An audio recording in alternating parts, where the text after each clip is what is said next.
Chapter 1794. When Yelu Chukai saw this scene, he brushed away an arrow that the Northern Liang Light Cavalry captain had shot at his face. He quickly left the battlefield alone and came to the 2,000 cavalry that were as immovable as a mountain. He said angrily to the indifferent man who was watching the fire from the other side of the river, "Hong Jingyan, why did you leave us in the lurch?" The man with a pair of snow-white eyes stared at this noble relative of the imperial family and asked in return, "How did I leave you in the lurch? With a 4,000 Ruran cavalry, not saving people?" Yelu Chukai laughed in anger and pointed his sword at this martial arts master who had once competed with his brother-in-law for the title of king of the southern courtyard. "At this point, you still want to preserve your strength? What? After losing to the Bailiang cavalry at the mouth of the gourd last time, you want to rely on these 2,000 cavalry to escape?" Hong Jingyan pursed his lips. "From the beginning, I never thought that you and Lin Fu could succeed. I took the risk to come here because I didn't want you, Yelu Chukai, to die here in vain. Of course, this time, hundreds of the White Horse crossbowmen return alive, but you all died. When the time comes, His Majesty will definitely settle the score. Murong Baoding is surnamed Murong after all. He is not afraid of being held accountable. I, Hong Jingyan, am alone and weak. Although it is reasonable for me to bide my time, there are some things where reason is more important than reason. That is why I am here. Otherwise, do you think I have nothing better to do than come here to join in the fun?" Hong Jingyan stared at the exasperated, burly general and said sarcastically, "Military merits? Do you and Lin Fu have your so-called military merits here?" He shifted his gaze to the battlefield in the distance and sneered, "If your Black Crow fence and Black Fox fence died in vain, then wouldn't my 4,000 elite cavalry have died in vain?" Yelu Chukai flew into a rage out of humiliation, blood seeping from the corner of his mouth. He covered his mouth with his hand and stared hatefully at the leader of the Ruran cavalry.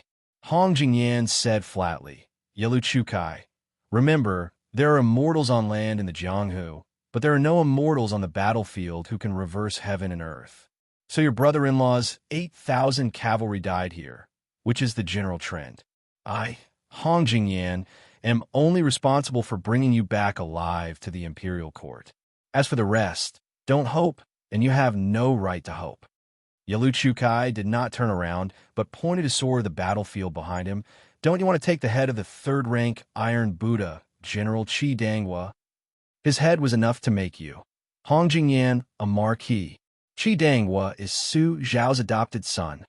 Hong Jingyan smiled mockingly, as if he did not care to speak. It was only then that Yelu Chu straightened his back and released his blood-stained palm.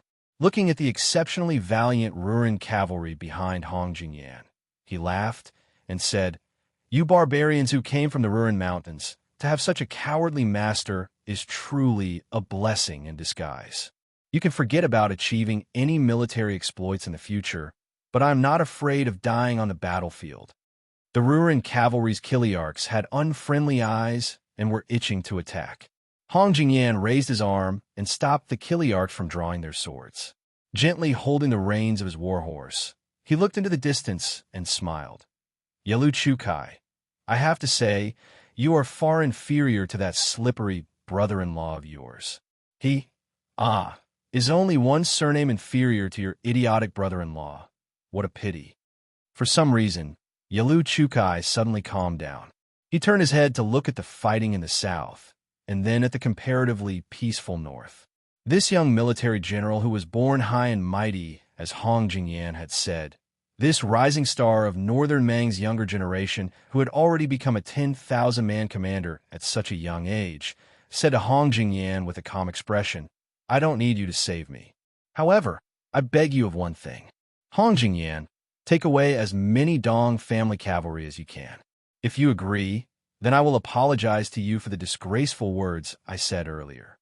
Hong Jingyan, who was not in a hurry to make a promise, asked curiously, "Then you?"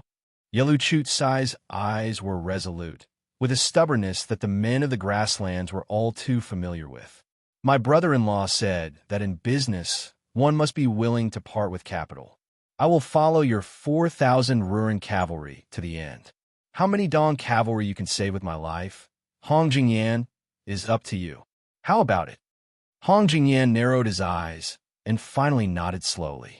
Yalu Chukai turned his horse around with an indifferent expression, his back facing Hong Jingyan. He said softly, I'm a person who is about to die. There are some things that I have said, but don't take your anger out on the other men of the Dong clan.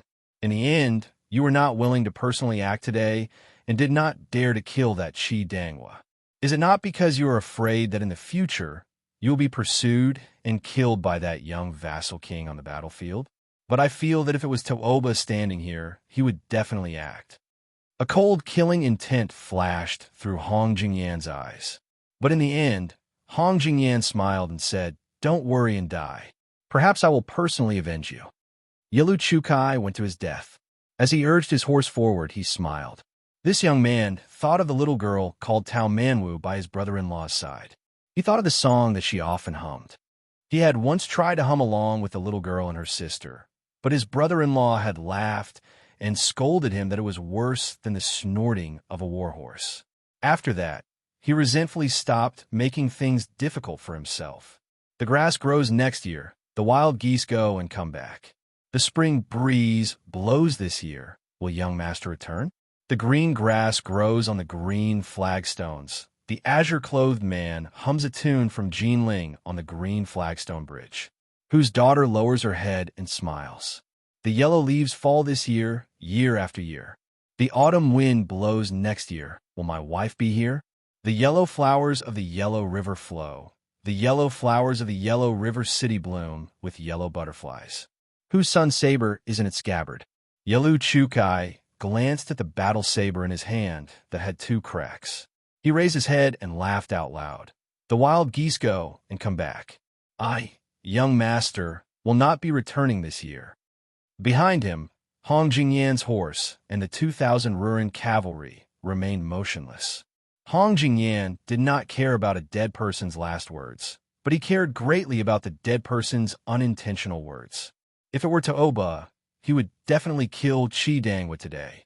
Back then, when Su Fengyin traveled to Beimang in an out-of-body state, he passed by the Ruren Mountains. In that golden wheat field, Hong Jingyan avoided the battle. Back then, Hong Jingyan believed that his choice was not wrong. He wanted the martial way and the world to be his. He wanted both. He wanted to walk further and higher than Tooba, be it in the pugilistic world or the imperial court. Hence, there was no need for him to let his emotions affect his decisions. He wanted to fight a person who was bound to die and suffer great losses. However, Hong Jingyan did not expect that the knot in his heart that should have been undone after Su Fengyin died at Wang Xinji's hands would become more and more obstructive to his martial way realm after Wang Xinji, that old man from Martial Emperor's city, failed to kill that Su guy. Hong Jingyan exhaled softly. His naturally snow-white eyes stared blankly at the blue sky. There were no clouds in the sky. This great grandmaster, who was once viewed by Beimang as having the greatest hope of surpassing Tooba, told himself in his heart that to sharpen his state of mind, he would start by killing Qi Danghua. Hong Jingyan retracted his gaze and turned to give orders to the few Kiliarchs. He wanted the 2,000 Kiliarchs to rescue the Dong clan's cavalry that only had about 1,000 men left on the smallest battlefield. Then, they would return to their encampment. Although they did not understand, the Ruren cavalry who were born to obey orders obeyed the orders and began to charge. Hong Jingyan, who was patiently observing the situation on the battlefield, suddenly frowned. Then, he muttered to himself, It's really heaven's perception. It seems that I made the right bet. Hong Jingyan turned to look to the east and sneered, Su Fengyin, you are always going against the heavenly Tao. The heavenly Tao is on my side, not yours. Hong Jingyan gently reined in his horse and slowly advanced. There was an extremely pleased smile on his face. On the 3 battlefields, the 2,000 White Feather Light cavalry faced the 2,000 Dong clan private cavalry. The casualties were roughly the same, with only half of their men left alive. The 2,000 Ruren cavalry that were the last to be mobilized were also sent to reinforce this place. On the 2nd battlefield, the White Feather Light cavalry led by Yuan Nanning had already secured victory. Dongzhi was #1 cavalry general. A good Imu had personally killed more than 20 men before finally dying under the blade of a nameless Bailiang soldier. The 2,000 Dongzhi cavalry that had been surrounded still did not surrender after the death of their commander. One person surrendered. On the final battlefield, where the situation was the most tragic, the 4,000 Ruran cavalry and 6,000 iron stupas had already penetrated each other's formations 3 times. Yalu Chukai had died in battle. His corpse was recognized, and his head was cut off. It was raised high on the battlefield by the Iron Stupa cavalry lieutenant. The Bailiang lieutenant who had done this had no joy on his face. There was only grief and indignation. What was the use of surrendered soldiers in the Battle of Liangmang? There were no surrendered soldiers. Perhaps if this battle had continued, for example, if the Baimang army had broken through Beifu City outside Liangzhou Pass and fought all the way into Bailiang's Dao territory, there might have been people willing to drag out an ignoble existence and surrender. For example, if the Bailiang cavalry had marched straight into the Southern Dynasty, there would still be people willing to live and not die. But these two situations would only appear after many people had died. If one did not personally go to the northwest border and personally witness the confrontation between the two armies, perhaps one would never understand the heroism of both sides.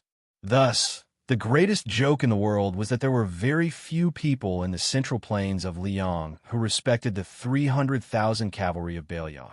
On the other hand, Baimang, as their mortal enemy, no matter how deeply they hated the Bailiang frontier army, in the depths of many people's hearts, they would always view this army as an opponent worthy of respect. Hong Jingyan's horse leisurely galloped forward, as if quietly waiting for something. On the 3 battlefields, corpses were strewn across the ground and war horses whimpered. In the Jianghu, only those who were afraid of death would not easily die. On the battlefield, one could not be afraid of death. Chapter 1795. In a person's Jianghu, life and death were of utmost importance. Using countless corpses to create a magnificent battlefield, life and death were the least of the trifling matters. Hong Jingyan slowly appeared before everyone's eyes. He was getting closer and closer to the battlefield where the Iron Buddhas and the Ruran cavalry were. First, there were 7 or 8 whispering chamber cavalry that had been keeping an eye on this top Baimang expert. They quickly retreated from the battlefield and galloped away. Then, there were more than 100 Iron Buddhas that charged to intercept him. After Yuan Nanting pulled out his saber from the chest of a Dongzhi cavalryman, he looked up and said to the personal guard commander who was guarding him, "Something's not right. That person should be attacking the Iron Buddhas. We have to do our best to stop him." The personal guard looked at the panting old general and threw away his blood-stained helmet. He smiled and said, "General, I'll bring a few hundred cavalry over." When Yuan Nanning was going to say something, the head of the bodyguards who had followed him for many years had already gathered a team of cavalry nearby. He turned around and grinned at Yuan Nanting. "General, to be honest, you're really old. Don't be a burden to us." Yuan Nanting bent over and said with a smile, "Bullshit." Without waiting for Yuan Nanting to stop him, the personal guard had already led a few hundred white feather-light cavalry and charged forward. Yuan Nanting wanted to follow, but he was blocked by one of the guards who stayed behind.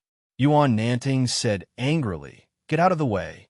Although the young retainer was afraid of the general's might, he still said through gritted teeth, "The commander gave me a look. He forbade me from putting the general in danger." Yuan Nanting said angrily, "Whose official is higher?" The young man who refused to give way lowered his head and muttered, "A county official is not as good as an official on the spot. The commandant has always told us in private that on the battlefield, his orders are sometimes higher than the general's." Yuan Nanting reprimanded loudly, "Get out of the way. Do you believe that I won't make you pack up and get out of the white feather guard right now?" The young man's eyes were red as he said stubbornly, "I'm not even afraid of death. What's there to be afraid of?" Yuan Nanning was so angry that he almost unconsciously slashed down with his saber. Even he himself was shocked. He quickly put down the saber, sighed, and cursed weakly, "Bastard." Seeing that this audacious white feather-light cavalry was about to turn around and rush to the 4th battlefield, Yuan Nanting roared. "Get back here." The young rider wanted to say something, but hesitated.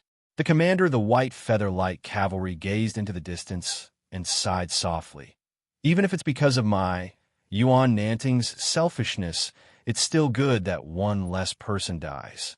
Yuan Nanting clearly remembered that the Grand General had once said that he, Su Xiao, was not afraid of anything in this life. The only thing he was most afraid of was when someone saw him and said his name. This was because the person who remembered his name would remember the debt he owed when he died. He would never forget it for the rest of his life. The exhausted Yuan Nanting gasped for breath as he surveyed his surroundings. The white feather-light cavalry's battle achievements were outstanding, but there was only endless sorrow in his heart. On Mount Qingliang, the originally nameless tombstones were going to have so many new names. Yuan Nanting was suddenly startled and turned his head to look. There was a rider from the Iron Buddha cavalry that had suddenly charged out of the bloody battlefield that had yet to end. He was tall and sturdy, and held a metal spear in his hand. In the yellow sand of the desert, the war horse was pitch black, and the armor was dyed red. Qi Dangwa charged towards that distant rider without turning back. He knew that the Beimang barbarian called Hong Jingyan had come for him. After leading the charge to break through the enemy formation 3 times, Qi Dangwa's figure was already on the verge of collapse. Even the hand holding the metal spear had begun to tremble violently. He was facing the leader of the Ruren cavalry, who was known as the second strongest expert of Beimang. Sweat and blood intertwined on that determined face, but Qi Dangwa only charged forward. This man vaguely remembered that when he was young, his adoptive father, who was not very old at the time, had personally told him that no matter how outstanding one's physique was, no matter how astonishing one's strength was, there would come a time when one's sword and spear would be unsteady at the end of the battle. But as long as one's breath was still present, one's heart could not be shaken. When one feared death, the king of hell would come. He would immediately come knocking. Outside the battlefield, there was a young man in the Wutong courtyard of Mount Qingliang who had received an urgent report. After giving the Huayang Pass Protectorate Manor a military order that was almost strictly worded, he abandoned his horse and rushed alone to the Qingyuan military town outside the pass, where he saw the unfamiliar handwriting. And then he continued to rush north. That was the first time the young man had seen Qi Dangwa's handwriting. His handwriting was not pretty. As a young man who had served in the army and the battlefield, he rarely wrote. In the past, when the young man who had seen the letter had seen the spring festival couplets being put up on Mount Qingliang every new year among the 6 adoptive sons of the butcher, Chu Lushan would definitely be the one who fawned the most. Yao Jian and Yi Shizhen would also give a few pertinent comments, while Chen Jibao and Yuan Zuozong would habitually not say a word. But only this man called Qi Dangwa would laugh and ask the young man his royal highness for a few spring festival couplets to take back to his residence. And then he would definitely not have the servants of his residence put them up. Instead, he would personally do it. Year after year, even the servants of his residence had become accustomed to it. The young man's father, that old man, had once casually mentioned his adoptive sons. He said that Chen Jibao had the most serious thoughts, Chu Lushan had the deepest thoughts, Yuan Zuozong had the most mellow thoughts, Yao Jian had the most complicated thoughts, and Yi Shizhen had the most chaotic thoughts. It was only when he mentioned Qi Dangwa that the old man laughed to himself, saying that this idiot had no thoughts at all. At that time, the young man laughed along with the old man. In the Huayang Pass Protectorate House, Chu Lushan looked at the latest spy report with a gloomy face. Yuan Zuozong's face was also extremely gloomy. He turned around and strode to the gate. Chu Lushan shook his head. "You don't have to go, Prince. Xiaoyan has already left." As if talking to himself, Chu Lushan added, "Old Qi may not die." Yuan Zuozong sneered. "Not necessarily?" Chu Lushan suddenly became furious. "Yuan Zuozong, what's the use of you going to the Longyan Plain now? Can you catch up?" Yuan Zuozong stepped over the threshold and said calmly, "I won't go to Huda City. Ko Jianghuai and Xie Shibian have joined hands in Liuzhou. Whether they succeed or not depends on their ability. I'll go to Calabash Mouth in Yuzhou. Since I've decided to gain the initiative by striking first, I might as well make a big move. Chu Lushan said dejectedly, "Go, go." Yuan's Wuzong stopped and stood outside the gate. He said calmly, "If Huayang Pass can't be defended one day, remember that there's Beiju City in the south." Chu Lushan waved his hand. "You don't need to talk too much. I didn't think you were a long-winded person before." North of Huta City, Longyan Plain, on the battlefield, the Iron Buddha's leader, Qi Danghua, fell to the ground. His armor was broken and blood was gushing out. The 7 Whisk Water Room's Death Knights couldn't stop that Northern Mang Grandmaster who got off his horse and walked on foot. It was to the extent where even the 100 Iron Stupas and 300 White Featherlight Cavalry couldn't stop him, their formation torn apart by a single person just like that. Qi Danghua, who had sent out a spear, was punched in the chest by that man. He fell from a horse and slid back for more than 10 feet. That man landed beside him and said with a smile, "Before you die, I might as well tell you that Su Fengyin is on his way here. In fact, he's very close. Unfortunately, he's still a bit late." "Qi Danghua, are you unwilling to die?" Qi Donghua's chest rose and fell rapidly. Blood kept oozing out from the corner of his mouth. He could no longer speak. However, his elbows were straightened and his fingers were grasping the ground. He seemed to be struggling to get up. Hong Jingyan closed his eyes and said with intoxication, "This is the taste of the resonance of heaven and earth." Now I know why Qi Xuanjin said that celestial phenomenon was just the scenery outside the door. The scenery inside the door is really wonderful. He lowered his head and looked. Su Fengyin is late, but I, Hong Jingyan, am not. Hong Jingyan was increasingly happy. "Oh, right. Let me tell you another piece of bad news. After knowing that Su Fengyin is coming in person, Tuoba, who was originally moving slowly south, has started to speed up. I only need to go 200 miles north, and Su Fengyin and Tuoba will meet." Hong Jingyan looked toward the south and laughed loudly. "Su Fengyin, when North Ju City is breached, I'll give you the chance to take revenge." Hong Jingyan's figure flew backward and disappeared in the blink of an eye. After a few blinks of the eye, a young man with cracked lips and wearing casual clothes sat cross-legged beside Qi Danghua. This man was dying and his vision was blurry, but for some reason, he recognized that young face. He wanted to speak, but he couldn't say a word. Instead, the blood at the corner of his mouth was gushing out more and more. The young man reached out and gently pressed on his chest. Where his hand touched, the iron armor was shattered. The cold armor was soaked in blood and felt warm. The young man bent down and shook his head gently. This valiant general of the Northern Liang cavalrymen in the past had unexpectedly generated an unimaginable strength out of nowhere before he died, and he tightly gripped the young man's arm with one hand. Since ancient times, the strongest person on the battlefield would carry the enemy. The Bailiang cavalry had 300,000 men, and only Qi Danghua could carry it. And this man, with the last of his strength, wanted the young man not to go to the north for him. He didn't want to let go even if he died. The young man gently held the dead man's hand. He was quiet and expressionless. He was neither sad nor happy. Great suffering was silent. In the end, the young man pried open Qi Donghua's fingers one by one. Then, he leaned over and helped him close his eyes. When he left Bailiang Palace, he didn't have time to hang his cold blade.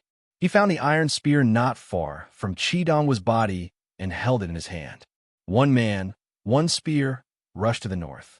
Hong Jingyan, who had already escaped dozens of miles away, heard a thunderous sound. "You want to die, so I'll let you die." Chapter 1796. On the Dragon Eye Plain, from north to south, there was a straight line of dust flying. When a short, middle-aged man with long arms like an ape stopped, the flying sand behind him that looked like a yellow flood dragon gradually dissipated. The man raised his eyes and looked into the distance. His extraordinary aura was not like that of an ordinary person. It was because his 2 arms were shining with a golden light from under his plain clothes. Strands of light lingered around his arms, showing the appearance of thousands of tiny flood dragons coiling around his arms. At the critical moment when the second battle of Liang Mang was about to start in the autumn wind, as the king of the northern courtyard, he quietly left and went to the northernmost part of Baimang's territory. He used an iceberg as a boat and continued to cross the sea to the north. Finally, he got what he wanted. He was supposed to go to the western capital temple of the Southern Dynasty to participate in the military affairs. Even if he had been stripped of the title of the king of the northern courtyard, he was still the anchor of the entire Baimang dynasty. The grassland cavalry had almost blind trust in him, just like the Liang imperial court's trust in Gu Jiantang. No matter how bad the Guangling Road War was, and even if the West Chu's restoration reached the peak of momentum on the battlefield, as long as Gu Jiantang did not make a move, and as long as he and the two border armies did not move, then Liang still had full confidence to deal with the West Chu rebels. After To'oba slowly returned to the south, he quickly sensed the majestic aura of Bailiang heading north. To'oba originally thought that it was the young man's provocation. As a martial artist who had reached the pinnacle of the human world, he naturally would not retreat. But when he later sensed the second unique aura on the Dragon Eye Plain, To'oba was still full of fighting spirit, but also somewhat helpless. It turned out that it was a baffling misunderstanding. Hong Jingyan had for some reason angered the young king, so much so that the latter did not hesitate to travel thousands of li to the battlefield alone. To'oba did not mind letting Hong Jingyan do the killing for him, but he was very curious as to why Hong Jingyan, a recognized martial genius, would suddenly show signs of breaking through the threshold of celestial being. Therefore, To'oba was not in a hurry to act. In To'oba's eyes, the battle with Su Fengyin could happen sooner or later. It could even be said that the later the better. When the 300,000 cavalry of Bailiang were wiped out and the young man was in a desperate situation, he would be able to fight with all his might without any worries.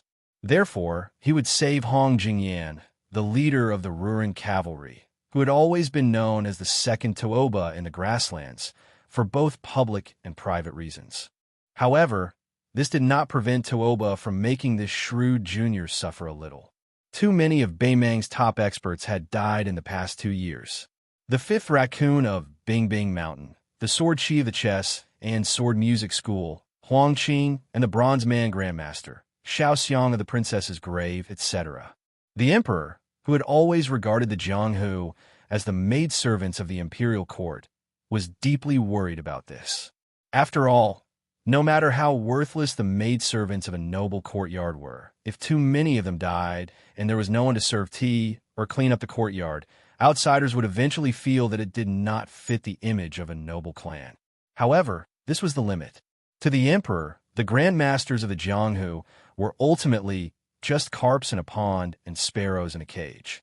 To'oba slowed down his steps and slowly headed south. However, with each step, his physique grew taller and more majestic. The golden light that appeared on his arms became even more dazzling. Looking at the Jianghu of Baimang, the number of people he viewed as his opponent could be counted on one hand. However, the chess and sword music school just happened to have 2 of them. In this generation of the chess and sword music school, 2 heroes had appeared. The famous poet Huang Baozhuang had become the white-clothed demon Luo Yang for some reason. In the end, she betrayed the grasslands and went south to the central plains of Liang. It was rumored that she had been caught a glimpse of Entine City. During the battle between Su Fengyin, Chao Chongqing, and Dong Tai for the peak, she did not make a move. Originally, the poet Hong Jingyan was only ranked in the 4th class. However, even with the Taiping magistrate as the imperial tutor of Baimang and the help of the crown prince's wife, Hanggu, in the court, Hong Jingyan, who commanded the Ruren cavalry, was still unable to defeat Dong Zhuo and missed the opportunity to become the great king of the southern courtyard. During the Battle of Hulukhu, this person led his army to avoid the vanguard of Bailiang's heavy cavalry. He abandoned General Yang Yuanzhan's main army and fled north alone. As a result, the Bailiang cavalry successfully formed a pincer attack from the north and south. This even caused this grandmaster's reputation to hit rock bottom on the grasslands. At the same time, he also lost the favor of that old woman. In the second expedition to the south, he was only able to assist the imperial tutor Murong Bao Ding as a deputy general. Hong Jingyan retreated 60 miles away and did not retreat any further. If he retreated any further, he would encounter Tuoba. Although Hong Jingyan had the intention of letting this Beimang's god of war make Su Fengyin retreat in the face of difficulties, forcing the young vassal king's state of mind to be covered in dust, if Su Fengyin really did not fear Tuoba, and Hong Jingyan retreated to Tuoba's side to seek protection, then he would have shot himself in the foot. It was not easy for him to cross the threshold of celestial being, and it was highly likely that he would be forced to withdraw from the mysterious realm of celestial being perception. Moreover, when Su Fengyin faced Wang Xianji, who rushed to Beiliang in the past, even though he knew that he was no match for him, he still chose to fight to the death and not retreat, using that old monster as a whetstone. In the end, his state of martial arts reached perfection. How could Hong Jingyan not hope to use Su Fengyin, who is said to be invincible in the world today, as a stepping stone? Moreover, today he was no match for Su Fengyin, so he could retreat again. Tuoba's appearance in the Dragon Eye Plain was his biggest escape route. As long as he stabilized his state of celestial being, Hong Jingyan believed that there would be a day when he would be able to reach the level of the 4 great grandmasters. Moreover, that day would definitely not come too late.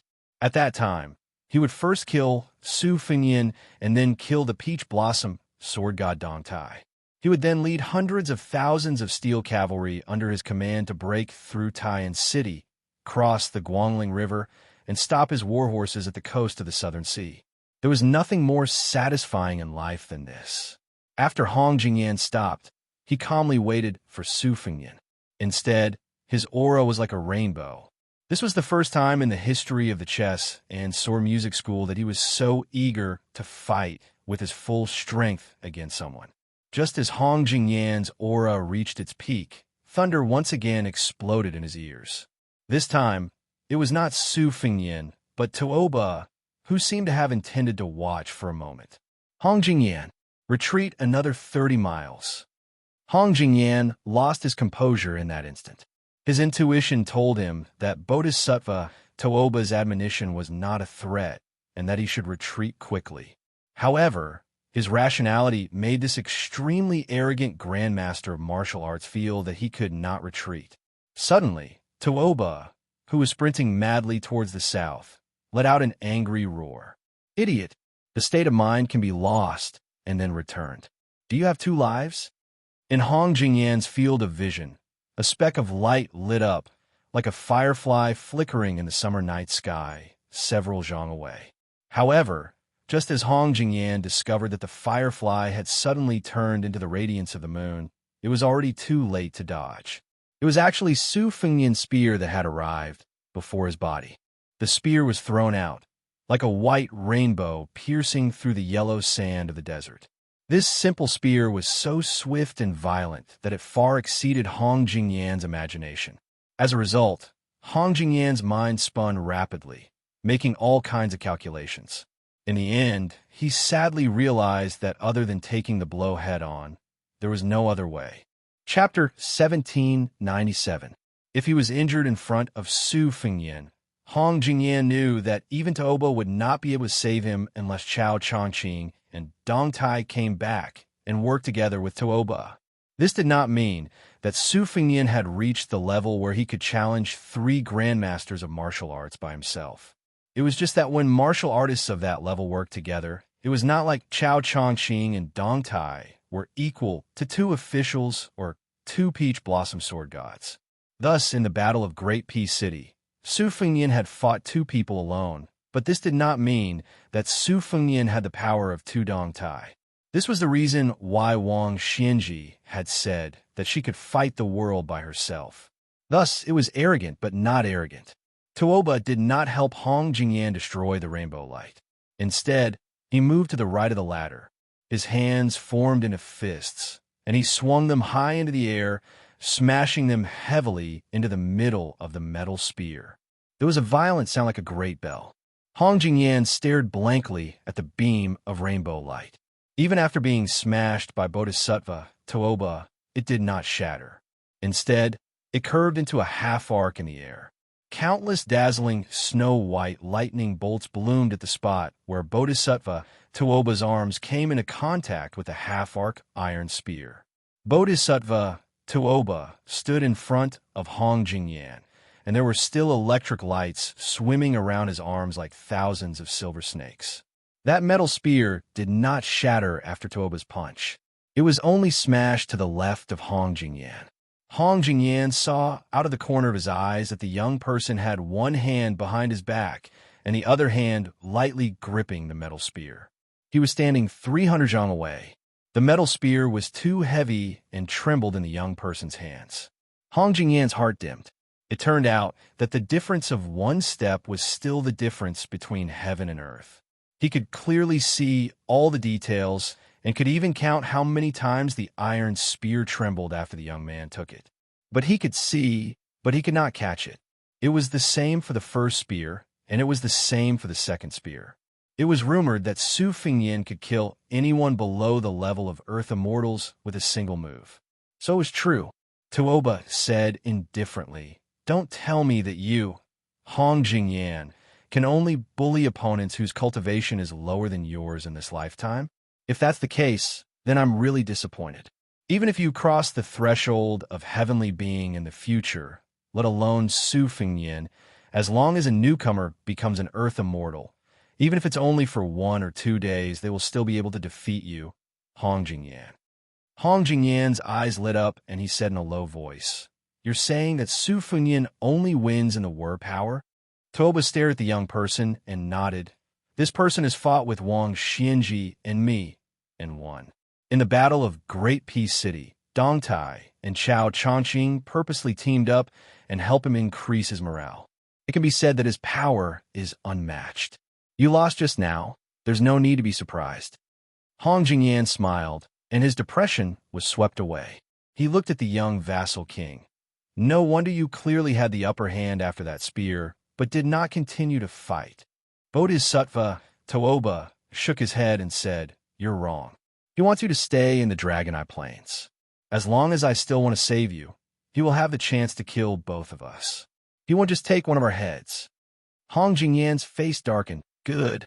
Then I'll give up the realm that's within my reach." In this way, the tables had turned. Are you really willing to exchange a life for a life? I don't believe it. Hong Jingyan was worthy of being one of the top grandmasters in the world. He left when he said he would. More accurately, he was running for his life.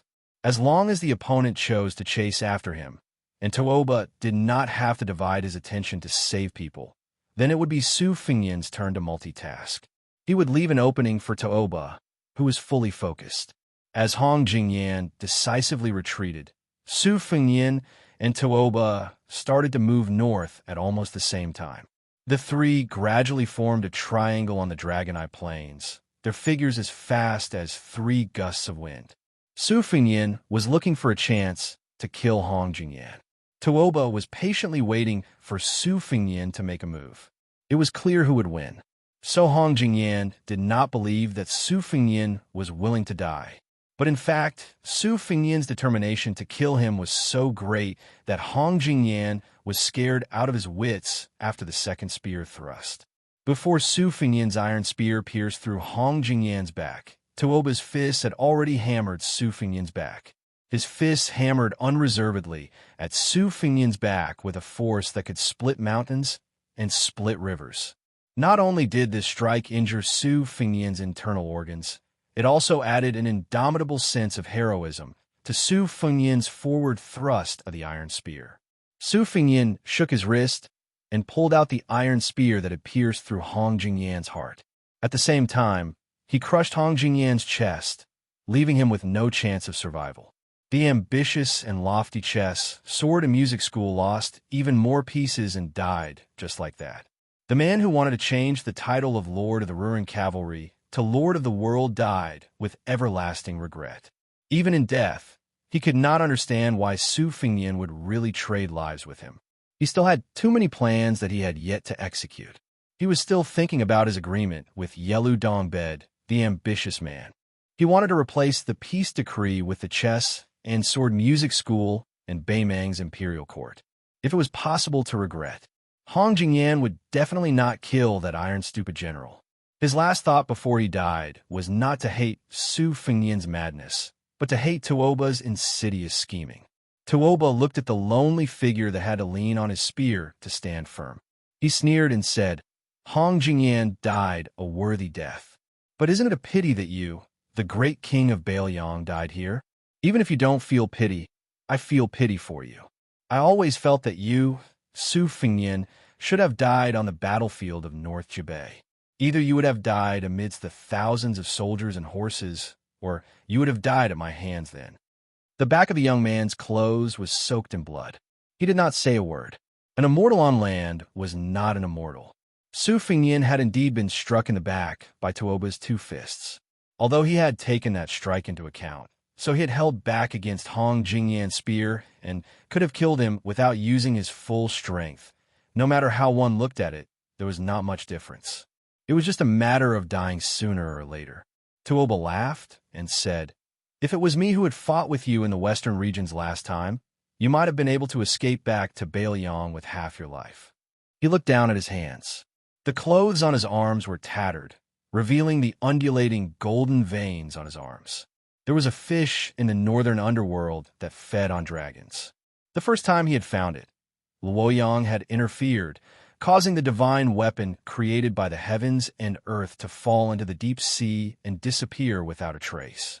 However, it was a blessing in disguise. This time, he had obtained something even better. Tuoba raised his head and looked at the sky. Sometimes I don't understand why you guys are unwilling to bow your heads. Tuoba frowned. Are you waiting for someone? Huyin Daguan? No, I sensed his breath before I came here. He should still be near Dunhuang's city. He won't make it in time. Su Yambing? His breath doesn't seem like it. I really can't think of anyone else in Bailiang who can save you other than these 2. Su Fengnian turned around and held the iron spear with both hands. He was bleeding from his 7 orifices. He looked miserable. A figure appeared beside him. He was dressed in a white robe and had the bearing of a banished immortal.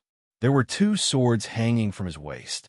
The difference between the 2 was obvious. The man glanced at him and sneered. You're still the same as the first time we met. You look like a beggar. Su Fengnian coughed and forced a smile. Try not to do it next time. White Fox Face. Chapter 1798. Whether it was when Luo Yang met Dong Tai in Dunhuang City, or when Su Fengnian met Wang Xianji, who was rushing to Bailiang, a real battle between great grandmasters would never be sloppy. There is absolutely no possibility of polite greetings. The outcome of the battle was simply life and death. Although Tuoba did not know the specific background of the white-robed man in front of him, he had a general understanding. This person had previously led a young swordswoman to travel around Beimang. Occasionally, he would fight, but he had never been defeated. Even if he encountered thousands of riders, he would still be able to retreat safely. Li Mibi, the ancestor of Spiderweb in Beimang, had a very high opinion of this person. He even did not hesitate to describe this androgynous, handsome young man as his future achievements in martial arts are expected to catch up with Wang and Su.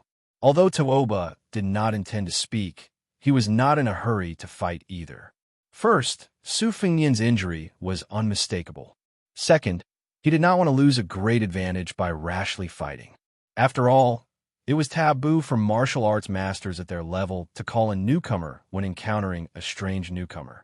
Just like the national chess players who had been famous for a long time, they were often not afraid of exchanging blows with old enemies whom they knew well. Their only headache was those inexperienced geniuses of the younger generation. They were especially afraid of deciding the outcome of a game with those rising stars. This was the principle of life and death battles between Jianghu masters. When Song Yinqing of Dongyue Sword Pool carried 14 new swords, he had caused great trouble for Luo Yang, who was at the peak at that time. Moreover, Tuoba had a unique opinion. There were endless grandmasters of sword Dao in Jianghu. After Li Chungang, there was Dong Tai. After Dong Tai, there was also Huang Qing of Beimang, Qi Jiajie of Taiyan City, Jiang Yanai of West Chu, and many other great figures. In Tuoba's opinion, since the end of spring and autumn, the fate of sword Dao must have been mostly used up. It will be difficult for a figure like Lu Zhu to appear again. Only grandmasters of Saber Dao were too few. Moreover, no one had stepped forward to reach the height of being recognized as the most promising person in the world. Tuoba's intuition told him that it was about time for someone to emerge. Perhaps it would be the person in front of him, the young man whom the king of Bailiang, Su Fengnian, was willing to entrust his life to. After some observation, Tuoba noticed some clues. The person in front of him, who was called White Fox Face by Su Fengnian, did not have a strong qi. Compared to people like Chao Chongqing, he might not have a majestic aura. However, the flow of his qi was rather strange. One word could describe it, and that was fast. It was so fast that it was unimaginable. It was like the Guangling River during the flood season. This was simply a path to death. Tuoba became more and more curious. What was this person thinking that he would sacrifice his life in exchange for the realm of martial arts? This was no longer something that could be explained simply by the word martial arts fanatic. Su Fengnian sighed softly. Of course, he knew why White Fox Face was so determined. He wanted to become the most powerful person in the world before the age of 30 and kill all his enemies with his own hands. After the age of 30, life and death did not matter. White Fox Face took a few steps forward and stood in front of him. Although I made it in time, don't think that both of us can survive. You also know that saving you is much more difficult than killing him. Su Fengnian said in a self-deprecating manner, "You can just do whatever you want. I've killed Hong Jingyan this time. If you kill Bodhisattva Tuoba, even if I die, then even if this deal is a loss, it won't be so bad that it's acceptable." White Fox Face placed his palms on the hilts of the two sabers at his waist. They were the embroidered winter saber and the spring thunder saber. Su Fengnian was no stranger to this pair of sabers. On the contrary, he was very familiar with them. He remembered that White Fox Face had lent him the embroidered winter saber during his second trip to Jianghu. Before that, Su Fengnian had returned to Bailiang for the first time. During that trip, he regretted that he did not meet a real Peerless Master Pro.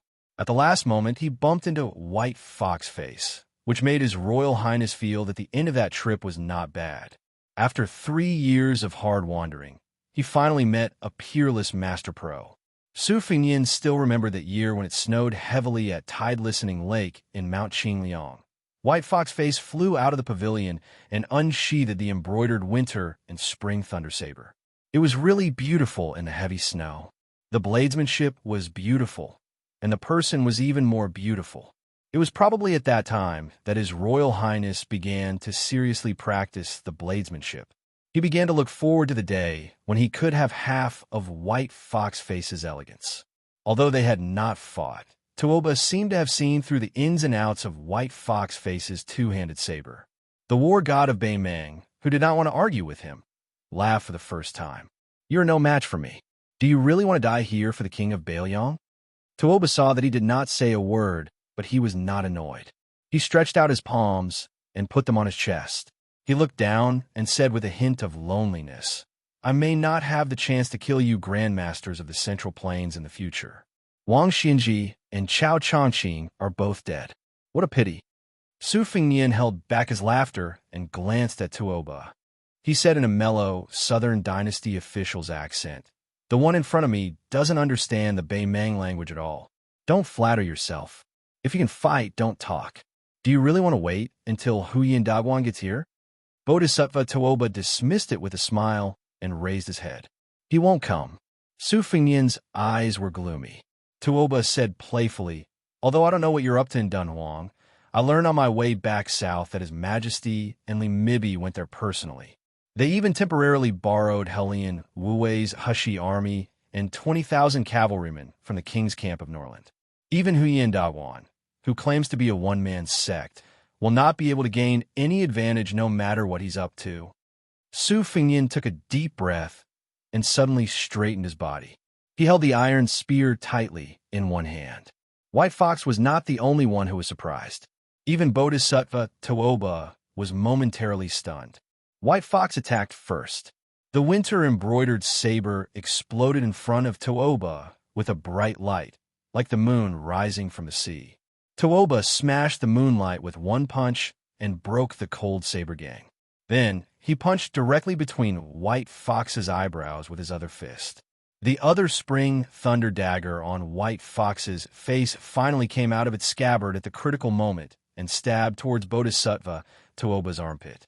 It was obvious that she wanted to exchange injury for injury. Tooba's punch did not stagnate at all and still hit White Fox's forehead. At the same time, he pulled back his elbow and tried to clamp the saber. White Fox's forehead was hit and his body leaned back. He kicked Tooba's chest and took advantage of the momentum to pull out the spring thunder saber from under Tooba's armpit. The spring thunder saber, which was full of chi, only slid through Tooba's clothes. In the process of pulling it out, there was a loud sound of metal and stone, like a saber cutting through iron and stone.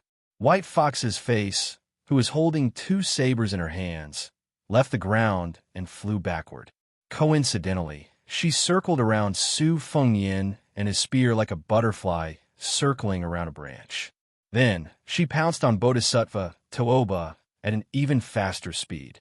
Bodhisattva Tooba raised both of his arms and crossed them above his head. The White Fox's face was embroidered with the winter-spring thunder and the cold blade.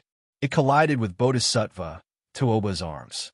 The intense fluctuation of chi dynamic created 2 layers of ripples between the two of them. Tooba's feet sank into the sand, and he only took a few steps back. Strands of golden light on his arms were like thousands of dragons entrenched and did not weaken at all.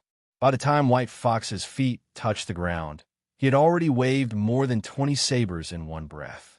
The layers of strength were stacked, and there was no sign of him being exhausted. On the contrary, his momentum was rising steadily. Bodhisattva Tooba continued to slide backwards. Even though he had a calm expression on his face, he appeared as if he did not have the strength to fight back at all. If news of this were spread, just this point alone would be enough to make this person with the nickname of White Fox Face rise to fame.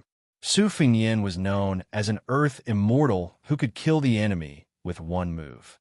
Like Su Fengyin, as one of the 4 grandmasters of wushu evaluation, when encountering an ordinary master, even if the opponent was a first-grade celestial state, even if he could not kill the enemy with one move, he would not retreat without holding back too much strength. Moreover, Tooba had improved a lot compared to the time when he fought with Su Fengyin in the western region. Both his physique and momentum were not the same as before. This meant that the White Fox's face was so fast that even Tooba could not find a gap. Tooba thought that even if he gave this person dozens of sabers, so what? So what if the chi flow could travel 800 miles or even 1,000 miles in an instant? No matter how long a breath was, there would always be a time when the old and the new would be replaced. However, when he unconsciously retreated nearly 1,000 feet away, he suddenly realized that this person's saber momentum was not only endless, but also faster and faster. The latest 2 sabers were faster than the one Su Fengyin used to force him out of the city in the western region. Fast was not scary. What was scary was that this kind of speed seemed to have no end. Step by step, it was as if the heavenly gate did not stop. Tooba was quite helpless. If he was confident to break the saber momentum at first, then he could only defend to the end now. It was like a large-scale, heavy infantry army with slow movement meeting an elite light cavalry. It would not lose, but it could only be passively beaten. Bodhisattva Tooba counted silently in his heart. He started counting from 3 to 9. Chapter 1799. Every increment was a strange pause in this person's attack. After the pause, he would attack more rapidly. Su Fengyin squinted his eyes and looked at the battlefield that was getting farther and farther away from him. Even he could no longer see the figure of White Fox's face clearly. He only saw a ball of white snow rolling in front of Tooba. After 12 halts, the golden light on Tooba's arms began to shake slightly. After 14 halts, White Fox's attack was wrapped in the power of wind and thunder formed by heaven and earth. This was no longer as simple as a celestial phenomenon master borrowing the general power of heaven and earth. It already had the implication of a Taoist immortal opening a cave in his sleeve or the Buddha performing the Pure Land of Lotus in the Abbot's Land. If it was Su Fengyan with his current cultivation, he could use a whole breath to create a move similar to the state of spirit. However, it was absolutely impossible for him to do it continuously and still be as one after many breaths. Between the 15th and 16th halts, Tooba tried to stop the opponent's terrifying momentum at the risk of injury. He clenched the Spring Thunder embroidered winter double sabers with both hands. However, the two sabers seemed to have the help of God. In Tooba's hands that could tear the body of any celestial phenomenon martial artist apart, the sabers were easily pulled out from the water flow. This was simply beyond Tooba's imagination. However, the truth that really made Tooba feel uneasy was that perhaps after 17 or at most 18 halts, this person would really be able to gain the upper hand. This person's attack did not have any gorgeous colors, but it was fast. It did not have a majestic momentum of Li Chuangong's green-sleeved snake, nor did it have the instantaneous power of Gu Jiantong's thunder of mind, nor did it have the wanton ocean of Dong Tai's immortal sword. This man's strikes were like that of a diligent old farmer, day after day, year after year, relying on his old skills, quietly waiting for the predictable harvest. This was the most terrifying part. It was not that Tooba did not have a backup plan, and his intuition told him that the line of victory was around 18 halts. However, today was not the battle between him and this person. There was a young vassal standing 150 feet away who definitely had a backup plan. 16 stops.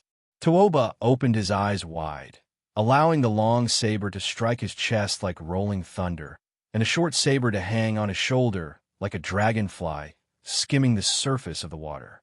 The stumbling Beimang god of war's feet left the ground for the first time, and for the first time, he had to use the momentum to speed up just to increase the distance between him and the two sabers.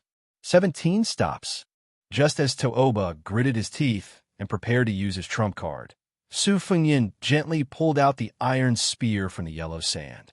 Xiao Dong slashed down with her saber, and Tooba was actually struck to the point that his knees touched the ground, and he slid back over 300 feet in a single breath. In the next instant, Tooba, who shouldn't have retreated so far, had already vanished. White Fox stood at the spot where Tooba's figure had disappeared. She held Spring Thunder in one hand and embroidered Winter in the other. Her back was facing Su Fengyan. She seemed to be motionless and had no desire to pursue Tooba. Suddenly, she took a step forward and pointed the tip of embroidered Winter in front of her. 18 stops.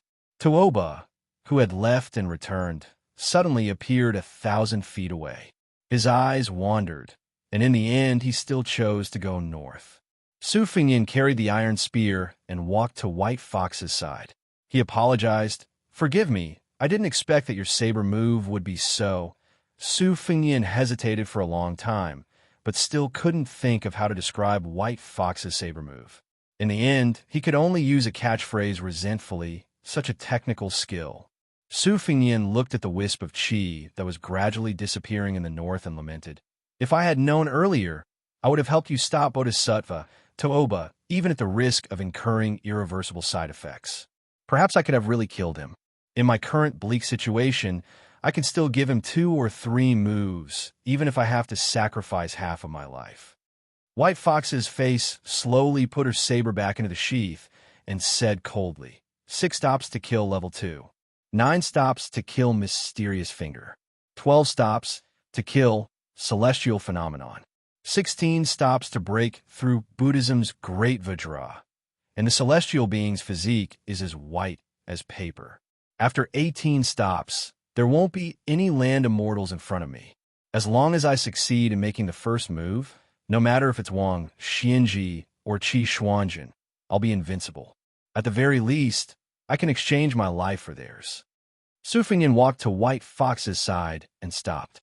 He said helplessly, "Don't talk about such a domineering thing in such a casual tone, okay?" White Fox's face was silent. Su Fengyan didn't turn to look at White Fox's face. He said softly, "Quickly wipe the blood off your face. Don't just put on the airs of a master. There are no outsiders here. White Fox's face lifted her trembling arm and wiped her face. Only then did Su Fingyin turn his head and stare at the beautiful face that seemed to be neither familiar nor unfamiliar to him. He smiled and said, "When I fought with Han Shengxian and Wang Xianji, I was beaten to a pulp every time. Last time, I was able to block Qi Jiajia's sword. It wasn't easy for me to pretend to be a master from the beginning to the end." White Fox's face said coldly, "Li Yishan asked me to save you once before he died. Now we're even." Su Fingyin said, "Yes, we're even." White Fox's face suddenly frowned and said, "Why are you pretending? Both of your legs are swaying." Su Fingyin, who was punched in the back by Toba's fist with full force, grinned and said, "If I'm not wrong, you can only use 17 stops now. You're still a little short of your so-called invincible first move. Your posture with your hands behind your back is handsome, but it's not easy. It's a little hard." Both of them fell into silence. In the end, Su Fingyin was defeated. "Who's going to carry who? Of course, I want to carry you, but I'm afraid you won't like it. So you have the final say." Thus, a funny scene appeared in the yellow sand of the desert. White Fox's face was wearing a white robe and carrying a young vassal on her back. The young vassal was dragging the iron spear in his hand. White Fox's face complained, "You're worse than a woman." The young vassal, who was living under someone else's roof, said helplessly, "Whatever you say. By the way, White Fox's face, do you still remember the first time we met?" White Fox's eyes were in a trance, but she deliberately said in a cold tone, "I don't remember. I still remember. At that time, I only thought you were a real master in Jianghu. You were so cool and powerful." The young vassal, who was holding White Fox's neck with one hand and dragging the spear with the other, was rambling. His words became more and more muffled, and he fell asleep without anyone noticing. With her back facing Su Fingyin, White Fox waited for him to fall into a deep slumber before she muttered to herself, "Actually, I once thought that I would bring you with me to travel to Jianghu after I've taken my revenge. The world is so big. We can go anywhere from Jiang into Jiangbei." In his sleep, Su Fingyin would occasionally call White Fox's face, and the latter would respond softly. White Fox's face did not tell him that she could use 19 stops at most a day, which was enough for her to perish together with Toba.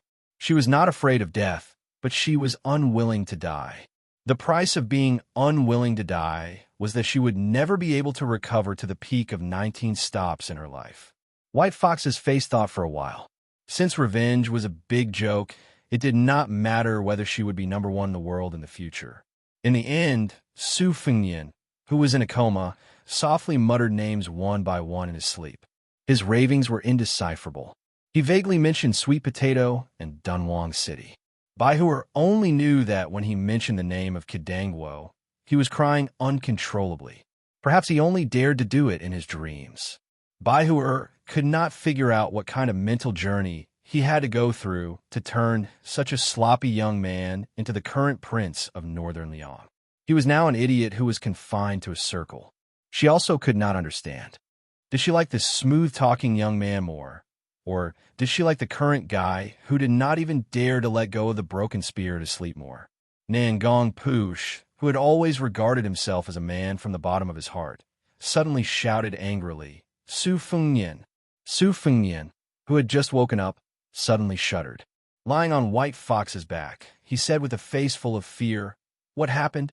Did I touch your breasts? Don't chop off my hand, please don't. It must be a misunderstanding." White Fox's face took a deep breath and quickly dispelled the thought in her mind. She said hatefully, "Take care of your claws. Go back to sleep. How about I carry you instead?" "Shut up." Su Fingyin, who was really exhausted, replied with an "oh," and went back to sleep. At this time, the two of them did not expect that many years later, the new King Liang, who was also as meritorious as Su Xiao, would go to Tyne City alone. The new emperor of Liang did not show up. Therefore, what greeted this official who deserved to be called the most meritorious official in the imperial court was not a warm scene of brothers reuniting after a long separation, nor was it a romantic story of a new emperor and official. Instead, it was a situation where he was surrounded by enemies. At that time, it was still White Fox's face that appeared by his side in time. This person, named Nangong Push, gave the Liang imperial court, or more accurately, the real unification of the world, an absurd answer. I'm here to pick up my wife. White Fox's face was probably the only person in the world who could treat Su Fengyan as his own woman and like him. And he did not care whether the world liked him or not. Chapter 1800. Happy New Year. In the evening, there was a chapter titled The Stick of Plum Wine. White clothes returned to Bailiang. When Su Fengyan woke up, he opened his eyes and turned his head to look. He discovered that the sun was shining brightly outside the window. Under the illumination of the light, the dust near the window could be seen clearly, but the room was somewhat dim. Su Fengyan retracted his gaze from a distance and saw a fat man sitting on the edge of the bed like a small mountain. Bailiang's protector general, Chu Lushan. So it was this fellow's existence that blocked out the sunlight. Chu Lushan, whose back was facing the sunlight, said in a somewhat hoarse voice, "After Sir Nangong brought your highness to Huayang Pass, he left without saying goodbye. I couldn't stop him." Su Fengyan, whose lips were dry, slowly sat up. His breathing was not smooth. A person's back was actually very thin, and the so-called heart of the back was extremely close to the heart. After being hammered by Tuoba with all his strength, it was naturally not as simple as injuring his muscles and bones. Fortunately, Su Fengyan was far too familiar with injuries. After being sick for a long time, he became a doctor. Following the Wudong de Huang Ting Heart Sutra, he looked inside himself and roughly understood the extent of his recovery. He opened his mouth and asked, "Where's the iron spear?" Chu Lushan softly said, "It's in the coffin." Su Fengyan nodded. "Tell second brother Yuan to have the banner of the Great Snow Dragon Cavalry take down and send it here. As for the Great Snow Dragon Cavalry, tell them that they need a new banner. If someone tries to stop them, there's no need to act forcefully. When the time comes, I'll personally explain to those cavalry generals." Chu Lushan said, "Reporting to your highness, Yuan Baixiong has left for Yojo's Calabash Mouth. As for the matter of changing the banner, your highness need not worry too much.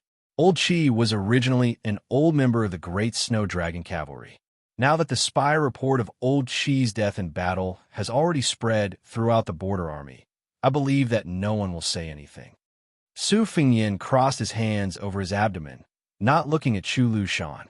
"If I had arrived at the Longyan Plains a moment earlier, I wouldn't have died." Chu Lushan shook his head.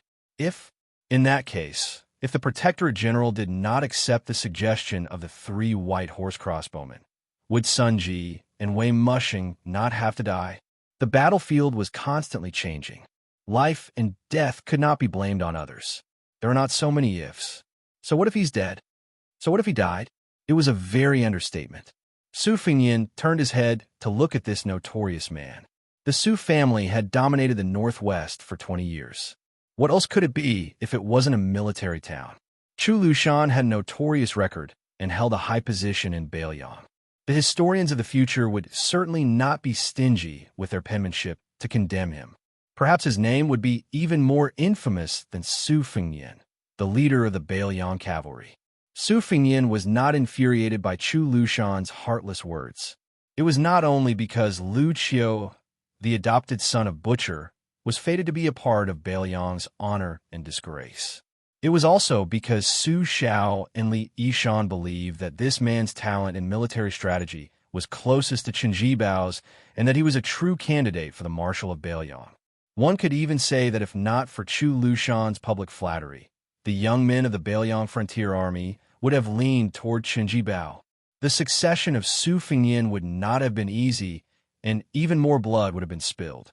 One Huaihua great general Zhong Hongwu would have been far from enough.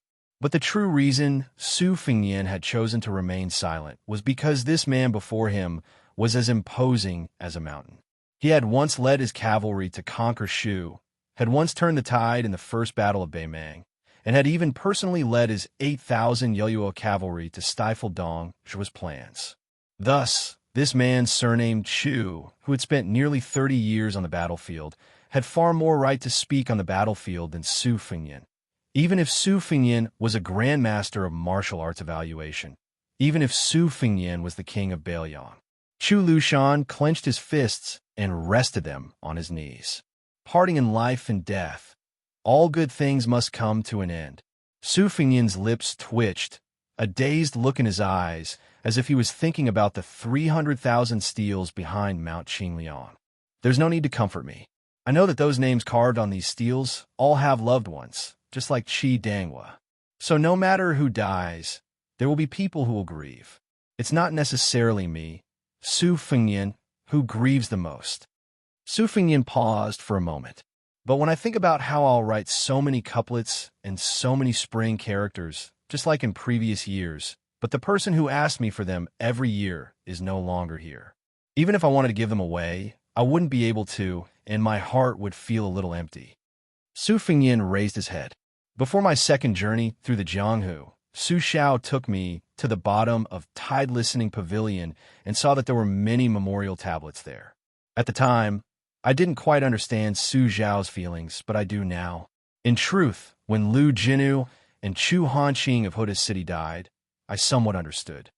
Chu Lushan quietly listened to the young lord's soliloquy without any expression. Su Fengyan got out of bed and staggered. Chu Lushan wanted to support him, but Su Fengyan smiled and waved his hand. Chu Lushan didn't insist. Chu Lushan led Su Fengyan to a secluded courtyard not far away and stepped into the inner room. When he saw the cypress coffin, Chu Lushan took a few steps closer and said with a smile, "We couldn't find the best Namu in Huayang Pass, so we could only let old Qi sleep with it. Fortunately, old Qi was never a particular person in his life. I still remember that in the Western Wall, this guy could sleep with corpses as pillows. We went to find him several times, but it didn't work. Later, when we got to the northwest, Wang Fei had to help old Qi arrange the residences for the 6 of us. She was afraid that old Qi would find a house the size of a sparrow's nest to fool her. Later, when he got married, Wang Fei was the matchmaker. Old Qi Lu agreed without hesitation. He probably saw his wife's face for the first time on the day of the wedding when the red veil was unveiled. Fortunately, old Qi had a good life these years. He had been a military commandant for more than 10 years, a 4th grade official the size of a sesame seed, but he had never complained about anything. If it were me, I would have gone to my adoptive father and Wang Fei to make a scene. Chu Lushan suddenly patted the coffin lid heavily. Old Qi, don't sleep. Wang Ye is here to see you. Su Fengyan stared at Chu Lushan. The latter smiled bitterly, retracted his hand, and glanced at the coffin. Chu Lushan whispered, "Sleep, sleep. Old Qi, your sleepiness is stronger than the sky. Even thunder can't wake you up. Only the words when there is a war, carry the big banner, are the most useful." Su Fengyan stood by the coffin and looked outside the room. The sunlight spilled over the ground of the courtyard, covering it in a layer of gold. He softly asked, "What's the situation north of Huda's city and Liuzhou?" When it came to important military matters, Beiliang Protector General Chu Lushan was much more solemn. He sternly said, "In this battle on the Dragon Eye Plains, Beimang suffered heavy casualties, losing all of its elite scouts, including Weiyao Lanzi and Heihu Lanzi. As a result, the Central Army led by Dong Zhuo and Murong Baoding was blinded. Of the 8,000 Dong clan cavalry, only 1,000 or so returned. Of the 6,000 Ruren cavalry, only around 2,000 remained. The main reason is that after Hong Jingyan's death, the Ruren cavalry was leaderless. It will probably be quickly carved up by the various factions of Beimang. An unorganized cavalry army cannot be considered a fighting force. Most importantly, after the Dong clan cavalry and the Ruren cavalry were destroyed, the flexibility of Beimang's central army was greatly reduced. On the other hand, in Beiliang, Yuan Nanting's white feather-light cavalry has been preserved well. It's just a pity that old Qi's Iron Stupa." Chu Lushan hesitated. The deputy general of the Iron Stupa, Ningame, has been ordered by old Qi to remain in the encampment around Qingyuan Army Town. She only has a few hundred soldiers. Even if we add in the remaining cavalry on the Longyan Plains, they only have 2,000 cavalry. With the war at hand, it is not suitable to transfer soldiers from He Zhonghu and Zhou Kang's left and right cavalry. Otherwise, the two generals who have been suppressing their anger would really rebel. In this way, it will be very difficult for the Iron Stupa to fight alone in the Second War. This is not good news. After all, the Iron Stupa is a precious cavalry force. On the battlefield, 2,000 and 4,000 are not the same concepts. Chapter 1801. Seeing Su Fengnian's contemplative expression, Chu Lushan continued. According to current intelligence reports, Dong Zhuo and Murong Baoding have both chosen to bide their time. This is within reason. The anger of the old woman of Beimeng is enough to make them suffer. As for Liuzhou, everything is going according to plan. The only variable is that the deputy general of the Western Front, Zhong Tan, has gone missing. Huang Songpu's 170,000 or 180,000 elites of the Southern Court have chosen the same route as when Lu Gui attacked Qingtsong City. Now, it all depends on whether or not Ko Zhonghuai's attack has the ability to make Huang Songpu lose his sense of propriety. Otherwise, if Huang Songpu smoothly advances all the way to Qingtsong City, our chances of victory are not high. The Battle of Liuzhou can only be fought outside of Qingtsong City. Su Fengnian suddenly said, I will have 800 white horse soldiers enter the Iron Stupa. Starting from me, I will have all fourth-rank generals and above send out a portion of their personal guards. I want the Iron Stupa to recover to 4,000 men within a month. Then, they will follow Yu Wandao's Yuzhou cavalry into the battlefield of Liuzhou. Chu Lushan paused. He crossed his fingers and placed them on his abdomen. Narrowing his eyes, he carefully considered the pros and cons. Su Fengnian walked to the door. Before Xie Shibian left Liangzhou, he made a suggestion to me. However, the risk is too great. Moreover, for all of Liangzhou's border army cavalry, it means a great number of casualties. Most importantly, this kind of loss may not be something that Beimeng can bear. Chu Lushan asked curiously, Oh. Su Fengnian laughed self-deprecatingly. Fortunately, Xie Shibian also said that he would personally go to the border of Liuzhou and ask me to wait for a month.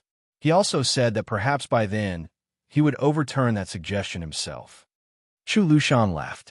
Actually, when Your Highness made the decision to secretly send 10,000 Yuzhou cavalry into Liuzhou, you already approved of Xie Shibian's strategy of Liuzhou, right? Su Fengnian nodded. I think it's better to take a big gamble than to wait helplessly for Beimeng to push forward. Chu Lushan leaned against the door and sighed inexplicably. To choose double walls, Ko Zhonghuai, Xie Shibian, and Yu Wandao, 3 young foreigners. Su Fengnian's face darkened. Isn't that too rash? Chu Lushan gave a vague answer. It's hard to say. Su Fengnian did not leave the courtyard. Instead, he sat on the doorstep. Chu Lushan looked a little embarrassed. He didn't know whether to sit or stand. After all, the threshold was only a small space. With his body size, he estimated that if he sat down, the young king would be squeezed out. So, he had to think of a compromise. After crossing the threshold, he sat on the doorstep. Su Fengnian asked, Lu Qiu'er, if Xie Shibian really did what he said, would your group of Bailiang elders be angry? Chu Lushan, who had his back to the young vassal king, didn't answer the question. I remember that under Li Yishan's plan, the local forces in Bailiang were turned upside down and moved to what is now Liuzhou as a center. The Su family army finally took root in this strange land and gained a firm foothold. At that time, there was a celebratory feast on Mount Qingliang. At that time, His Highness looked at all the generals in the hall and drank until he was dead drunk. For some reason, he said something that didn't fit the occasion. The general idea was that if the Su family wanted to rule Bailiang for a long time, it wasn't enough to rely on war swords alone. Internally, they also needed to provide a stable life for the people under their jurisdiction. The Su family army couldn't be on horseback for the rest of their lives. After getting off the horse, in addition to enjoying life, they also needed to work hard to govern Bailiang. Chu Lushan raised his head to look at the blue sky. It was also from that time that many martial artists left the army, like Lin Dofeng and Hu Kuei. There were also many literati who flourished in the officialdom, like Li Gongda and Yin Jieshi. However, adoptive father was still worried in private. He felt that it was because his reputation was too bad that Bailiang had abducted scholars who couldn't come to study abroad. He felt that it would be very difficult for Wang Yi to inherit the position. At that time, he had probably just chatted with Teacher Li. For the first time, Wang Yi spoke of the scholarly principle that flowing water does not rot and the pivot does not decay. After he finished speaking, he deliberately looked at us foster sons with a straight face. Yao Jian and Yi Shizhen, these two old pedants, couldn't hold back their laughter. As for me, I naturally hurried to flatter Wang Yi. Old Qi was the most simple-minded. He asked adoptive father what he meant and made adoptive father very happy. He then repeated what Teacher Li had explained to him, making adoptive father very happy. So, the one-track-minded old Qi is the one who is truly foolish and blessed. Chu Lushan's tone was calm as he said, Wang Fei has a bodhisattva's heart. She is good to us 6 foster sons and has no prejudice against anyone. However, her good methods are not the same. She always urged me to study more, that fellow surnamed Chun to laugh more, and that Yao Jian and Yi Shizhen to exercise more. But among the 6 of us, Lu Qiu'er and the other 4 didn't necessarily listen to her every time. Only old Qi was different. As long as Wang Fei said something, it was more effective than an imperial edict. Sometimes, when he made a mistake, even though he knew that Wang Fei wouldn't blame him, he still felt uneasy. When Wang Fei passed away, the 6 of us were all pallbearers. It was very strange. Even a guy surnamed Chun and Yuan Baixiong's eyes turned red. I even cried my eyes out. On the other hand, old Qi was expressionless. I asked why, and this fool said that his adoptive mother had gone to heaven to become an immortal, so he was not very sad. He just somewhat missed her. Su Fengyin smiled and said, so, when I was young, every time I got into trouble, I would look for my sworn brother, Qi Danghua. As long as I got someone to pass a message to him, he would immediately bring his troops over. At that time, I didn't think too much about it. I just felt that this sworn brother was the most straightforward. Not only did he help me solve my troubles, he never nagged, never deliberately tried to reason with me. He was carefree and always looked fearless. I felt that even if the sky fell, he would help me hold it up. I remember that in my early years, in a remote county in Lingzhou, which was still called Fengzhou, Li Hanlin, Yin Qixi, and Kong Wuqi, the 4 of us had a conflict with a group of descendants who didn't know our identities. We were chased into a mess by the other party's private army.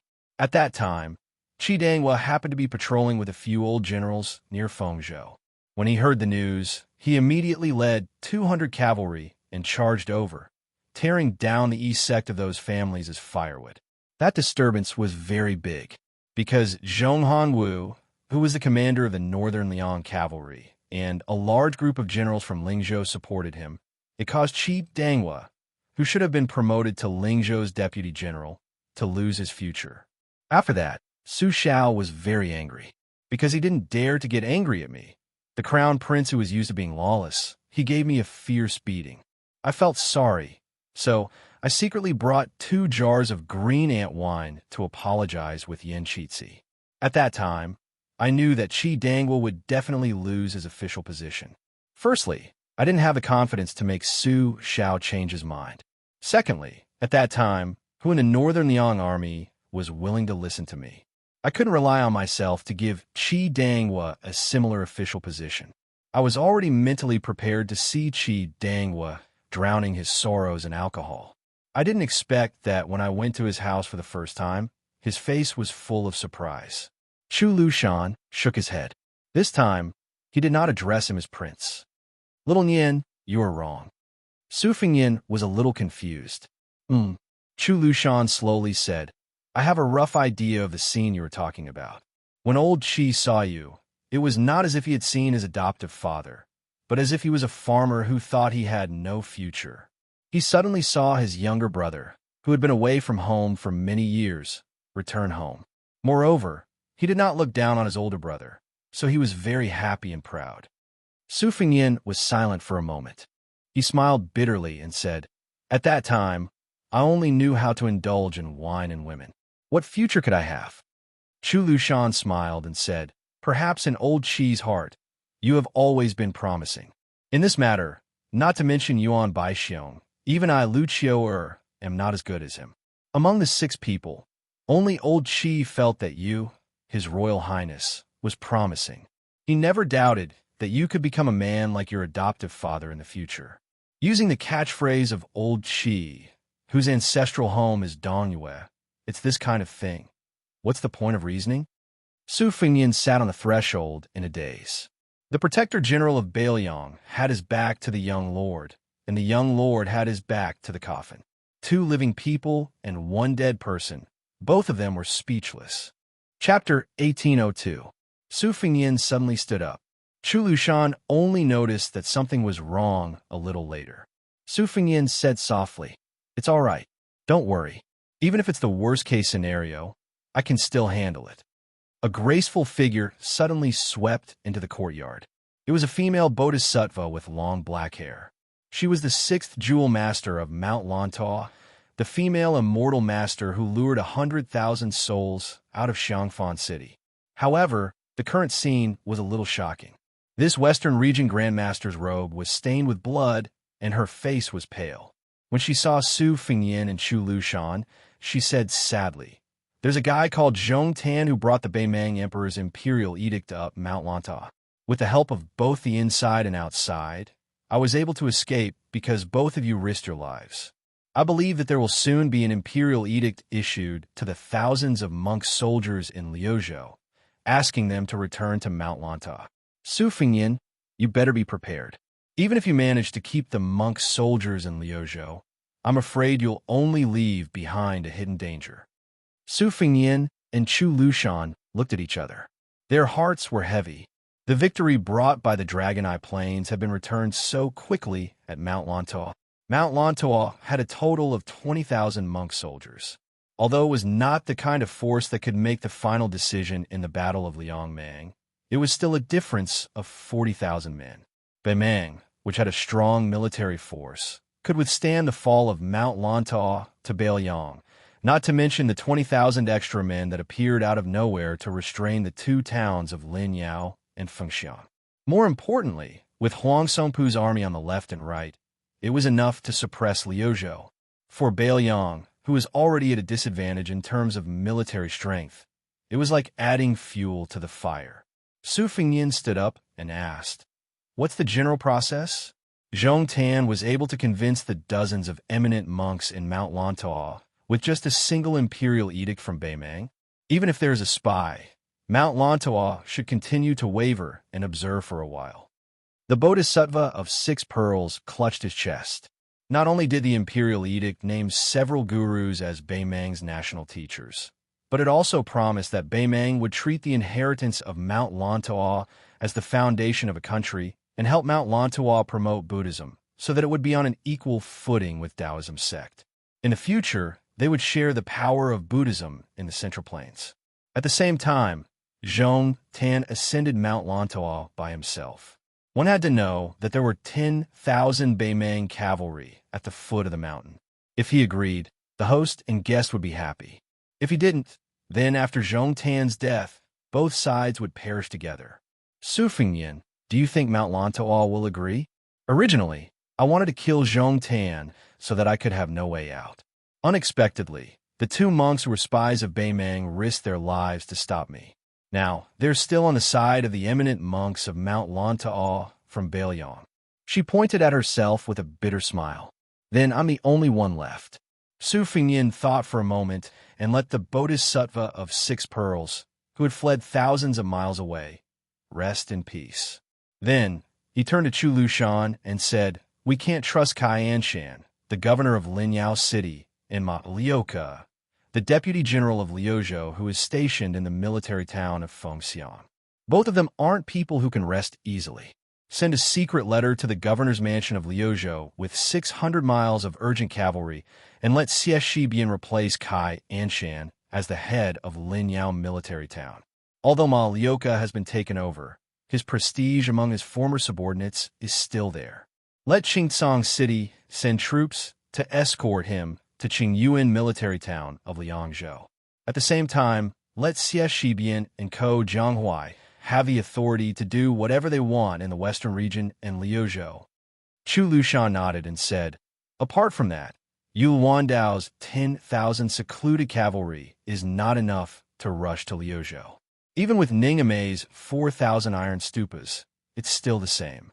I'm afraid we'll have to let Shi Fu, the new general of Liangzhou, take action. Su Fengnian was a little helpless. If that's the case, Xie Shibian's suggestion will temporarily become a major strategy for Beiliang.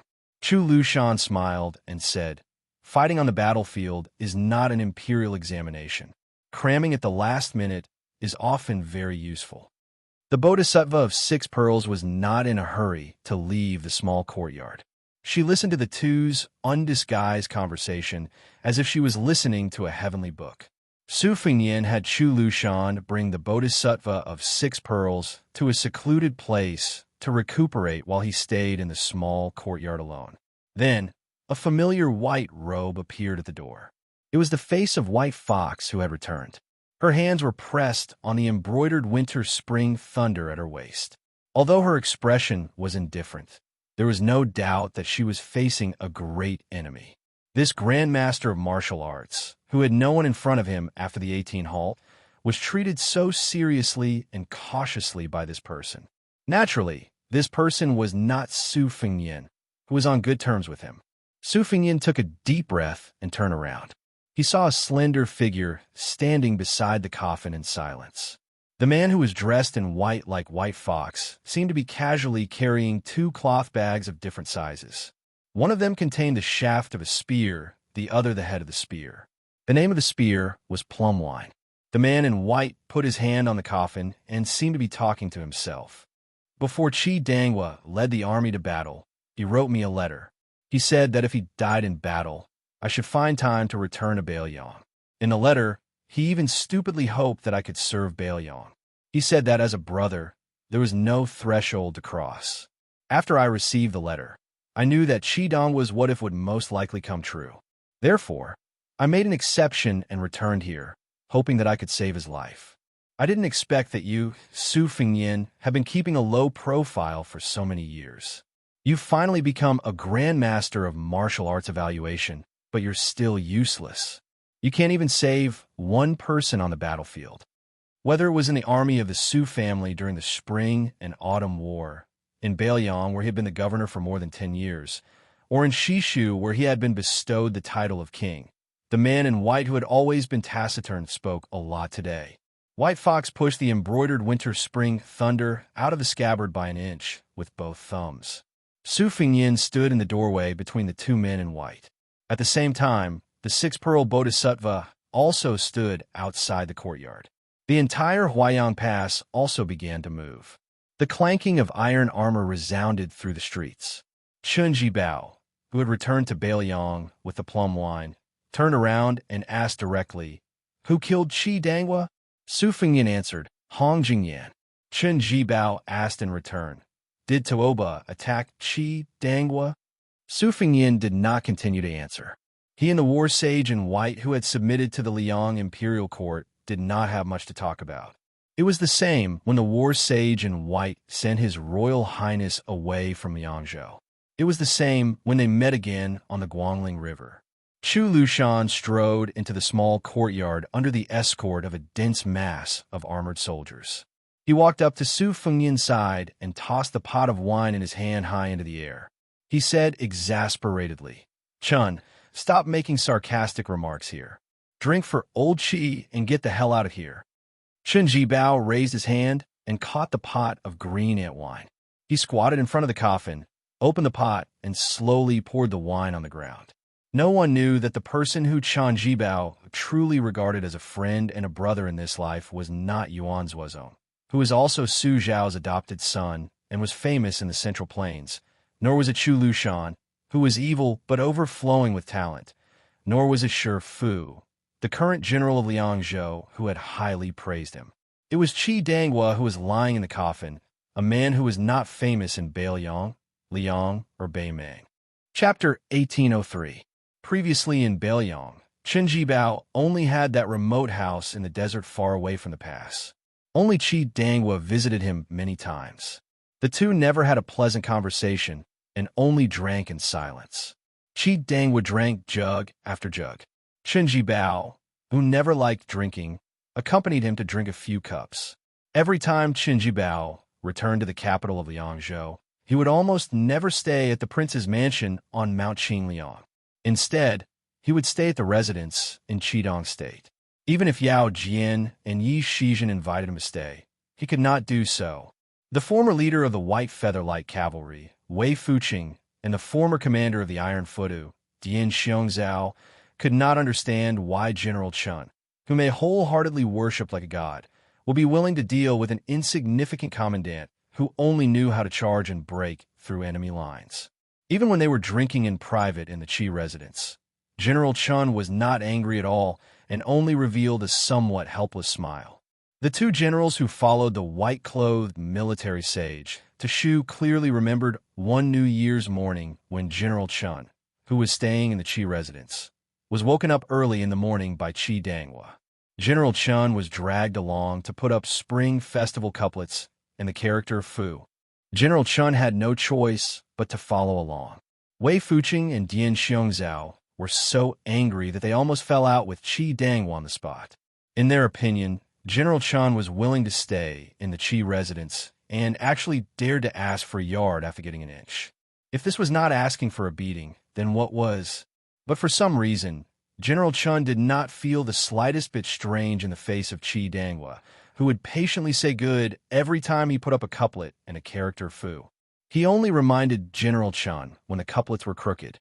Later, Dian Xiongzhao, who could not figure it out even after racking his brains, mustered up the courage to ask General Chun if it was because General Chun had been saved by Qi Danghua in the early years on the spring and autumn battlefield.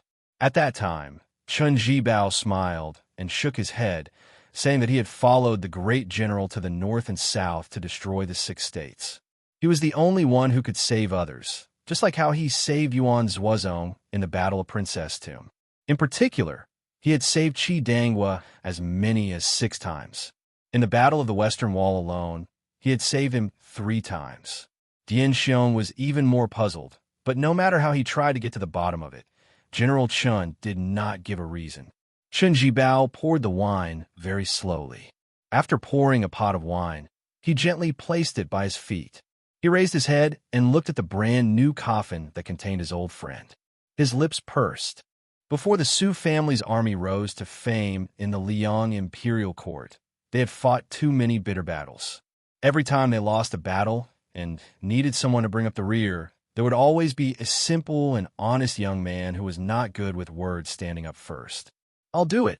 He would fight with anyone who tried to snatch it from him. His reason was that my life wasn't worth anything. I was lucky enough to survive the chaos of war, so it didn't matter if I died. During the Great War of the Spring and Autumn period, the flames of war flew everywhere. Emperors and officials would die, and soldiers would die. Naturally, warriors on the battlefield would die more easily. Therefore, life and death at that time was a small matter, a normal matter. However, there were not many people like that young man who were afraid that they would not die in battle.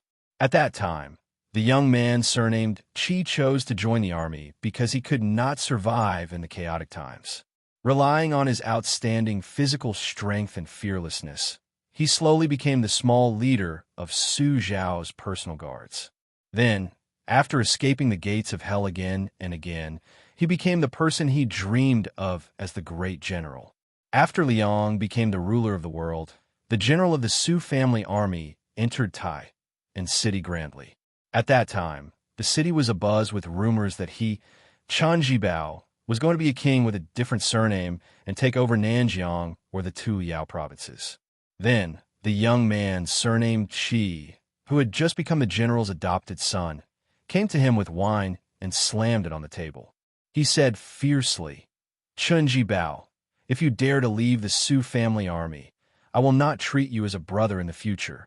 At that time, his momentum was like that of the white-robed monk Li Dongxin. Chen Jibao in Taiyan City didn't know whether to laugh or cry, but he also felt a strange sadness. This person, who looked fierce but was weak at heart, said fiercely. The meaning behind his words was that he, Qi Danghua knew that he was not worthy of being treated as a brother. However, that was Chun Jibao's business. In any case, he still treated him as a brother. At that time, Chun Jibao had said, unhappily, leave the wine and scram. Qi Danghua unconsciously said, oh. When he reached the door, he ran in front of him again. He opened the wine and said seriously, yes. When Chun Jibao decided to leave Bailiang, he also brought a pot of wine to Qi Danghua. The latter seemed to sense something and smiled bitterly. He probably remembered the scene in the past. Qi Danghua asked, leave the wine. Can you also not leave? Chun Jibao shook his head. Qi Danghua sullenly finished drinking the wine. In the end, he said, as long as you don't become enemies with Bailiang in the future, we are still brothers. However, if you can't do that, when the time comes, the first Bailiang person you kill with plum wine will definitely be me, Qi Danghua. This is not drunken nonsense. Chun Jibao took out the letter from his bosom and clenched it in his palm. After he loosened his hand, it turned into powder and scattered everywhere. I have received the letter. However, there are some things you said in the letter that I can't do.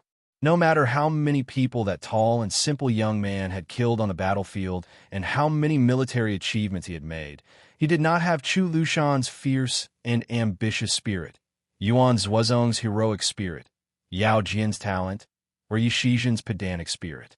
He always had a rustic air about him. Even the cypress coffin after his death looked as rustic as the person lying down. Chun Jibao stood up. He did not turn his head. He sneered and said, the 300,000 iron cavalry of Bailiang died. In the end, it was only to protect the safety of the Zhao family in Liang. Su Fingyan, you are really amazing. Su Fingyan wanted to say something, but stopped. In the end, he did not refute anything. When Chun Jibao turned around, he took off the long bag on his back and revealed the true appearance of the plum wine spear. The room was full of cold air. If I were in northern Liang's shoes, there would be a day. Chun Jibao's mouth curved into a mocking smile. He turned his eyes slightly and looked at Chu Lushan. He said calmly, Chu Lushan, don't you want to be the leader of the civil officials? Do you want to be recognized as Wenjin? I will give it to you. Chun Jibao's eyes looked past Chu Lushan and Su Fingyan. He could vaguely see the Bailiang armor through the courtyard door. Yin Wenwan, Yuan Zuozong, He Zhonghu, Chen Yunshui, these old members of the Bailiang Su family will all be conferred the title of king. Shi Fu, Hu Kuei, Han Laozhan, Ningamei, Dian Xiongzong, Wei Fuqing, these Bailiang generals will all be dukes. Even if they died on the battlefield before the world was at peace, they will all be recognized after death. Chun Jibao withdrew his eyes and finally looked at Su Fingyan. What about you? How many things did you bring to the Bailiang cavalry? Only 300,000 stone steels? Chun Jibao wiped away the cloth bag and held the plum wine spear in his hand. Chun Jibao took out the small cloth bag and put the spearhead in it. Although you killed Hong Jingyan, you and I both know that Qi Danghua died because of you. I don't care how many of Bailiang's 300,000 cavalry died, but Qi Danghua died. I have to settle accounts with you, the rightful king of Bailiang. Su Fingyan looked at the white-clothed war sage who came to denounce him. Chu Lushan, take everyone and leave Huayang Pass. Take the six-pearl Bodhisattva with you. The six-pearl Bodhisattva hesitated for a moment and did not insist on staying. White Fox, who was standing at the gate of the courtyard, frowned. I'll stay, but I won't get involved. Su Fingyan shook his head. You go too. There's no room for discussion. The king of Shu, who held the plum wine in his hand, was indifferent. He allowed Chu Lushan to leave the courtyard with an ashen face. Then, the Bodhisattva of Six Pearls took a deep look at Chun Jibao's white fox face. Chun Jibao, who didn't immediately take action, seemed to be waiting for Chu Lushan to leave Huayang Pass with the troops. He asked with a smile, about half an hour later, you will die. Do you have any last words? Su Fingyan began to close his eyes to rest, waiting for the last Bailiang frontier army to leave Huayang Pass. Chun Jibao didn't speak anymore, letting the king in front of him adjust his qi. He narrowed his eyes and thought far away. The young King Liang was still wearing the boots with the badly worn soles. King of Shu, who had come all the way from Guangling Road to Liangzhou Pass, was not much better. There was a prophecy that was passed down in the imperial court. Beiliang in western Shu was like a rat eating grain, and the flood dragon in white was killed. Chapter 1804. Half an hour later, the thousands of soldiers in the Huayang Pass had all retreated from the Huayang Pass. It was enough to show the order of the Beiliang Frontier Army and Qin Jibao's insight into military affairs.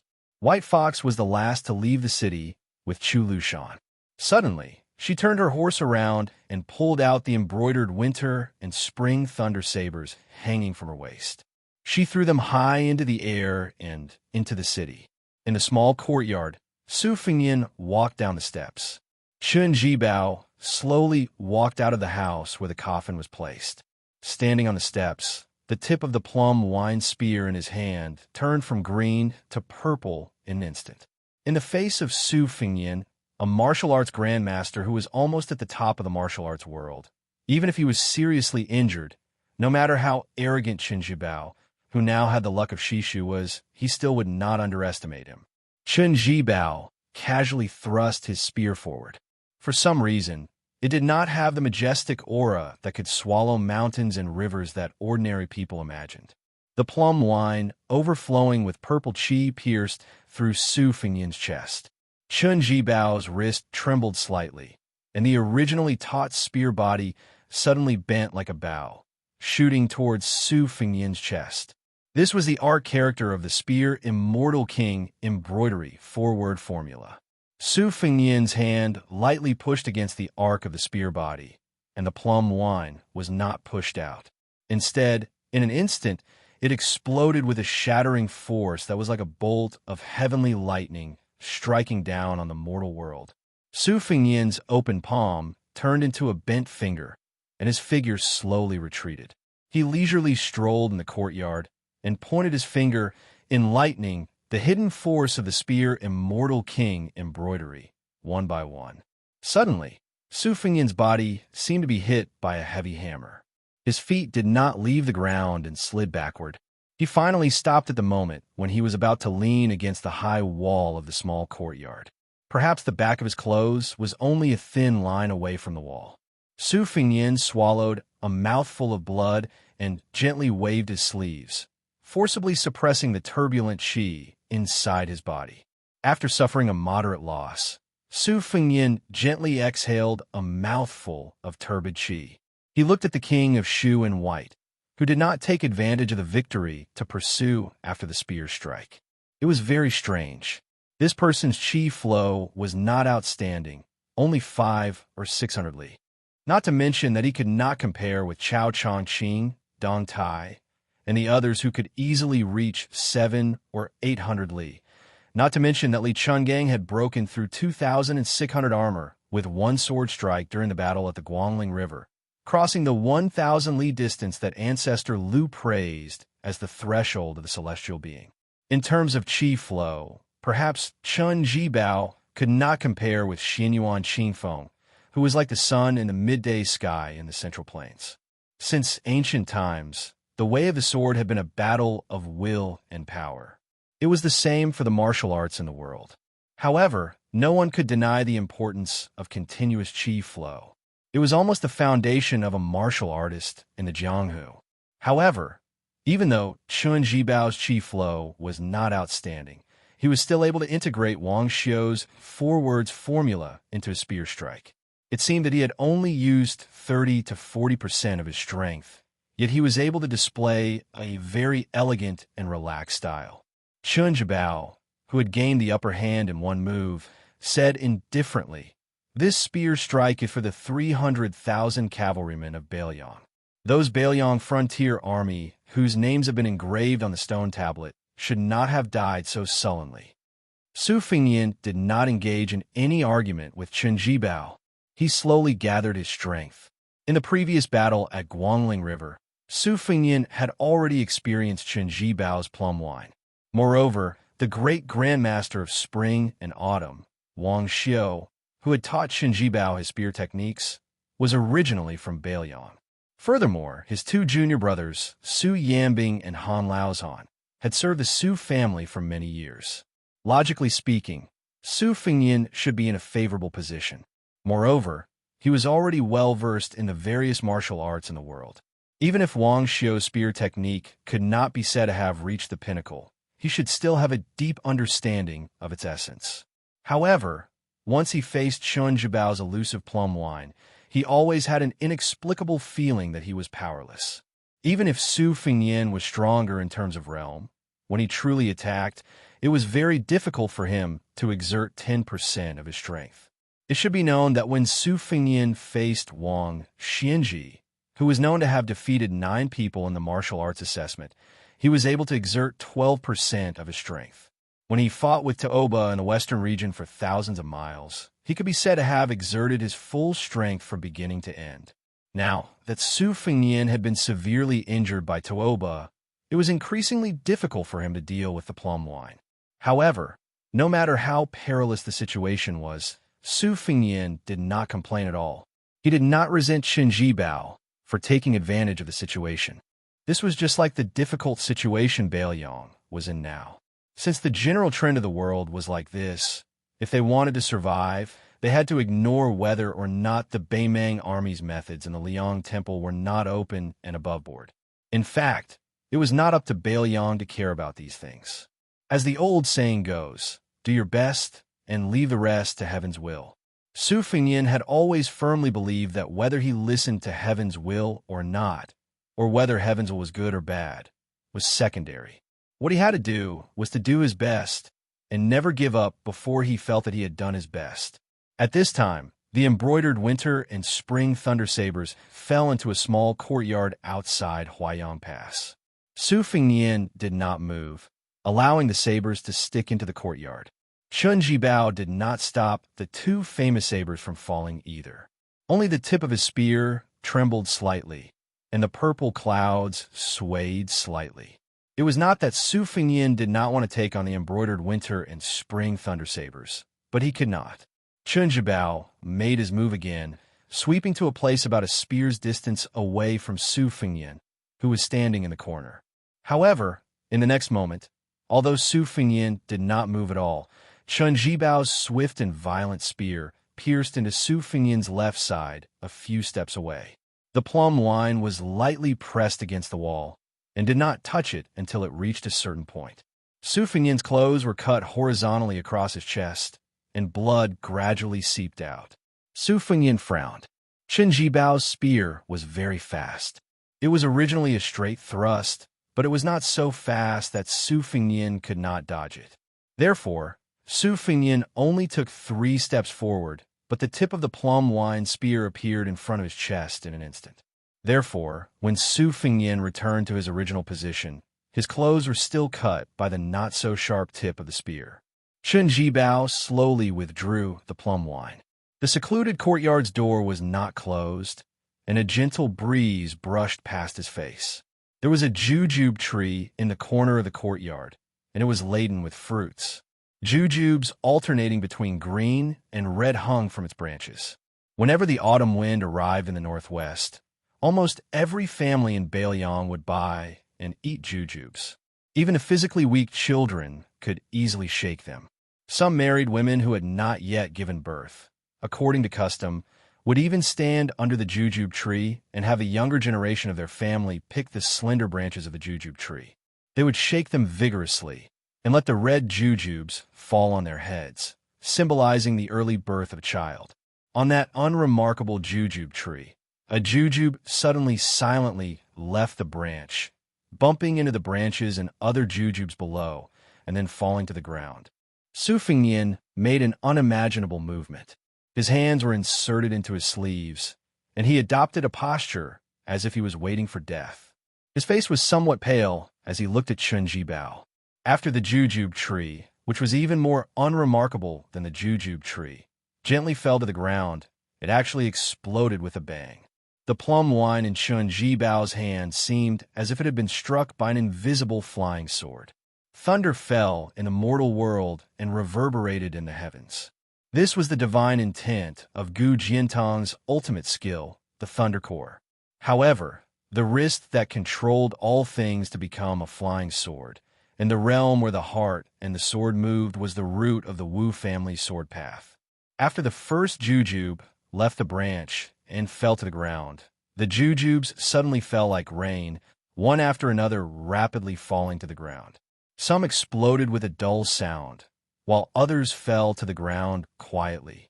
Circle after circle of ripples of varying heights surged out from Chun Jibao's surroundings, and it was like countless pebbles were smashed onto a calm lake. The profound scene was like lotus flowers blooming out of thin air on a piece of snow-white paper under the hand of an immortal. Chun Jibao closed his eyes and held the plum wine tightly. Even if the ripples were 3 feet above his head, he still did not dodge, let alone use his spear to break the stalemate. A ring of ripples spread slightly in the air just an inch above his shoulder. Chun Jibao was waiting, patiently waiting for Su Fengnian's killer move, waiting for the moment when Su Fengnian had the intention to kill. As for the seemingly mysterious ripples, they were nothing but a smokescreen. For Chun Jibao's plum wine, there was no such thing as a flawless first move in the world. He was confident that he could defeat Dong Tai, who was said to be unparalleled in the world, with one spear strike. Therefore, no matter who he was fighting, he was in an invincible position, let alone this young vassal king who was at the end of his rope. Some of the ripples carelessly swayed far away from Chun Jibao. When all the jujubes fell to the ground, Su Fengnian's sleeves moved slightly, and small and exquisite flying swords quietly hovered in front of him. At the same time, the ripples that had disappeared around Chun Jibao reappeared. Large and small, high and low, each of the ripples produced a swaying, snow-white lotus flower. A small courtyard seemed to be full of lotus flowers, and there was a faint tinkling sound. This was the lightning pool of Great Peace City's gatekeeper Lu Haoshi and the great yellow court of Wudong's sect Master Wang Zhongluo. The lightning pool was full of lotus flowers. In desperate straits, life was full of vitality. Chapter 1805. Chun Jibao slowly opened his eyes, as if he had sensed the strange phenomenon in the small courtyard. He did not have the slightest awareness that he was in a dangerous situation. Instead, he leisurely looked around carefully. The pond was filled with lotus flowers, swaying gracefully. These lotus flowers should be the materialization of Su Fengnian's spiritual will. The young vassal king who had once inherited Gao Shulu's celestial physique needed to use this kind of celestial method that did not require the use of qi to face the enemy. It seemed that the battle at the Dragon Eye Plains had indeed damaged his foundation. Chun Jibao's line of sight looked past the lotus flowers in front of him and saw the 9 pocket-sized flying swords hovering in front of Su Fengnian. He was probably afraid that this thunder pond would not be able to trap him, so he needed to rely on these flying swords, which also did not require the use of qi, to guard against the sudden killing of the plum wine in his hand. He did not know if these 9 small objects were a gift from the legendary peach blossom sword god, Dong Tai. It was said that Dong Tai had given him 12 of them in one go. After that, Su Fengnian had lost some to the enemy outside Shenwu City, Cat Han Xingxian, as well as in the battle with Wang Xianji. Could it be that they had not been replenished? Su Fengnian's face grew paler and paler. He lowered his head and stared at the 9 flying swords hovering in front of him. They were not a gift from Dong Tai, as Chun Jibao had guessed. Instead, he had asked the great master of the Moism of Mount Qing Liang to forge them. The Peach Blossom Sword God had once talked about the process of him forging and nurturing the flying swords. Dong Tai had grown up in the sinister sword mountain of the Wu family sword tomb, where countless swords were buried. The first ancient sword he had pulled out was Tai. However, Tai had long decayed and broke as soon as it was pulled out. Dong Tai still used the sword's name as his name. After that, he successively found 11 swords that had a mysterious resonance with him. Because he hated the Wu family that had abandoned him and left him to fend for himself on the sword mountain, Dong Tai did not bring any of the ancient swords out of the tomb. After he left the sword tomb empty-handed, he only took 12 sword wills and finally forged 12 flying swords that were stored in a small box. They were respectively Xianjia, childhood sweetheart, morning dew, spring water, peach blossom, moth may, vermilion bird, huang tong, and golden thread tai. Su Fengnian had returned to Bailiang after the battle with the imperial astronomer and forged 9 swords according to this method. Fengdu, old flood dragon. These 2 swords were a pair. One was reminiscent of Fengdu's green Pao heir, and the other was the old man wearing a sheepskin fur coat who had once said on the river, "The only sword in my life, where there are flood dragons, slay flood dragons." Moose fish. The first time he heard of this name, it was the state scholar teacher from Tide Listening Pavilion who said that Su Fengnian was a kind of bookworm. According to legend, it liked to live among piles of old books. Water spirit. It was because before Su Fengnian forged the swords, he thought of the huge turtle at the spring god lake who had lived for an unknown number of years. Beautiful beard. Liang Imperial Court once had a tailor. He had a purple beard and blue eyes. In his later years, his integrity was not guaranteed. Although he was Bailiang's great enemy, from Su Xiao to Li Yishan to Su Fengnian, they all respected him from the bottom of their hearts. Childish interest. He still remembered the first time he went to Beimang and passed by the Tuma Pass at the border of Yuzhou. There was a child who longed for the Jianghu, who plucked up his courage and reached out to him, saying that he wanted to touch Su Fengnian's saber. Wild fox. Once, he chatted with Zhu Zisu Beiji. This strategist had once teased him that the new prince of Liang cultivated the wild fox Diana, which was not orthodox and would inevitably be plagued with misfortune. Mutton fat. It was because Su Fengnian thought of the servant girl in Wutangan who liked to put on scarlet rouge. He didn't know if she was doing well in Dunhuang. He also didn't know if Huyin Daguan would be able to persuade her to return to Beimang and bring her home this time after entering Bailiang's hinterland. Yishan, a dead tree, is fragrant. What about a dead person? Su Fengnian had been to many places, met many people, and seen many sceneries. But in the end, he still liked the barren and cold Bailiang the most. He liked this place where every family once wore white clothes. Fengdu, Yishan, moose fish, water spirit, old jiao, beautiful beard, childish interest, wild fox, and mutton fat. Not only did Su Fengnian give these 9 flying swords a divine will, they also contained the spirit in the depths of Su Fengnian's heart. Chun Zhibao narrowed his eyes as he looked at the 9 pocket-sized flying swords with different divine wills. It was like he was looking at the life of this young vassal king. In reality, Chun Zhibao had already looked on coldly like this for more than 20 years. When he first saw Su Fengnian, Chun Zhibao was just a youth who had just entered the Manjia battalion. He wasn't even 14 years old.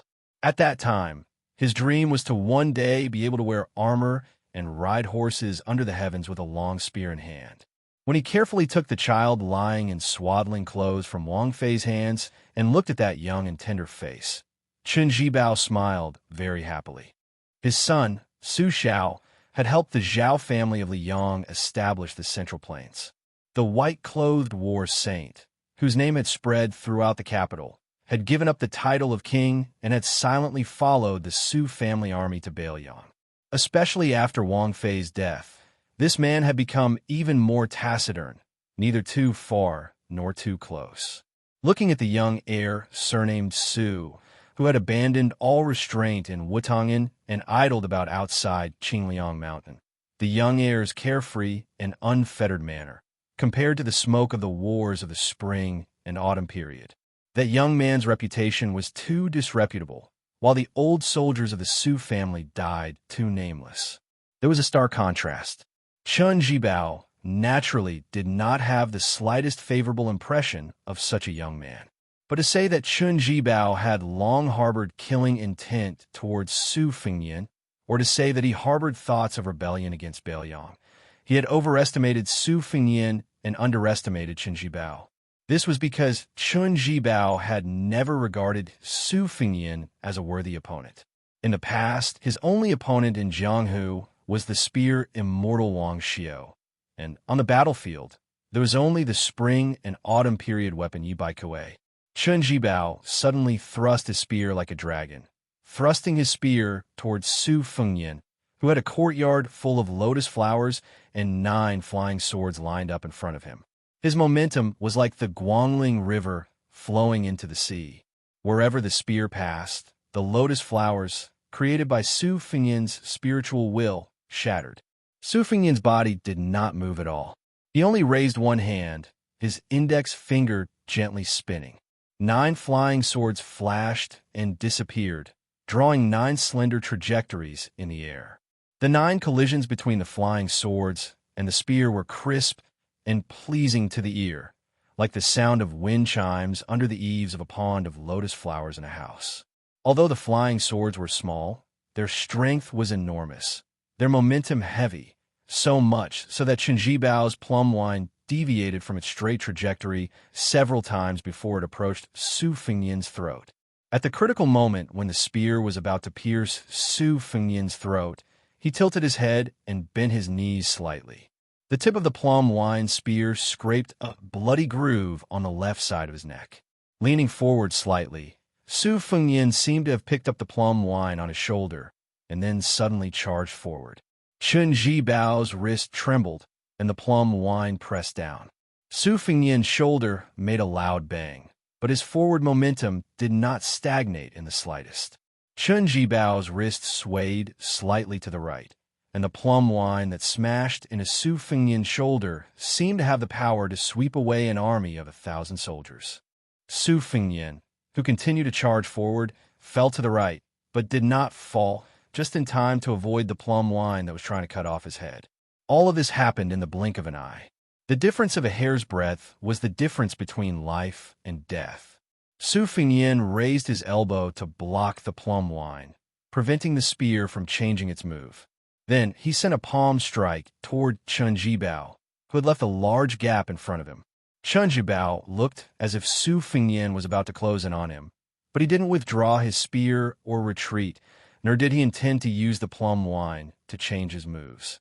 He directly exchanged a punch and a palm with Su Fengyan. Chapter 1806.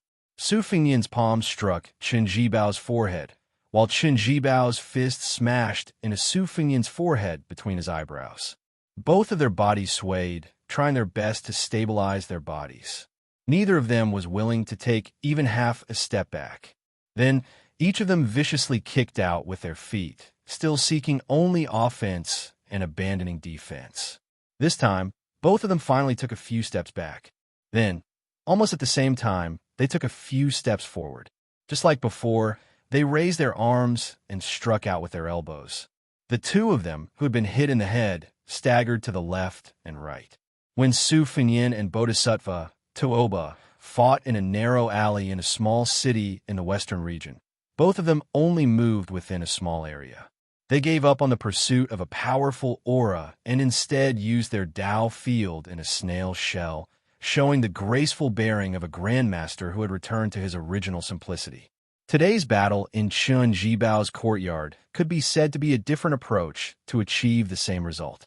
After the two of them separated by a small distance, Chen Jibao, who originally held the plum wine in his hand, did not necessarily have the advantage of making the first move. After all, the plum wine was too long. It was just that Chen Jibao, whose spear technique had reached perfection, suddenly grasped the air in his palm, causing the spear to slide backwards. After grasping the plum wine tightly in his hand, it became like a 3-foot-long sword that was at the perfect distance to meet the enemy. As a result, the plum wine spear tip struck Su Fengyan's palm earlier.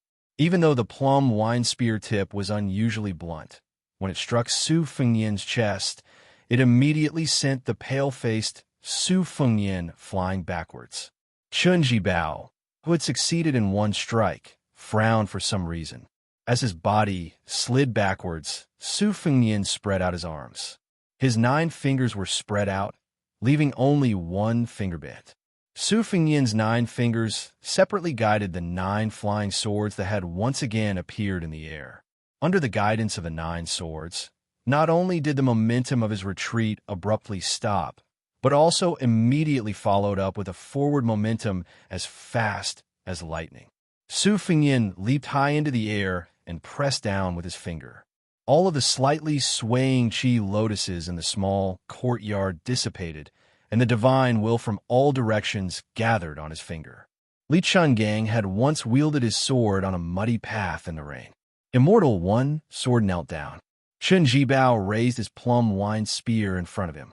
The plum wine was flicked by a finger, and the spear bent in an exaggerated arc. The tip of the arc heavily smashed onto Chen Jibao's forehead. The king of Shu was knocked back until his back was pressed against the wall. Only then was he able to stop himself. After Su Fengyan's feet landed on the ground, he said calmly, "I'll return the slap you gave me on behalf of Beiliang's 300,000 cavalrymen." Chen Jibao forcibly swallowed the blood that was about to gush out of his throat. He tightened his grip on the spear, and only then did the plum wine in his hand stop shaking violently. Chen Jibao twitched the corner of his mouth and looked around. The coffin in the house, the jujube tree in the corner, the scattered dates on the ground, and the two embroidered winter-spring thunders that had never been used. Finally, he looked at the young king who had just suffered one disaster after another.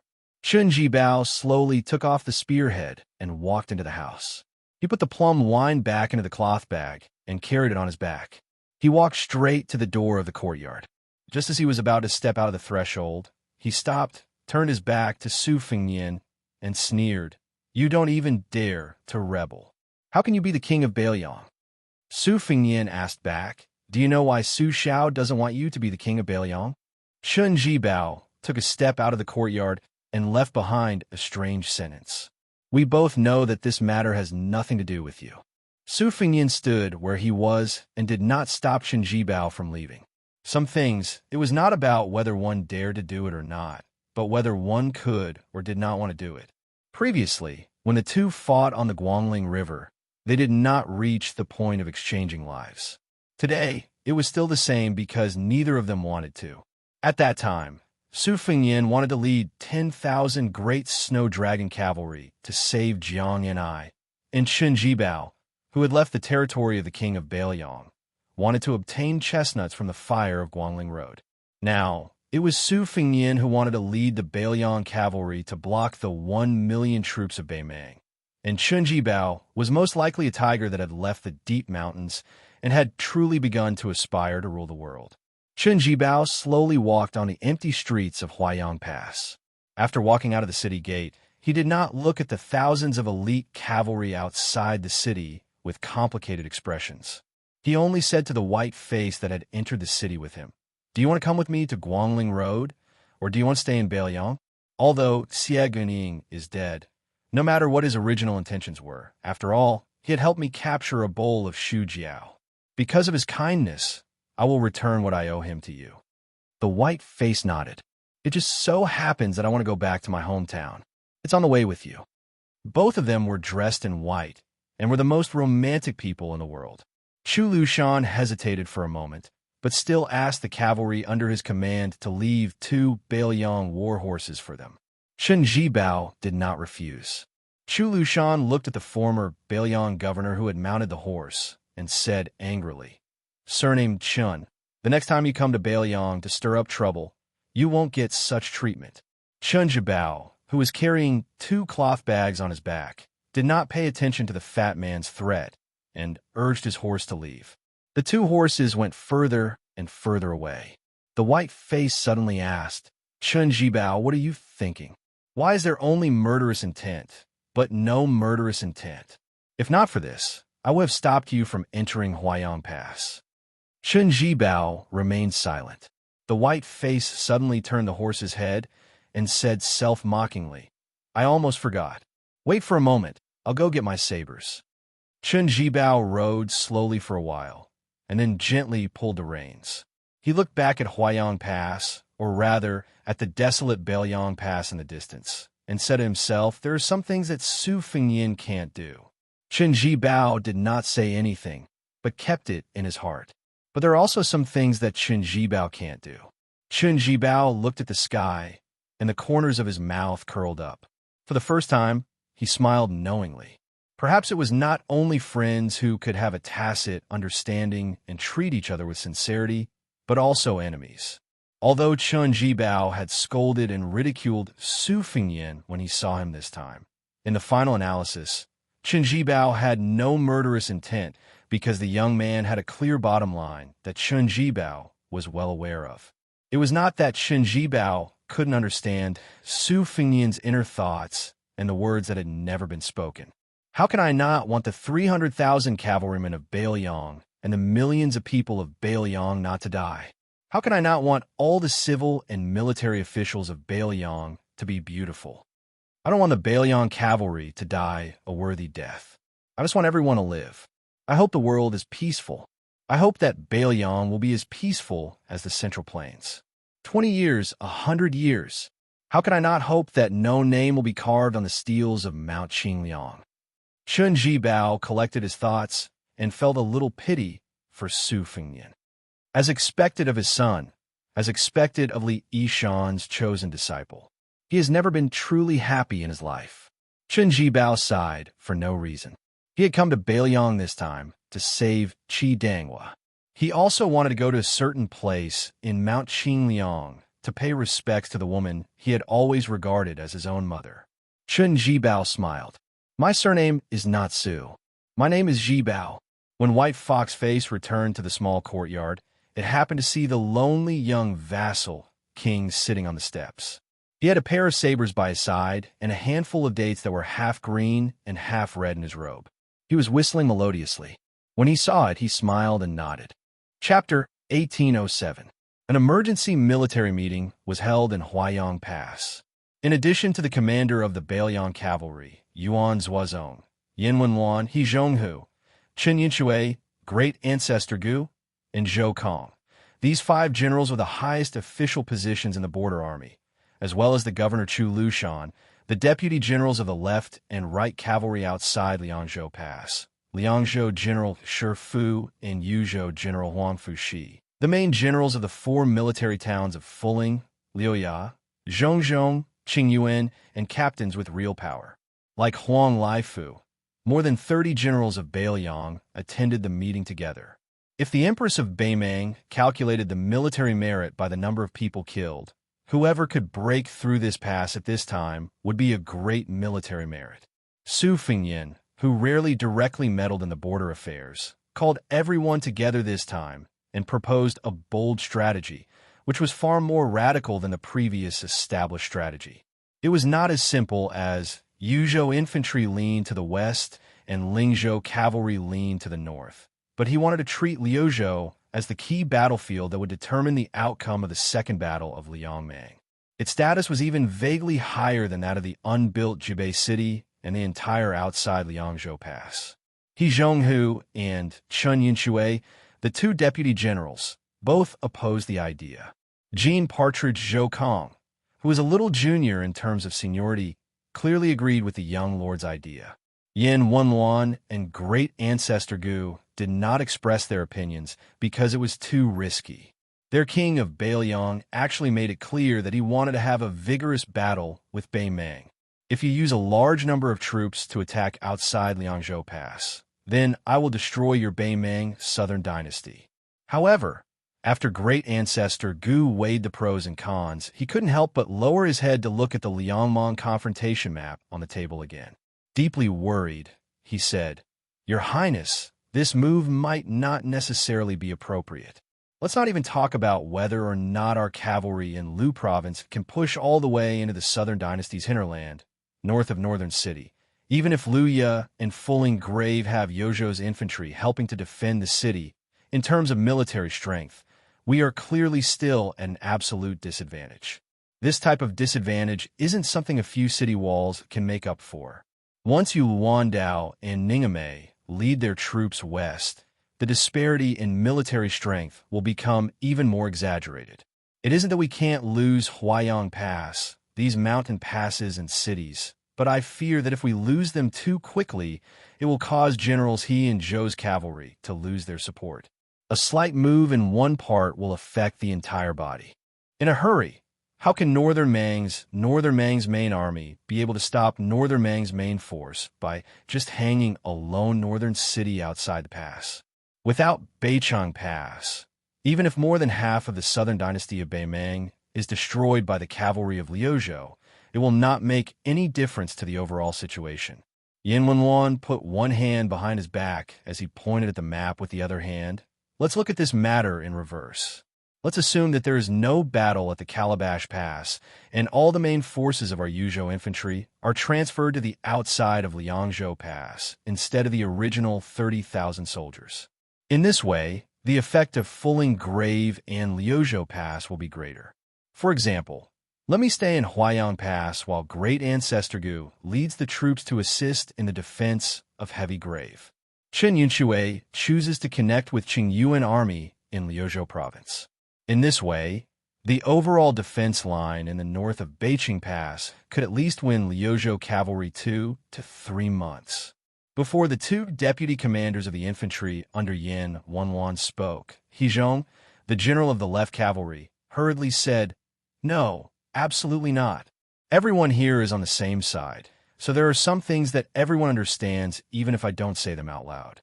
To the north of northern Mang City, Huaiyang Pass is already destined to fall, let alone the several towns of Liuya and Lingling.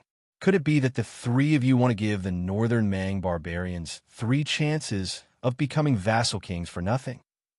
Speaking of this, He Zhong suddenly hesitated as he looked at Su Fengyin and Chu Lushan who were standing side by side.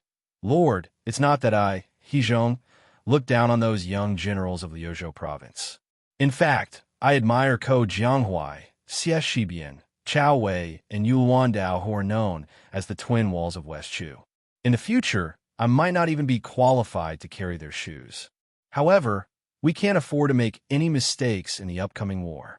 Those barbarians of Beimang, Dong Zhuo, and Huang Songpu can make some mistakes, but we of Beiliang can't make any mistakes.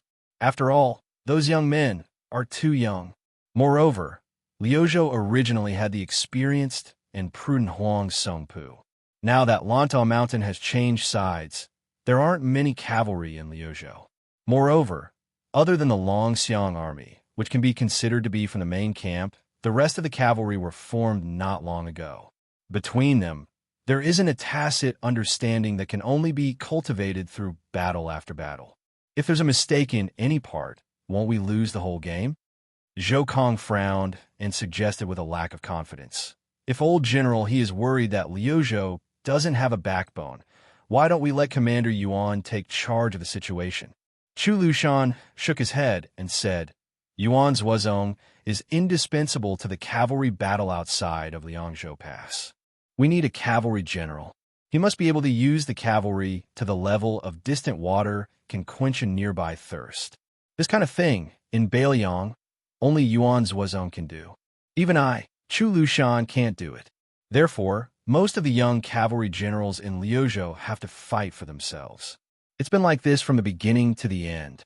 In the Battle of the Princess's Tomb, which determined the decisive battle of the Western Fortress, Yuan's Wuzong was undoubtedly the biggest hero. Therefore, it could be said that if Yuan's Wuzong did not lead the long-distance raid, the Central Plains would still be a different story. Chu Lushan once made a magnificent feat of leading thousands of cavalry into Shu. Together with Lu Shengxiang's Luzhou in the snowy night, they were known as the two classic cavalry battles in the Spring and Autumn War. However, compared to Yuan's Wuzong's sudden raid on the Princess Tomb, it was undoubtedly inferior. Even Shun Jibao admitted afterwards that he realized the significance of the Princess Tomb battlefield later than Yuan's Wuzong. So the first thing Su Fengyin did after his succession was to make Yuan's Wuzong the commander of the cavalry, and Chu Lushan the first general of northern Liang in name. Reality proved that this combination of one real and one fake, the new king of Liang, who had not been able to truly convince the people at the time, did not choose the wrong person. It was also because of this that the northern Liang border army did not have a great shock. Su Beiji, who had just secretly returned to Beiliang from the mansion of the administrator of Lianghuai, stood in the corner without saying a word. He was a little tired after the long journey, so he just stood there and closed his eyes to rest. Chapter 1808. Yin Wenwan, who was short and thin but had an imposing manner that suppressed the generals in the hall, bent 2 fingers and knocked on the table.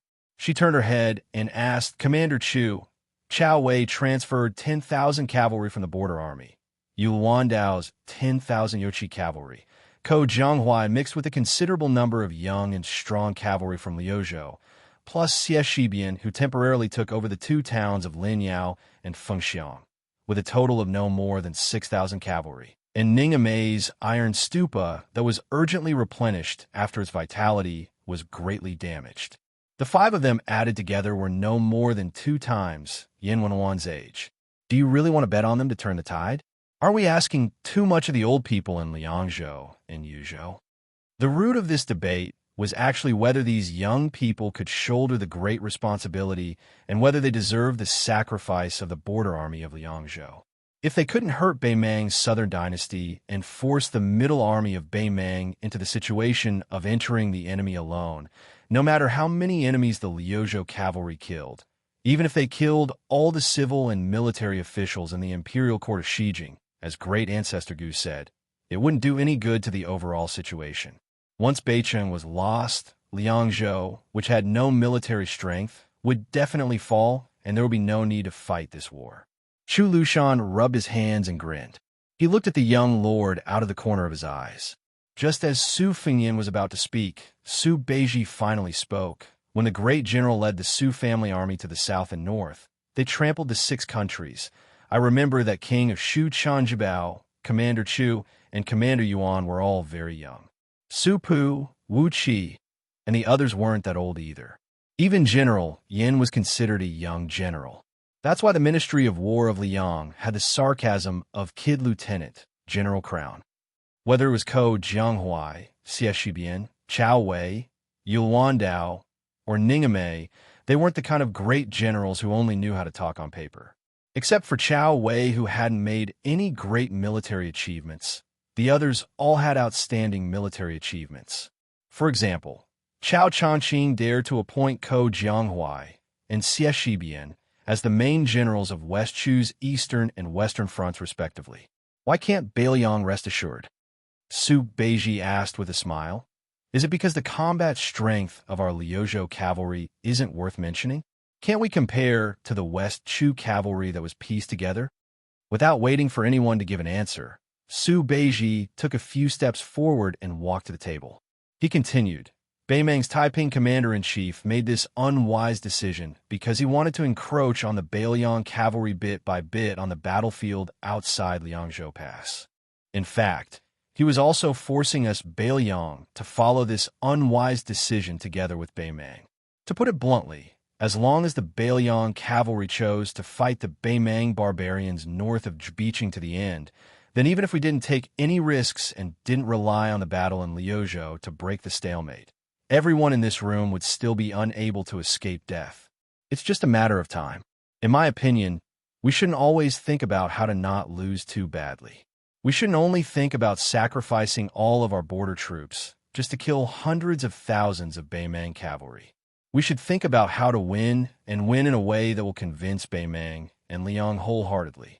Su Beiji pointed at the table. Suddenly, his smile disappeared. He said in a low voice, Now the opportunity has come. It's right in front of our eyes. Su Fengyan turned his head to look at this fellow and smiled slightly. Yin Wenwan and He Zhonghu, these experienced generals, were not hot-blooded hotheads. After hearing Su Beiji's words, they didn't show too much excitement. Instead, they became more cautious.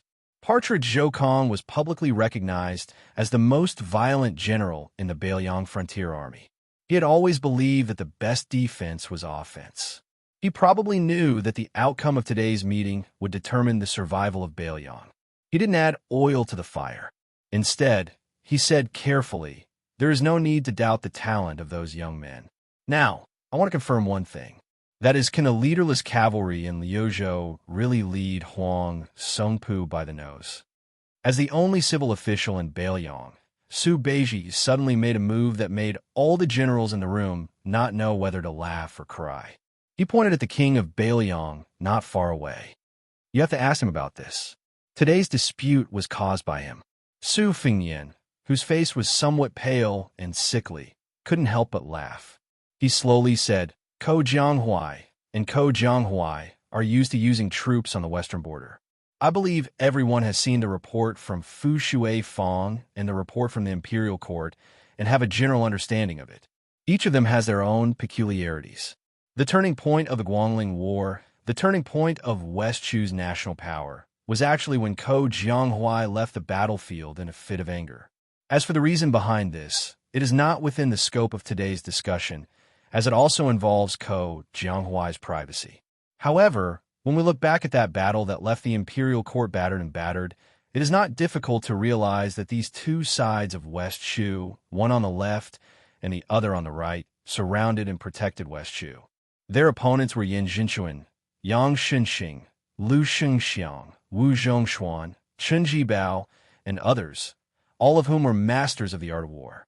Although the later stages of the war began to tilt in Liang's favor, there were also some factors outside of the battlefield that caused Lu Xingxiang and Chen Jibao to not send out their full strength. However, West Chu was still able to maintain a balance of power, which was not easy. Thus, I'm very much looking forward to seeing the two of them working together again in Liuzhou. Su Fengyan smiled and said, if Liuzhou's opponent was Dong Zhuo, who was adept at surprise attacks, and not Huang Songpu, who was prudent in using troops, I would be as worried as many people.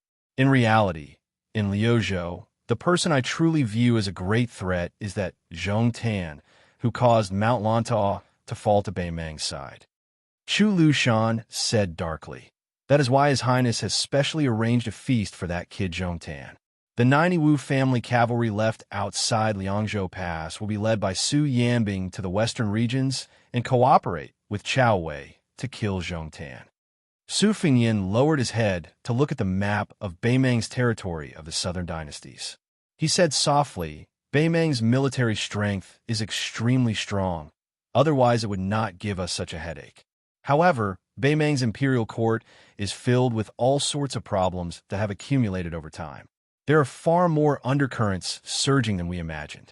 The reason why we are staking everything on one throw and using Liuzhou to break out of this stalemate is not because of the battle at the border of Liangmeng, but rather within Bei Meng itself. I want the confrontation between the Yelu and Murong families of Bei Meng and the northern dynasties and the southern dynasties to be brought from behind the scenes to the front of the stage. I want that old woman who has threatened to sell our heads by weight to be unable to suppress the situation with an iron fist. Yin Wenluan thought deeply and nodded. This train of thought is very interesting. Then, Yin Wenluan's expression was complicated. He looked at Chen Yunshui, He Zhonghu, and the other old fellows who had been in the military with him. We are old.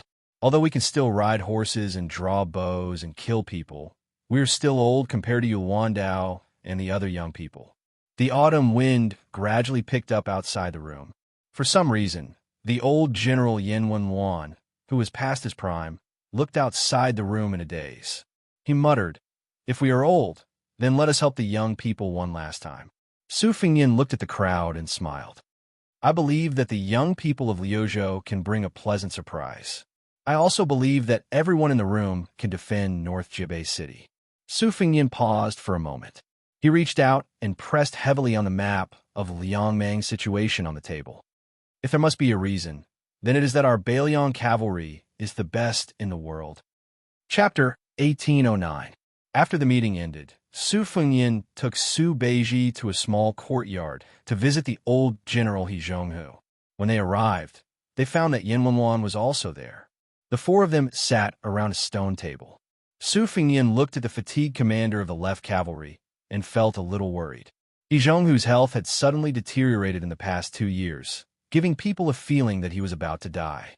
After the first battle of Liangmeng, the old general had privately submitted his resignation to Mount King Liangshan and the Protectorate. At the same time, he recommended Yu Luandao to be the second deputy commander of the left cavalry to Su Fengyan and Chu Lushan. The reason why he did not let the young Bailiang commander directly take charge of the left cavalry was because of this old man's shrewdness.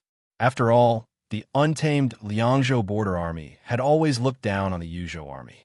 Yu Luandao, who was born in a rich family of the Central Plains, had no connection with the Liangzhou border army. If he suddenly took charge of an army, he might not be able to convince the masses. If there was a mistake in the Second Battle of Liangmang, not only would a great talent in the art of war be destroyed, it would also affect the situation at the border. He Zhonghu would naturally be unable to absolve himself from the blame. However, the fact that He Zhonghu was able to abandon his views and suggest Yu Wandao to become the nominal third in command of the left cavalry was enough to show the magnanimity and foresight of this veteran general. Moreover, when Su Fengyin made an example out of the left cavalry, he was suspected of robbing east to pay west to replenish the strength of the other cavalry, such as transferring troops to Chao Wei and the others. He Zhonghu was also the first to respond without any objection. On this point, the right cavalry general Zhou Kong, nicknamed Jean Partridge, was obviously much inferior and had a lot of complaints. Although Su Fengyin had jokingly scolded Zhou Kong in private for being a stingy miser, Zhou Kong was after all one of the hundreds of old soldiers who sent him off back then. In a sense, Zhou Kong and the Crown Prince had gone through thick and thin together. Therefore, even if Zhou Kong was not straightforward enough, Su Fengyin actually did not take it to heart. Moreover, Zhou Kang's reaction was human nature.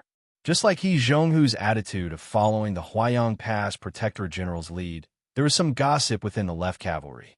Many young generals did not understand and felt that the old general was too easy to talk to. Not only did he reduce the power of the left cavalry, he also tarnished the reputation of the left cavalry. The reason Su Fengyin had specially come to this place was because of the internal strife in the left cavalry. Su Fengyin wanted to first hear He Zhong's thoughts. Unless it was absolutely necessary, Mount Qingliang would not interfere in the affairs of the left cavalry. He believed that Yan Wenluan had rushed over in such a hurry partly because he wanted to support his old friend and show the entire Bailiang border cavalry. The four people in the small courtyard did not drink wine or tea. He Zhonghu seemed to have not expected the young king to grace him with his presence and was pleasantly surprised.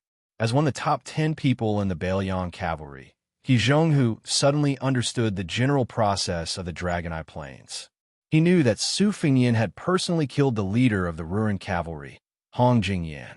He also knew that Qin Jibao had come to Huayang Pass earlier. So Su Fengyin had tried to be concise in his speech in the meeting hall. His face was extremely pale, and this made the old general feel even more guilty. He felt that it was the fault of the Liang province cavalry, that they had let down General Su Zhao's nurturing. In the end, the general's eldest son had to attend to everything personally, and even personally kill people. Then, what was the point of having the 300,000 Bailiang cavalry? As an old friend of Yan Wenluan, He Zhonghu had another hidden identity. The old man had once been a member of the Su family's supporting dragon sect. This group of people was led by the strategist Zhao Chongling, with Qin Jibao as the successor. Wu Qi, who was General Su Zhao's brother-in-law and one of the main generals of the Su family's cavalry, Yan Wenluan, He Zhonghu, and the others were the backbone of the force. Yao Jian and Yi Shizhen's foster sons were also very close to them. Li Yishan's faction, which was ridiculed by the supporting dragon sect as being of the anti-dragon faction, was much weaker overall.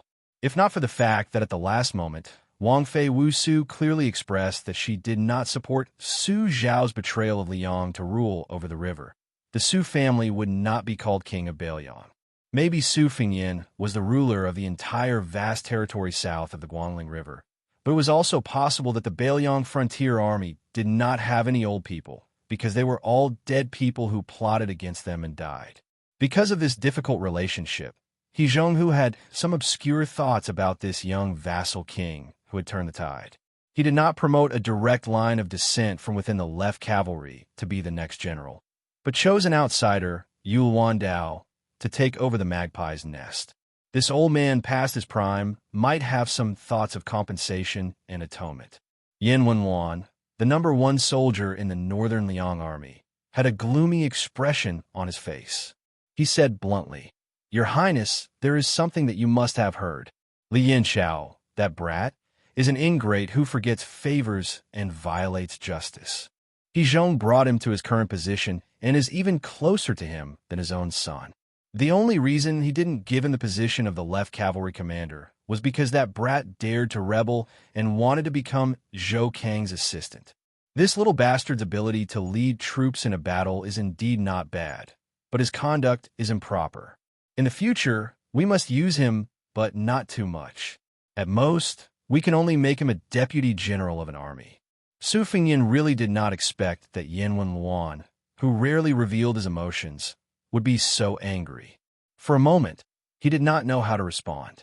Rebel, ungrateful, improper conduct. These were extremely heavy words. Coming from the mouth of Yin Wenluan, one of the few high-ranking officials of Bailiang, these words were enough to make any Bailiang's middle or high-ranking military officer completely lose their chance to have any real power or high position. In fact, Su Fengyan was no stranger to Li Yinchao's reputation. He was one of the four fangs of Bailiang, sharing the same fame as Jian Xiongqiao, Wei Fuqing, and Ningame. His military service was outstanding. In the border army, other than Yin Wenluan, Chen Yinshui, and He Zhonghu, this group of old men, he was second only to Lu Jinu and a handful of other valiant generals. Because he was in the prime of his life, he was the kind of important general who could fight for the Su family for another 20 years. However, he was similar to the Longxiang Army's deputy, General Li Mofen and Youzhou Chao Xiaojiao. His personality was extreme, and he was arrogant because of his achievements. Both of them were famous troublemakers with mixed reputations. He Zhonghu glared at Yin Wenluan and then turned to Su Fengyan to say with a bitter smile, "Wang Yi, if the sky wants to rain and the mother wants to marry, we can't stop it. Since Zhou Kong has promised that Li Yinchao will succeed as the commander of the right cavalry, then let him go. Yinchao, this child, has fought in the left cavalry for many years. The military merits he has made are enough for this future. There is nothing wrong with people walking towards greater heights." Yin Wenluan was helpless. Actually, it wasn't that he didn't like Li Yinchao, but he just wanted to help He Zhonghu raise the topic. If he, Yin Wenluan, was the bad guy, then He Zhonghu, who couldn't put down his face, would just nod his head. It wasn't that Li Yinchao couldn't leave the left cavalry, but he couldn't encourage this trend. Otherwise, wouldn't Jean Partridge's little hoe fly away? He Zhonghu's illness was not light. Would he really have to lie in bed in the future and hear the grievous news of the right cavalry falling apart? Was he really not afraid of dying with grievances? Yin Wenluan sighed. He had known He Zhonghu for most of his life and admired this old man. He didn't have a family in his old age and only raised a few lame old horses. He managed the army like a long-winded auntie. He treated the soldiers like his own children. They ate, drank, and peed in the army, no different from normal soldiers.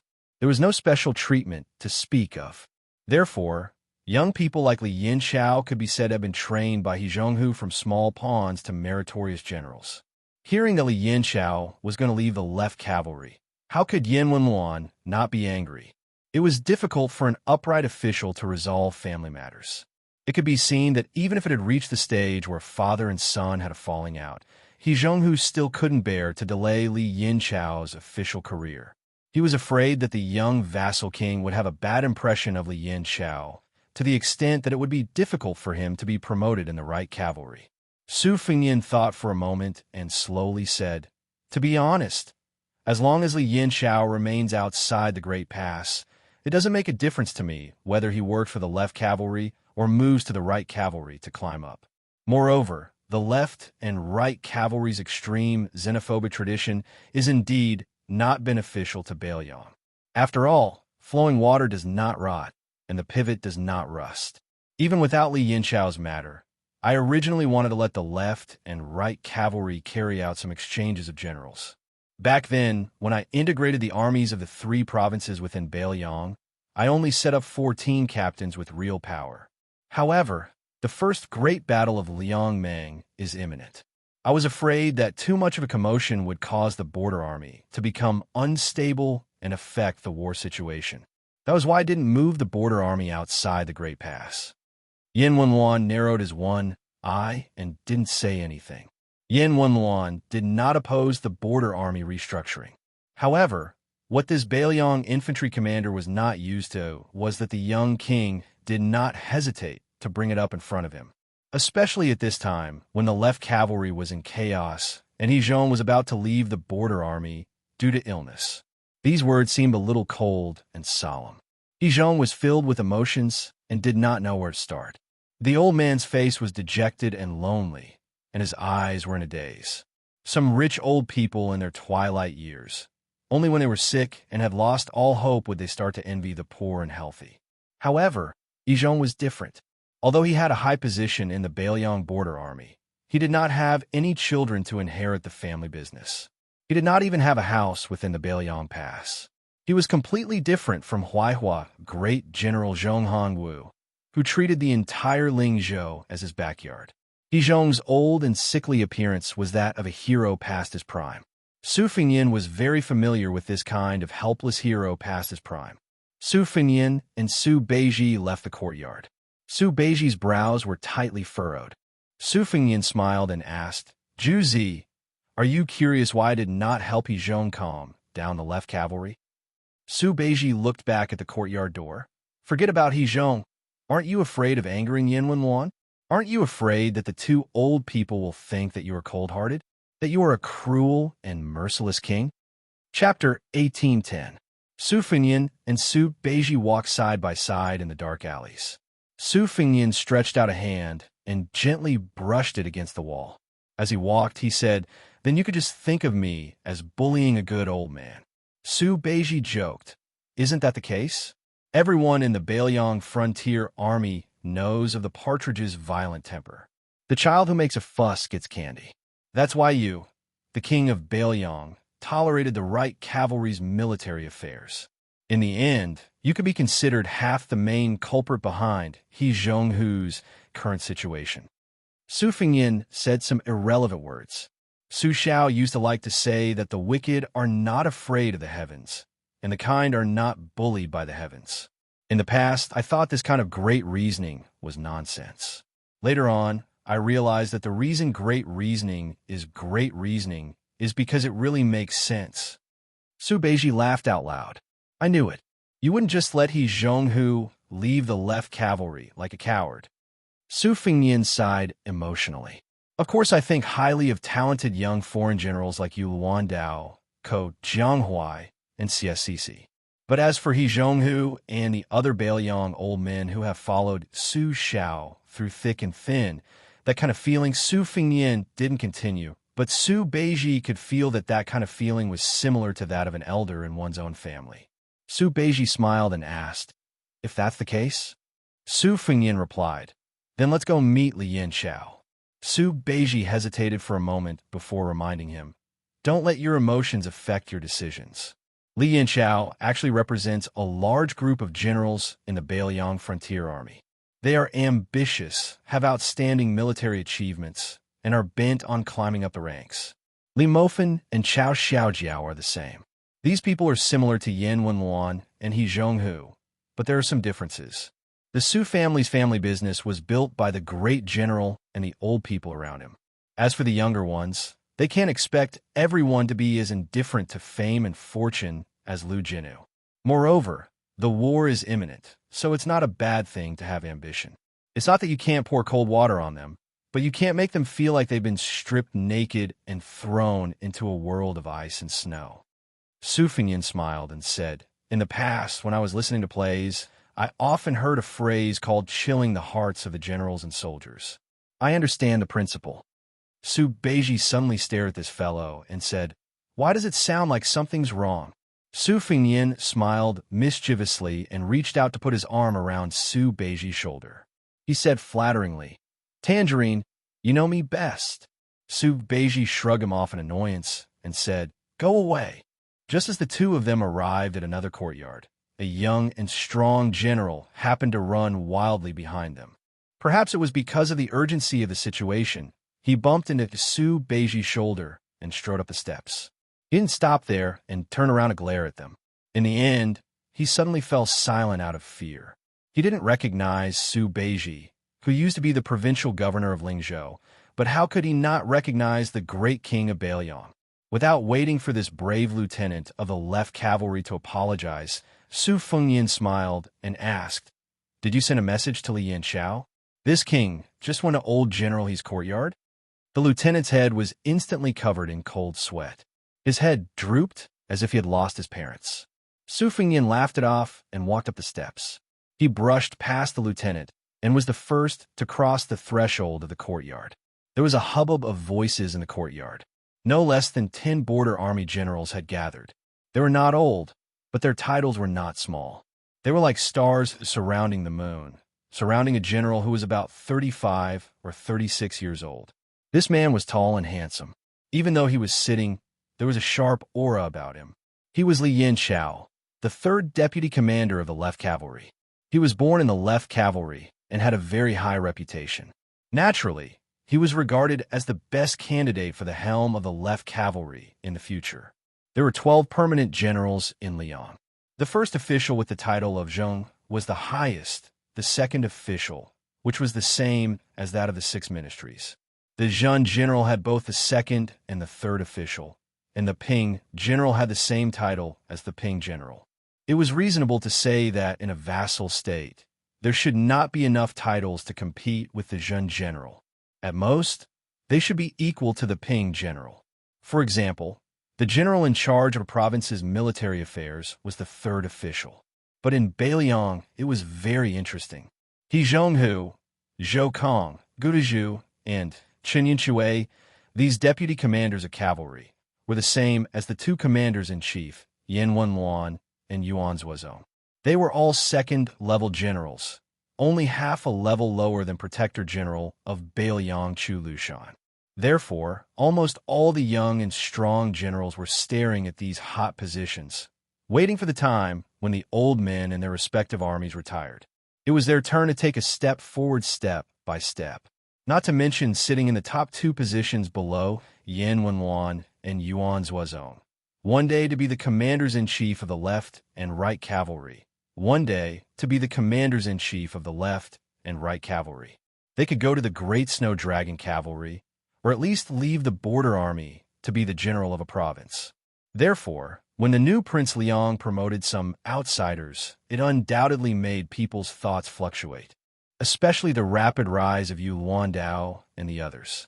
Huang Fujin, Ko Jianghuai, and Han Laozhan each took the share of the generals of 3 provinces. Shi Fu followed closely behind them as the general of Liangzhou. As a result, there were a lot of expectations and thoughts. When the generals saw the arrival of the young vassal king, after the initial shock, they all stood up from their chairs and cupped their fists in greetings to the prince. The lieutenant of the left cavalry, who had been standing helplessly behind Su Fengyan and Su Beiji, quickly ran to join his colleagues. Only then did he feel relieved. A general quickly made 2 chairs for the young vassal king. After Su Fengyan and Su Beiji sat down, he raised his hand and gestured twice. Everyone, please sit down and talk. Today is not a military meeting, so there is no need to pay attention to the red tape. After all the generals saw Li Yanxiao calmly sit down, they carefully returned to their original seats. The 2 generals whose seats had been taken were standing not far away. Their eyes were bright as they stared at the legendary new Liang Wang, the eldest son of Ren Tu, a martial arts grandmaster. He had killed Wang Xinji and recently Hong Jingyan. Chapter 1811. He had caused a ruckus at the Imperial Astronomer of Great Peace City. It was said that even the immortals who had walked out of the portraits and the ancestors of Longhum Mountain who had ascended had all been killed by this young man. Moreover, the only king with a different surname in Liang was not careless on the battlefield. The battle at Huda's city and the 1,000 Li attack outside the gourd were all facts. Therefore, even if these generals were all arrogant people in the left cavalry, when facing this young vassal king, they had no choice but to be in awe. Apart from the awe, there was also heartfelt admiration. The people of Beiliang respected martial arts, and the border army valued military service the most. The new King Liang led the Beiliang cavalry to victory over the Beimang barbarians and beheaded Zhu Jing Temple inside the gourd. How satisfying! The more this was so, the more uneasy everyone present felt. They were well aware of why the young lord appeared in the small courtyard. It must be because of Li Yanxiao leaving the left cavalry and joining the right cavalry in a fit of pique. But Hu and Bailiang did not know that Yu Luandao was the trusted general of the new King Liang. He had even used his noble status as a king to put his name in a new camp of the Ghost Cavalry. And the origin of this disturbance was that the old general had recommended Yu Luandao into the left cavalry. Li Yinbin's expression was calm, but deep in his eyes there was a strong unwillingness. In the view of this scheming general, since the new King Liang had personally come here, even if he had not taken the stance of denouncing him, he, Li Yinbin, would not have a good ending. The generals and lieutenants who had gone through life and death with Li Yinbin were all sweating for Li Yinbin. They were afraid that the young king would suddenly turn hostile. What would they do then? Not to mention whether or not they had the guts to oppose the new Prince Liang. Even if they did have the courage, what was the point? Was this courtyard of people enough for the new King Liang's hand? Su Fengyin asked with a smile, "Is there wine here? If there is, take it out." Li Yinchao said calmly, "King, we followed the commander in a Huayang pass and did not bring wine." Su Fengyin turned to Su Beiji and said, "Can I trouble you to come?" Su Beiji nodded and got up to leave the courtyard. Naturally, he was going to ask Chu Lushan for help. After Su Beiji left, Su Fengyin joked, "Before we drink, I have something to tell you." This king had a drink with Lu Jinu, Chu Hanqing, Ma Jili, and the others in Tigerhead City, and then they all died. "Are you scared?" Li Yinchao pursed his lips, and his handsome face became even more prominent. The leader, Li Yinchao, did not speak.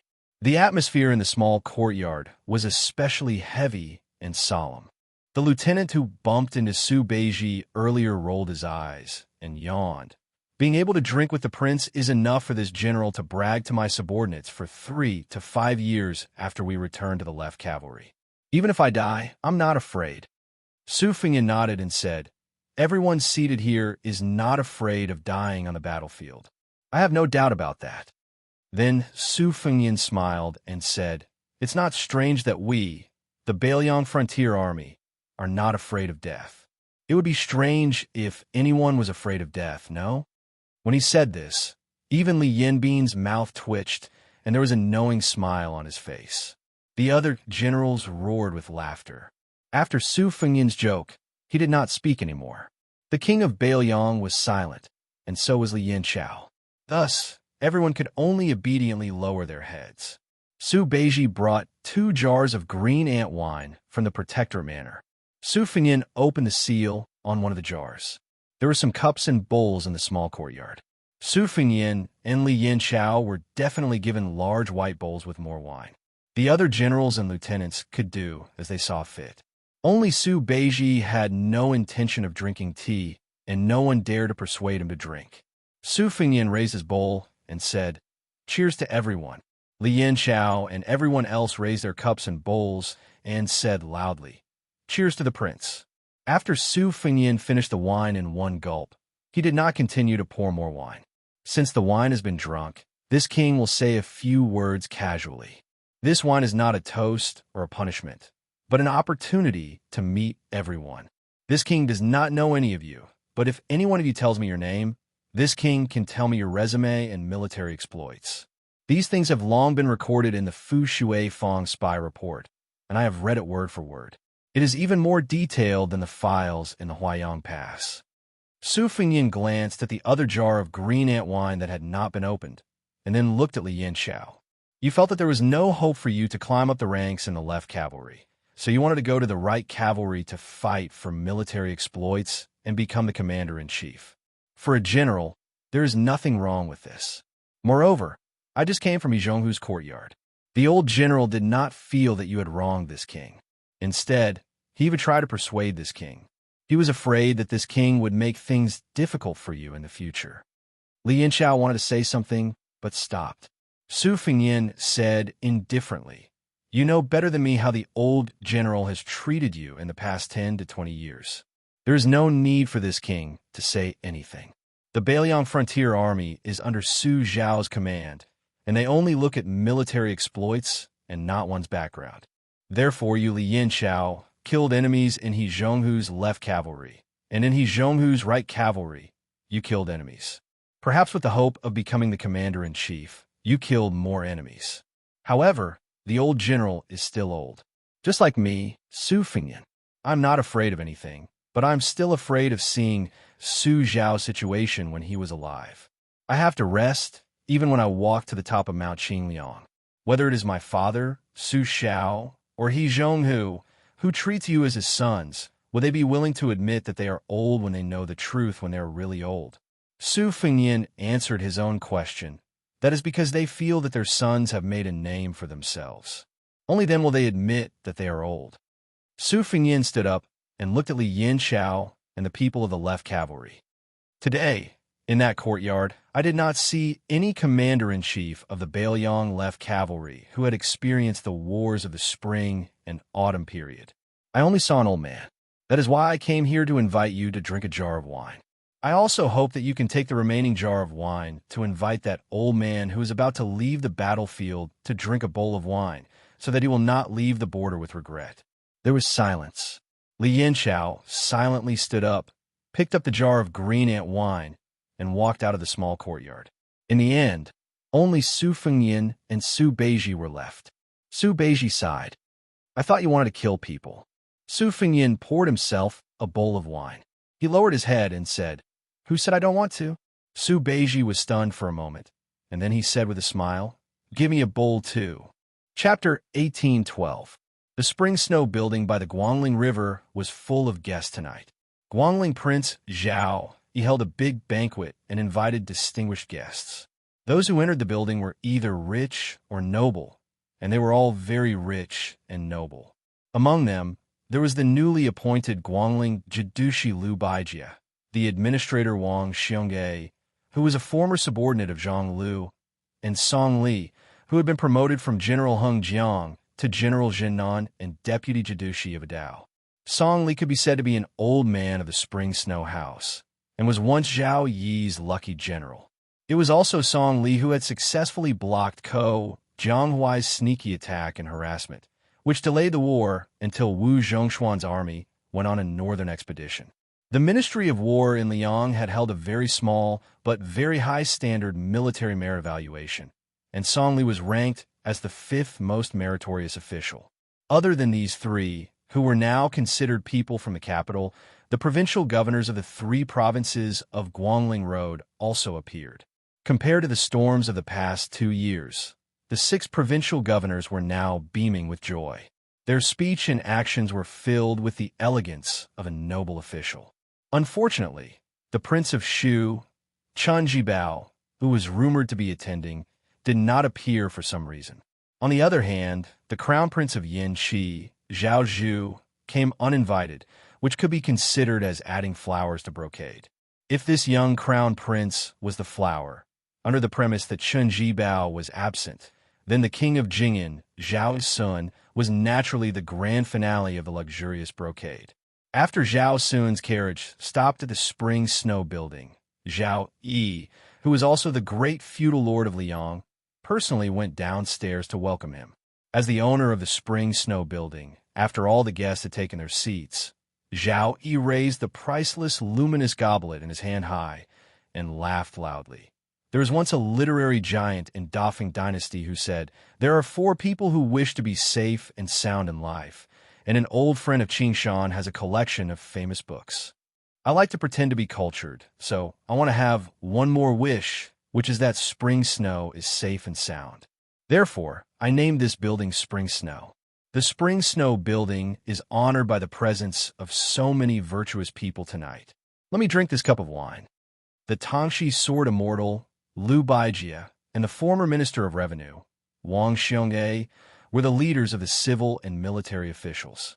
They sat at the head of the table on the left and right. After the toast at Guangling Road, the 2 of them also picked up their wine cups. However, Wang Xiongye and Zhao Yi downed their wine cups in one gulp. Lu Baijia only took a small sip before stopping. She quickly put down her wine cup and glanced at the crown prince, Zhao Yi, sitting next to Zhao Yi.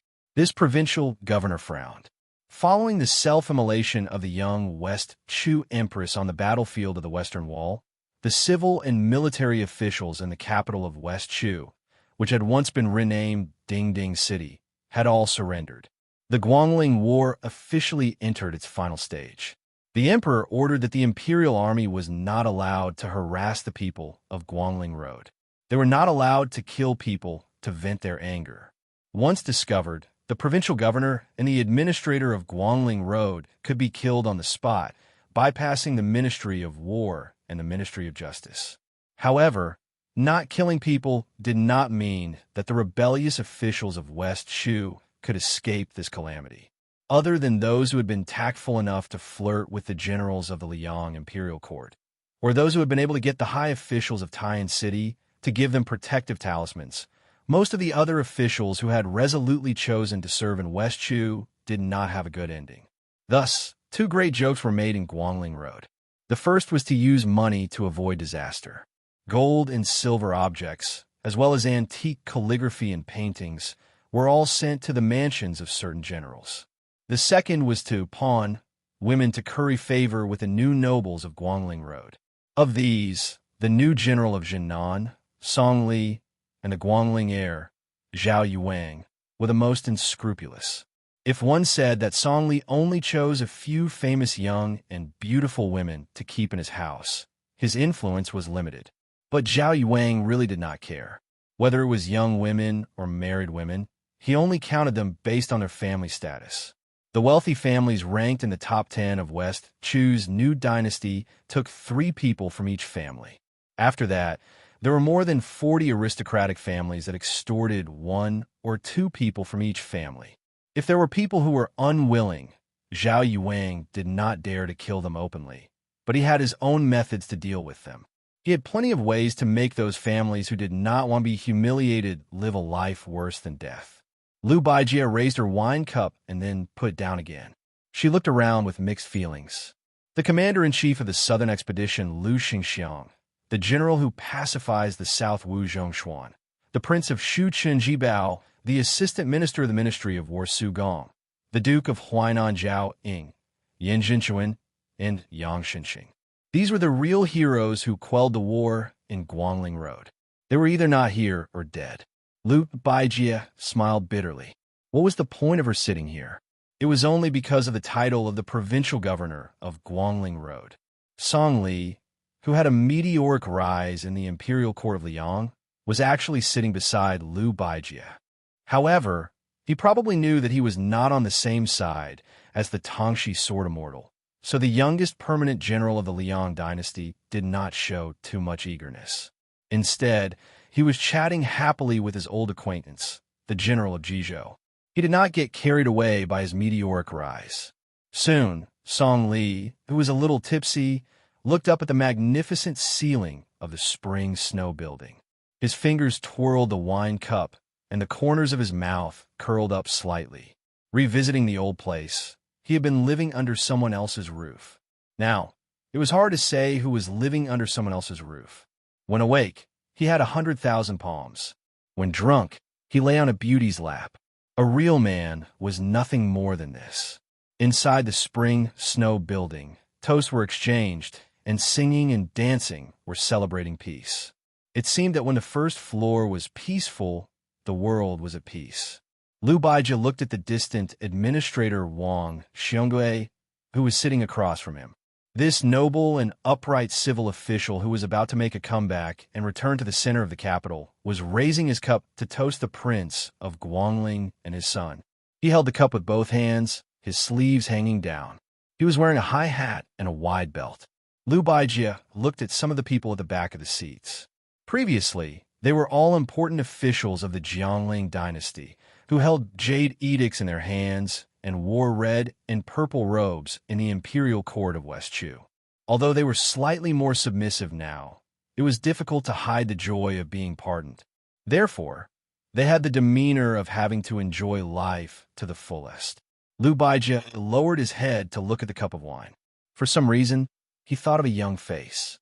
When that young man first came to visit, he asked the Tongxi sword immortal, who had not yet become an official at that time, "How many pounds of benevolence, righteousness, and morality do you sell me?" He suddenly raised his cup, tilted his head back, and drank the wine. The hall was full of well-dressed guests. He was full of himself. Chapter 1813. The crown prince of Yanqi, Zhao Zhu, was an uninvited guest. He could have sat next to the king of Jing in Zhao Sun, but he was not particular about it. He rejected the arrangement of the spring snow building and took the opportunity to sit at the back. There were two people on his left and right. One of them was Qi Shentz, the son of a wealthy family who had studied at the Shangyin Academy. He had a handsome face and was very good-looking. He did not speak much, but was not arrogant. He was very likable. On the right was a burly man called Zhou Daliang, an old subordinate of Lu Xingxiang. This time, he did not follow his benefactor to Jizhou to take up a post.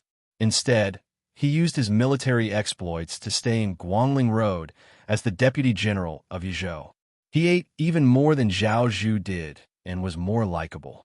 Qi Shentz and Zhou Daliang didn't deliberately try to build up a relationship with His Highness, but the generals sitting next to them frequently came over to toast to them. Zhao Zhu didn't get tired of it. If you toast to me, I'll toast to you. Gradually, the two flatterers became familiar with Qi Shentz and Zhou Daliang. In addition, Zhao Zhu seemed to have a natural ability to make people feel close to him. For a while, the five of them drank, urged, and avoided wine, each showing their own abilities.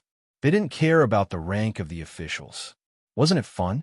Compared to the complicated relationships between the other seats, it could be said that the scenery here was unique. Halfway through the wine, 7 sword concubines of the spring snow building entered the building with their swords.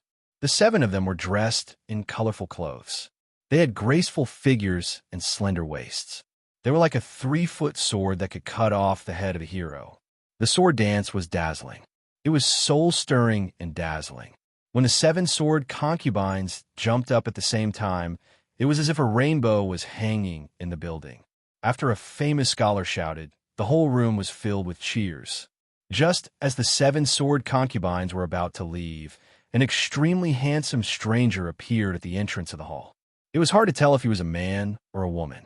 The expression of Prince Zhao Yi of Guangling, who was coordinating with the person outside the door, changed dramatically. The luminous cup in his hand almost fell to the ground. This burly vassal of Guangling stared with wide eyes, his face full of disbelief. Zhao Zhu followed everyone's gaze and shuddered. His expression turned ugly, like a mouse seeing a cat. He wanted nothing more than to hide under the table. The 7 sword concubines that spring snow building had painstakingly nurtured were blocked, unable to advance or retreat. They looked very pitiful. The stranger who spoiled the mood was holding a jug of wine and sitting on the doorstep. Beside him walked 5 beautiful women in snow-white clothes. Compared to the 7 already stunning swordsmen of the king's mansion, whether in terms of appearance or bearing, they were superior. 5 women in white, each with a saber, lined up in front of their master. It was a famous saber of the old Southern Tang dynasty. The current standard saber of the Liang border army and the 4th-generation saber of the Bailiang Su family were all examples. General Jinan Song, Li's eyes lit up. He quickly recognized their identities. They were the personal maids of Nalin Yusi, known as the 2 vassal kings of Nanjiang. Their names were also very strange. They were Dongwei, Shishu, Fengdu, 3 Corpses, and Chenglu. The 5 women in white simultaneously took a dozen steps forward. With a light shout, they drew their sabers and chopped down. Just 5 sabers created a majestic momentum of thousands of cavalry breaking through the formation. The 7 spring snow building sword concubines were so scared that they fled backward. Most of the guests invited by spring snow building were also pale. They didn't know what was going on. Was it Prince Zhao Yi of Guangling's ingenuity to liven things up? Or was there someone who dared to make trouble in spring snow building? Everyone only heard the handsome scholar sitting on the threshold, shaking the wine pot with one hand and patting his knee with the other. He sang loudly, "Please look carefully at the people in front of you. Every year they bury the grass. More or less, there are graves in the grass. Every year, half of them are not swept." Now everyone understood that these people didn't get along with the vassal king's mansion. Otherwise, if it was the arrangement of spring snow building, those words alone would be too unlucky. Prince Zhao Yi of Guangling gritted his teeth. Lu Baijie looked calm. Wang Xiongui was puzzled. Song Li smiled playfully. Zhao Zhu didn't know whether to laugh or cry. The obese Zhao Yi slowly got up, squeezed out a smile, and asked tentatively, "Mr. Nayland, I don't know why you came to Spring Snow Building. Do you have something to discuss?" Wang Xiongui, who was about to retire as the administrator and return to the capital, was furious after hearing the title. He asked knowingly, "Who are you?" Nayland Yusi, who was as charming as a god, stopped singing. He smiled intoxicatingly and pointed at himself. "Me?" Then he got up leisurely. He had been drinking when he went upstairs. Before sitting down at the door of the top floor of the Spring Snow Building, he had already drunk more than half of the wine. His face was flushed, and he became more and more radiant. This advisor, who was only known by name in the entire Liang Temple, laughed and said, "I, Nayland Yusi, am a scholar." Following Nayland Yusi's words, the 5 beautiful maids once again moved forward. Their figures spun in the air, and then they stepped heavily on the rich and luxurious clothes. They slashed out with their blades, and their imposing manner was even more powerful than before. Nayland Yusi slowly moved forward as if there was no one around. His words made the entire Guangling Path's dignitaries feel as if they were struck by lightning. 150,000 armored soldiers from Nanjiang went all the way to the north. They have already crossed the Guangling River. Wang Xionggui's face was pale, and he fell back to his seat. Not only was this Guangling Path administrator out of his wits, but there were also countless crisp sounds of wine cups breaking in the building. Zhao Yi's face was gloomy, and he did not say a word. Song Li narrowed his eyes and began to weigh the pros and cons. Zhao Zhu was stunned on the spot. The Nanjiang army left their territory to the north without permission.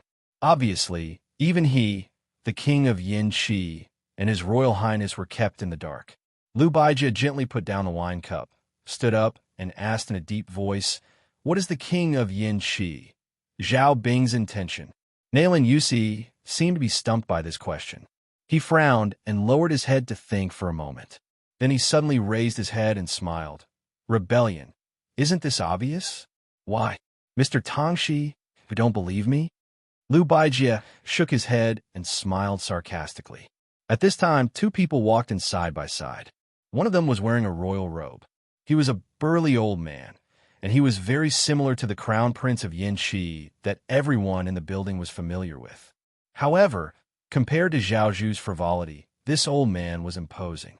The old man smiled and looked at the Guangling king, Zhao Yi, who was sitting high on the main seat. "Little fatty Yi, how have you been?" "I have been in the barren Nanjiang for 20 years. I have been drooling over your Guangling path for a long time. But then again, it should have been I, Zhao Yi, who owned Guangling. You, Zhao Yi, are only fit to help me guard the house for 20 years. Zhao Yi's face was ashen, and his lips were trembling. However, compared to the king of Nanjiang, who had not spoken in the Liang Palace for more than 20 years, the king beside the old man, who was also wearing a royal robe, made all the dignitaries feel more terrified and desperate. The former protector general of Beiliang, the current king of Shu, Chun Jibao. If it was only Zhao Bing's Nanjiang army rebelling, Liang and Gu Jintang's 2 border armies going south to quell the rebellion, it would be nothing more than another disaster of West Chu's restoration. However, once Zhao Bing had Chun Jibao's help, everyone began to doubt whether the Liang imperial court, which had shown signs of trouble since the Yong Hui auspicious talisman, would be able to luckily survive this calamity.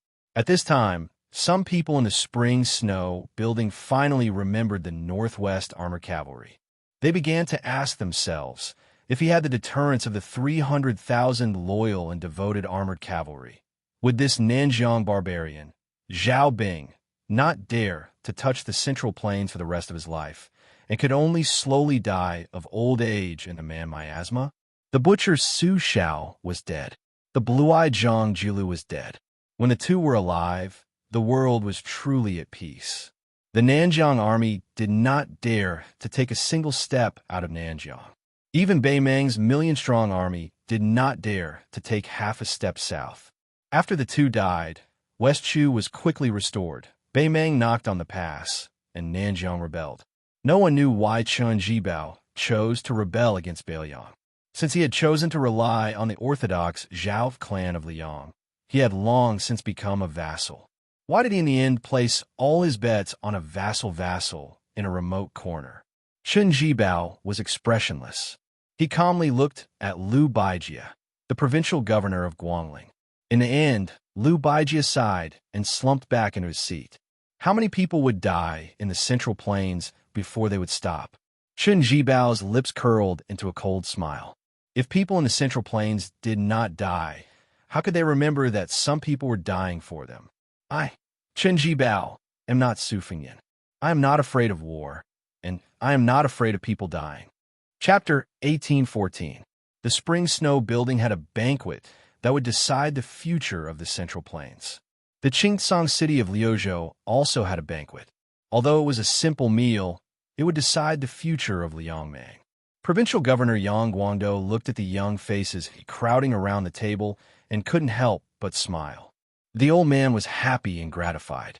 Chen Shiliang, who had just been promoted to Liuzhou, General Ko Jianghuai, Xie Shibian, who had just come from outside Liangzhou to take over the two towns of Linyao and Fengxiang.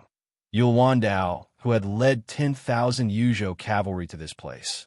Chao Wei, who was about to go Mount Lantau in the western regions. And of course, Su Longxiang. The old man looked at these energetic young people, as if 5 rising stars had suddenly appeared in his family. It was like suddenly seeing clusters of fresh green on a snow-white winter day. It was too much for the eye to take in, and it filled one with joy. Chao Wei was short and had an ordinary appearance, but he was arrogant. Even though he was eating at the same table as these people of the same age, his voice was the loudest and his aura the sharpest. This short man chewed on a mutton pancake as he snorted at Yang Guangdou. Old Yang, just wait patiently and help me deliver the victory report to Mount Qingliang and the Protectorate. Actually, if you want me, you can pick up the brush right now. Just write the military merit as big as possible. I guarantee it won't be wrong. Chen Shiliang smiled.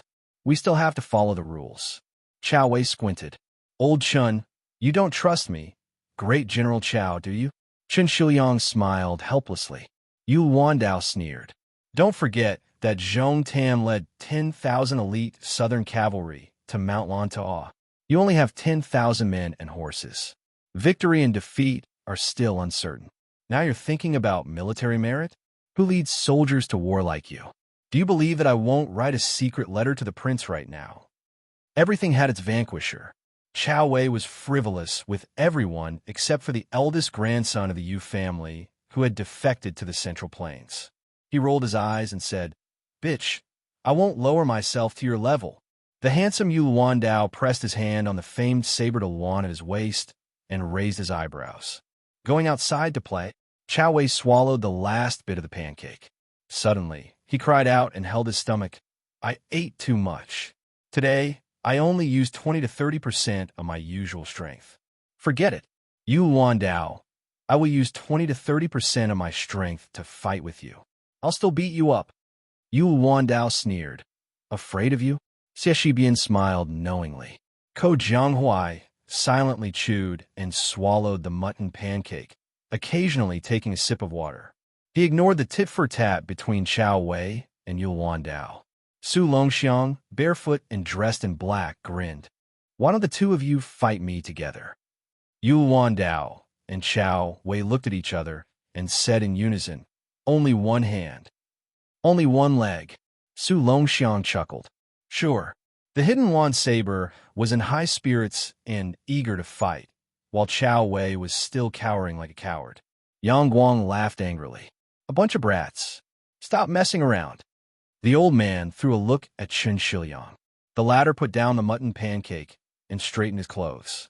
He said in a low voice, The latest report from the Whispering Water House shows that the real Battle of Liuzhou will be fought at Beimang Nanchao. This is a confirmed report.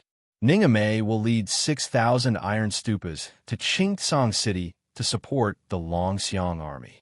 At the same time, Liangzhou's General Shifu and the white feather-light cavalry stationed around Qingyuan Army Town can enter the Liuzhou battlefield at any time to help the Longxiang Army tie down Huang Songpu's Beimang main force.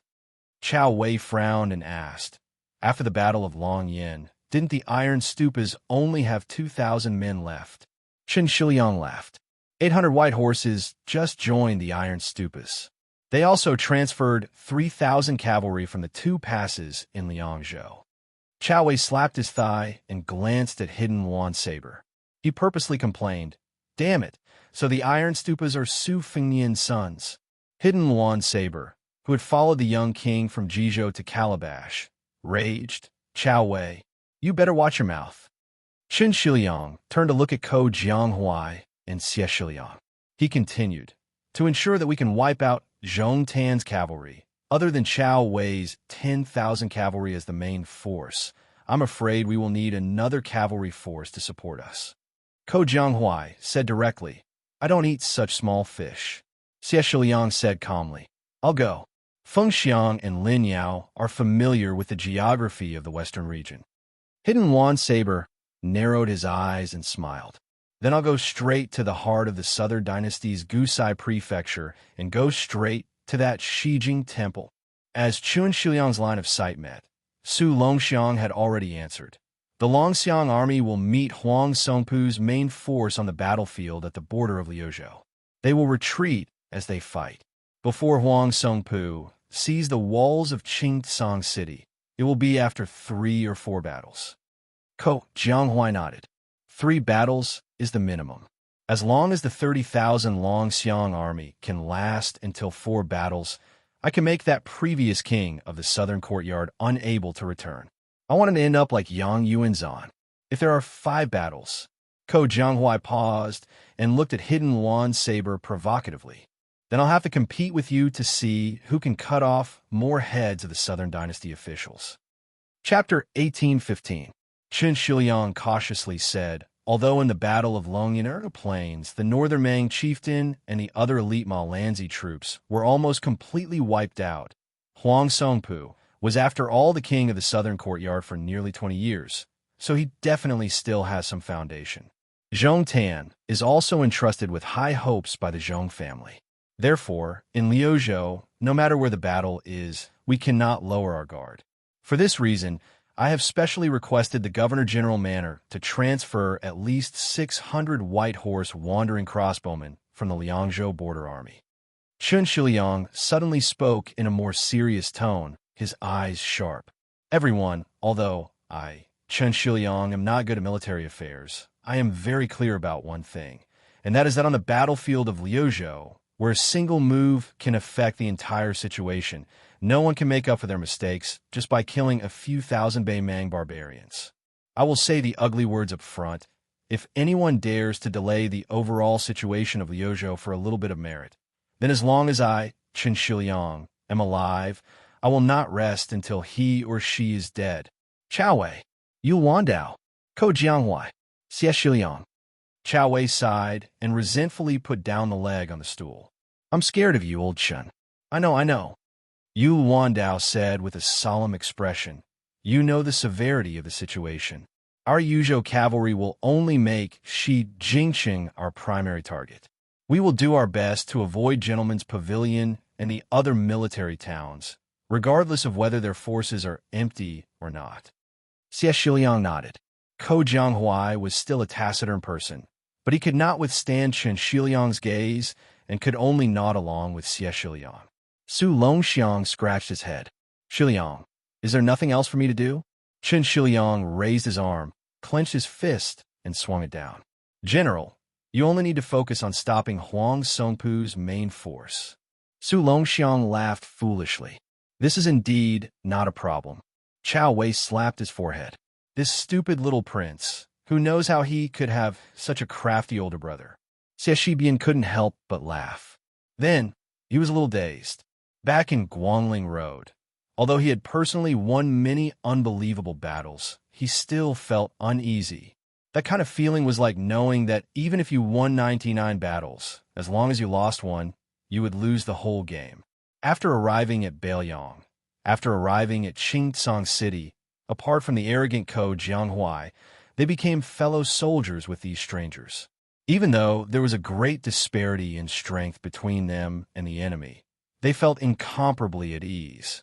At this moment, a handsome young man dressed in light armor strode into the house. He suddenly clasped his fist and said, "White Horse Crossbowman Li Hanlin, leading 1,200 riders, has entered the Azure City and is on standby." With a face full of shock, Chun Shiliang stood up and asked, "Officer Li, why are there so many crossbowmen? What about outside the Liangzhou Pass?" Li Hanlin said with a straight face, "This is a military order from the Protectorate. I only follow orders." Then, the only remaining White Horse officer of the Bailiang Frontier Army winked at the people in the house. With a bright smile, he lowered his voice slightly and said, "There are no Beimang soldiers left outside the Liangzhou Pass to kill. That old fellow Huang Songpu has 700 to 800 private soldiers under him, so it's not too bad." Ko Jianghuai raised his head and asked, "You are that Li Hanlin, the son of the administrator Li Gongda?"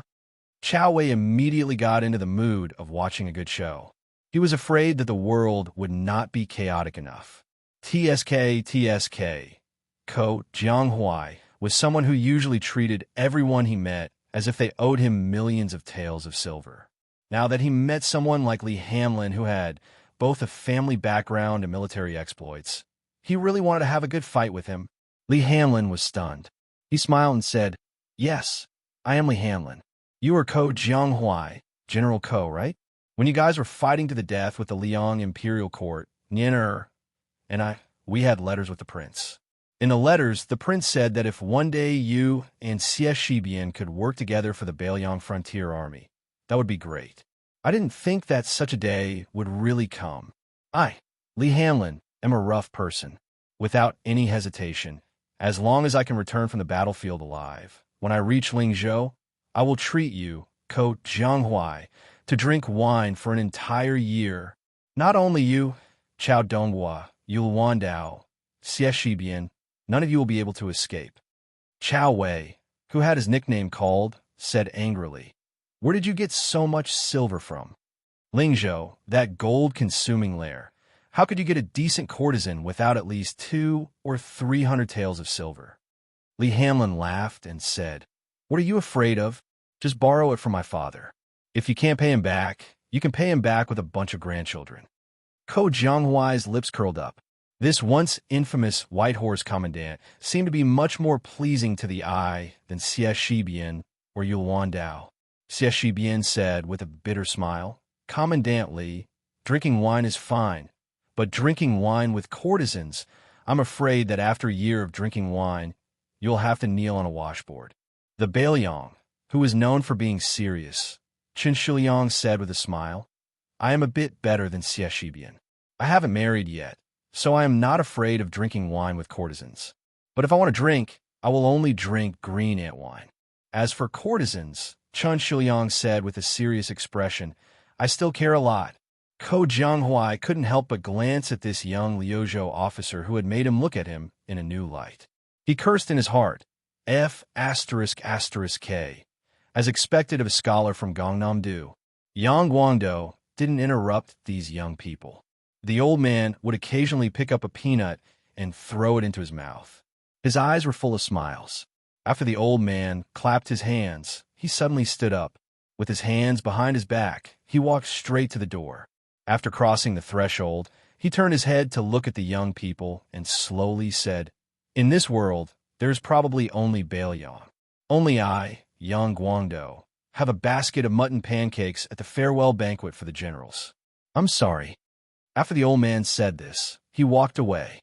Chao Wei quickly pulled Chun Shiliang's sleeve and laughed. Old Chun, did you see that? Is old man Yang crying?" The old man who had not gone far increased his pace and cursed, "Bullshit. Our Bailiang has a lot of wind and sand." Chapter 1816. If one did not go to Guangling, one would fail to live up to one's expectations. If one did not eat crabs, one would fail to live up to one's stomach. As a scholar, it was not difficult to kill 3 birds with 1 stone. One must know that the spring god lake was connected to the Guangling River. Then, one could go to the Shangyin Academy near the Spring God Lake to eat crabs. However, the Shangyin Academy was not a place that anyone could enter. One had to pay attention to one's family background, status, and aspirations. With the arrival of the Grand Chancellor Qi Yanglong to the capital, the Shangyin Academy became even more prosperous. The former Minister of War Liu Baijie, who was known as the Tangxi Sword Sage, seemed to have been demoted to the Guangling Jidushi. The first thing he did was to go to the library of the Shangyin Academy to borrow books. He made an appointment with the administrator Wang Xiongui to sharpen his knowledge for more than half a decade. This pushed the reputation of the academy to its peak. Under such circumstances, the influence of thousands of scholars at the beginning of Xiangfu gradually dissipated from the map of the Central Plains.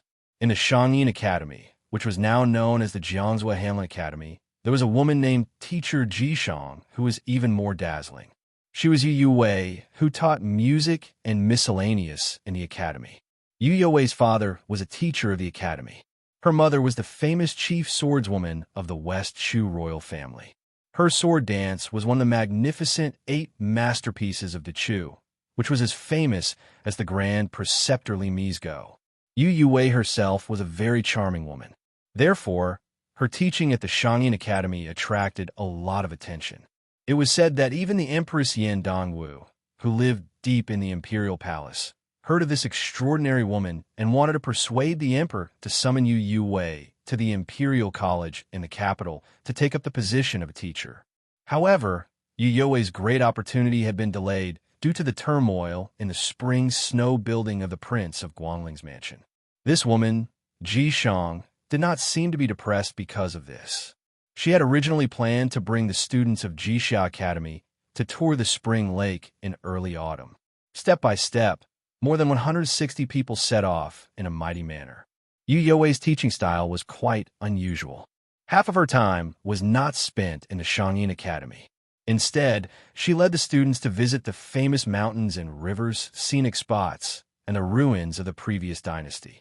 They listened to the sound of the pines, the gushing of the springs, and the whistling of the wind on the high cliffs. However, the spring lake, which was close at hand, had been forgotten by everyone, probably because it was dark under the lights. Until last month, a student proposed to visit the spring lake, and Yu Wei agreed. When they were approaching the spring lake, it happened to be raining heavily. A young military general led a group of elite cavalry and arrived unexpectedly. The sound of the horses' hooves splashed up a lot of mud. In the twilight, 200 armored cavalry soldiers clanked, dazzling the students of the academy. The leader of the cavalry swung the stirrups and dismounted. He took off his helmet and held it under his armpit. He strode forward and smiled at Yu Wei. Yu Wei, after so many years, we finally meet again. Yu Wei's expression was the same as usual. She only nodded lightly. Like the students of Jixia, she wore a thick straw raincoat that covered her figure. Even so, she was still lovely and moving. When the scholars of the academy around her recognized the identity of the newcomer, most of them cried out in surprise. Their eyes were filled with passion, worship, and reverence. It turned out that this person was Qi Shentz, who had graduated from Shangyin Academy. When Qi Shentz was studying, he was known as one of the 8 elites of the academy along with Ko Jianghuai, Zhao Kai, and the others. In just a few years, he first relied on his illustrious family background to serve under the commander of the Southern Expedition, Liu Xingxiang. However, he started out as an ordinary soldier and made a name for himself at the end of the Battle of Guangling Road. With his outstanding military service, he was quickly promoted on the battlefield. After West Chu was destroyed, the imperial court rewarded meritorious officials. Qi Shentz was once again promoted to the ranks of military officers with real power. This time, during the Great Change in the Spring Snow Building, Qi Shentz benefited from the disaster and stood out. He truly entered the eyes of the entire world. It was rumored that the king of Yin, Zhao Bing, and the king of Shu, Chun Jibao, each chose one person. The king of Yin chose the powerful general of the south, Song Li, for his own use. The war saint in white was the only one who was impressed by Qi Shentz, who was a rising star among the younger generation. Therefore, when the scholars of the Shangyin Academy talked about his Shixiang Qi Shens, they liked to call him 3 steps to heaven. After the 2 vassal kings joined hands and announced to the world that they had officially started the war, other than the elites of the southern Jiang crossing the river and entering the Guangling Road, large amounts of western Shu soldiers also entered the Central Plains. The king of Jing and Zhao Sun, who had won the 4 words loyal, fierce, brave, and resolute through 2 battles to the death, had disappeared for some reason. He was not under house arrest in the Spring Snow Building like Lu Baijie and Wang Xiongge, nor did he speak out for the Zhao family of Liang in the vassal king's territories. This change caught the imperial court off guard, as Lu Xingxiang and Su Gong were moved to the border of Jizhou, and the minister of war, Wu Zhongshuan, was also summoned to the capital. Although the army under him did not follow him to the north, the situation was very unfavorable. They had no choice but to avoid the sharp edge. Before the imperial edict from Great Peace City arrived, the leading general retreated 400 miles to the north and set up camp at the southern border of the capital. The Liang emperor urgently summoned the Great Pillar State Gu Jiantang, Lu Shengxiang, Su Gong, and the Huai Jidushikai Nan to the capital. Only at this time did the Liang imperial court suddenly realize that there were not many trustworthy generals. Thinking back to the past, Yang Xinxing, Yan Jinshuan, Ma Lulong, and the other old generals, which one of them was not enough to hold their own in the army. At this time, the resignation of the Imperial College Chancellor, Yao Baifeng, due to illness seemed especially unsurprising. It was not as eye-catching as the rise of Qi Shens.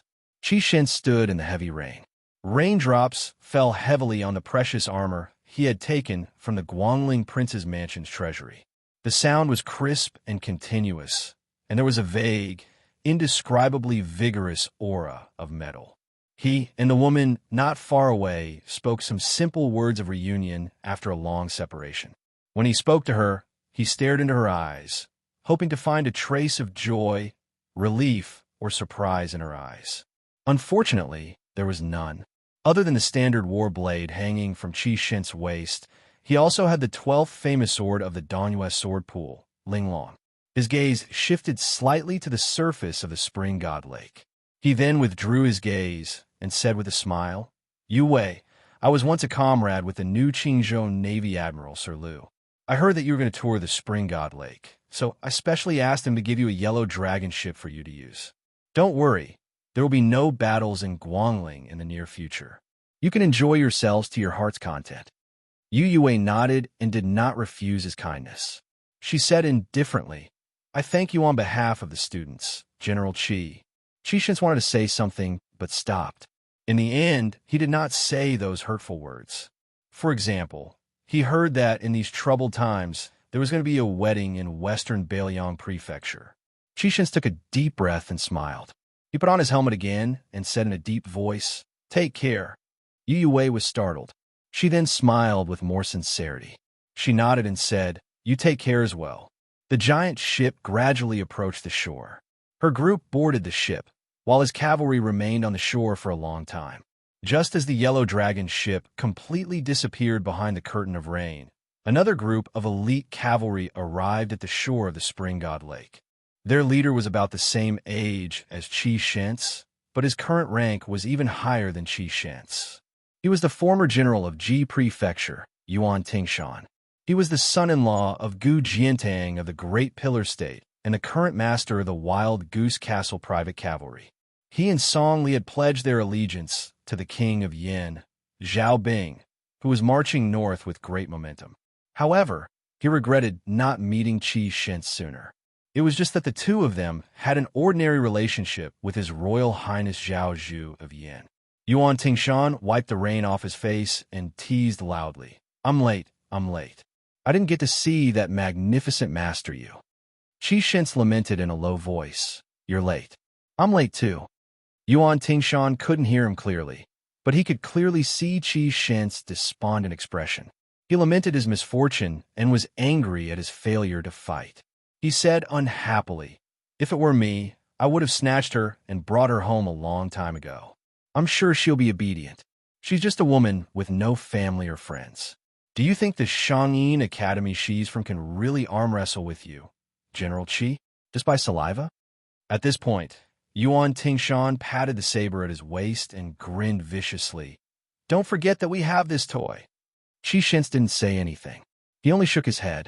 Yuan Tingshan snorted coldly. We're really brothers in the same boat. We're both at odds with that Su guy. Qi Shins dismissed it with a laugh. The yellow dragon ship gradually sailed away. Yu Wei and a short little girl were standing at the bow of the ship.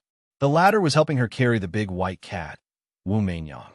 The little girl was nicknamed Little Wooden Fish. Her hair was braided with goat horns, and her surname was Wang. Her father's generation were all teachers of the academy. The epitaph written by her father was famous all over the world. It was praised by the literary circles of the Central Plains as those who don't shed tears upon hearing it must be heartless and unfilial. Because the little girl often appeared in Master Yu's lectures, she was as famous as Wu Meinyang in the academy. Over time, she also gained the nickname of Little Mr. Wang. Wu Meinyang jumped out of the little girl's arms and slipped back into the cabin to hide from the rain. The little girl stood on tiptoe and leaned against the railing. She asked curiously, Big Sister Yu, do you think a flood dragon will appear in such a big lake? Yu Yue couldn't help but laugh. I don't know about that. The little girl asked timidly. The newly established White Horse Academy in Bailiang has invited you to give a lecture. Do you want to go? Yu Yue fell silent. Seeing this, the little girl didn't dare to say anything else. She sighed like an old woman and suddenly said, The scenery is old, so how can I not recall Jiangnan? Yu Yue's smile became slightly bitter. The scenery is old, so how can I not recall Bailiang? Chapter 1817. Basins of various sizes in the western regions were scattered all over the place, making it easy for an army to move freely. It was difficult to set up a defense. Therefore, in history, the Central Plains dynasties could only reach the western regions during their heyday. The Bailiang protectorates saying followed the rise of the Great Feng dynasty. Today, the three towns of Qingtsang, Linyao, and Fengxiang existed to connect the western regions and the Central Plains. In the vast area to the west of Linyao, the Miyun Pass was the main passageway. Mount Lantoa was located on the left side of the pass, making it a natural place to store troops. One after another, two cavalry armies slowly moved east along this wide mountain pass. The latter was a typical northern Mang light cavalry formation.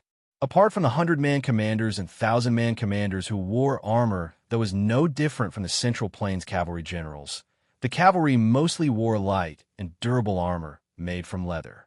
They were equipped with all sorts of weapons, including cavalry sabers, spears, cavalry bows, and there were even many wolf-tooth clubs and horse lassos hanging from the sides of the auxiliary horses. That vanguard cavalry was clearly even heavier. For the sake of not harming the warhorse's legs, there were two additional mounts, the two mounts separately carrying armors, namely weapons and armor. The armored horses had eye-catching armor pouches hanging from them. The set of armor almost completely covered in leather on the inside and either scale armor or chain mail on the outside. The weapons were also comparatively more orderly, all of them being spears, cavalry bows, and cavalry blades, all of them hanging from the soldiers' horses. Meanwhile, this cavalry army numbering around 3,000 also had leather armor on their warhorses. Just from a scale of this one man, three mounts, one could tell that regardless of how strong or weak these 3,000 cavalry were, they were definitely the old man's army in northern Mang's border army. According to Bei Mang's trusted enemy, the Bailiang Frontier Army, the Bei Mang Border Army could be divided into three types. The cavalry, nicknamed the Sun's Army, belonged to the elites of the southern dynasties, with each man riding two horses. They could be considered the sons of the southern dynasty's influential officials. They did not lack anything good. Their horses were excellent, and their armors were excellent. The cavalry of important military towns, such as the tile-building Gentleman's Pavilion, were among them. As for the Sun Zijuan army, they were much inferior. In the eyes of the cavalry outside Bailiang, especially outside the Liangzhou Pass, they were no different from military exploits on horseback. There is also a powerful cavalry force known as the Laozi Army, which was not to be underestimated. They had as many as 3 or even 5 auxiliary horses. For example, Dongzhi was private cavalry, Hong Jingyan's Ruin Iron Cavalry, and the personal troops of the Beimang generals such as Lu Guo and Yang Yuanzhan were all like this. Although their numbers were small, their combat power was extremely strong. There was no situation where they did not dare to fight to the death due to the disparity in numbers. If they won, they would be like a hot knife through butter, but if they lost, they would be completely wiped out. To a large extent, they were able to dominate the situation on the battlefield. After the first battle of Liangmang, the noble clans of the Southern Dynasty who had placed their bets on the battlefields of Liuzhou and Yuzhou were greatly weakened. Since they could not rely on Lu Guo and Yang Yuanzhan, the 6 or 7 great clans of the Southern Dynasty who were connected with each other had learned their lesson and placed their bets on the famous Xia Zhemo, Zhong Tan. Of course, Zhong Tan, who enjoyed the shade of a big tree, also took out a lot of his family savings. The 3,000 elite cavalrymen were from the Zhong family, and half of them were sent to Zhong Tan. Even General Zhong Shentong had no more than 3,000 private cavalrymen under his command, which showed how much the Zhong family valued this legitimate son of the eldest branch. However, this was not surprising. After all, Zhong Tan was a junior that even the empress personally praised in the imperial court. Looking at the Beimang officialdom for 20 years, among the seniors in the imperial court, only Lu Guo and Dong Zhuo had such an honor. Zhong Tan rode on a Fergana horse nicknamed Beauty.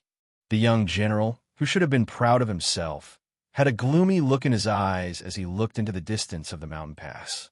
A trusted Chiliarch beside him asked curiously, "Young lord, more than 80 horse stalls have been sent out, and they are all our men, so there won't be any mistakes.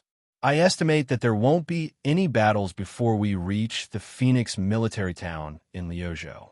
What is young lord worried about?" Zhong Tan's ears rang with the familiar sound of hooves and camel bells. He frowned and said, "It's too quiet." The Chiliarch from the Zhong family scratched his big bald head and grinned. Young lord's trip to Mount Lantois was unexpected, so it's normal that the Beiliang frontier army didn't react in time. The pitiful cavalry in Liuzhou would have a hard time dealing with Huang Songpu's troops. How could they have the time to deal with us? Zhong Tan sighed and said worriedly, "In the previous battle, Dongzhi had already taken down Liangzhou's Huda city and maintained a balance of power in Liuzhou. In the end, they lost the entire battle because Yuzhou lost too badly. This time, the battle is to the north of Bibei city, but the key to victory is in Liuzhou. What I'm afraid of is that I'll lose in both wars because of where I am." The Chiliarch hurriedly interrupted Zhong Tan's unlucky words and said resentfully, "Young lord, don't jinx it." Zhong Tan laughed self-deprecatingly. Then, with a determined look in his eyes, he said in a deep voice, "Keep an eye on the horse fence at the front and send back spies. If there are any abnormalities, our 3,000 cavalry in the vanguard will prepare for battle and rush out of Mount Miyun as quickly as possible. We must ensure that the 6,000 cavalry behind us can spread out their formation on flat ground." The reason why Xia Zhemo personally led 3,000 cavalrymen to open the way was that he was worried that they would be blocked in Mount Miyun. The 6,000 cavalrymen behind him, who came from various sources, might not be able to successfully block the sudden charge of Beiliang's cavalry. They might even be forced by the enemy to the point where the seawater would flow backward. If that happened, it would be a one-sided slaughter in Mount Miyun. Even though the monk soldiers of Mount Lantois were close at hand, it was of little significance to a cavalry battle where victory or defeat could be decided in a fleeting moment. Zhong Tan, who had experienced the bitter war at Haluku from the beginning to the end, knew very well that the superiority and inferiority of military strength on paper were all false. Not only did the battle at Liangmang prove this point, but the 2 young men, Xie Shibian and Ko Jianghuai, also proved this point with one unimaginable victory after another during the re-establishment of West Chu at Guangling Road in the Central Plains.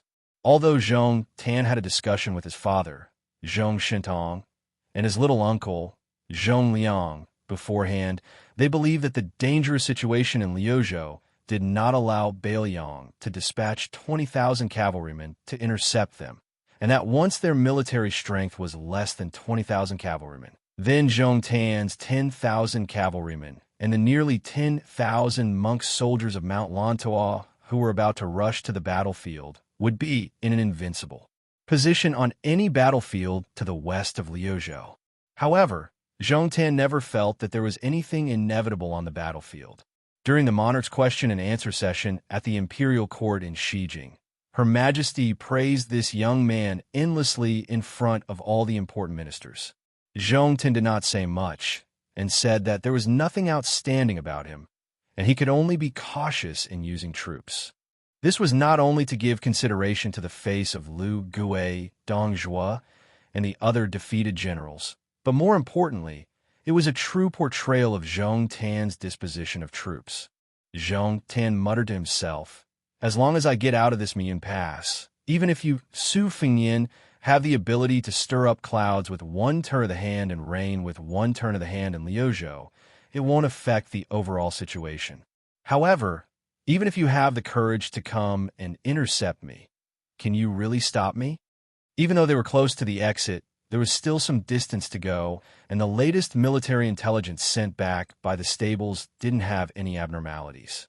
However, Zhong Tan suddenly narrowed his eyes and issued a strange military order.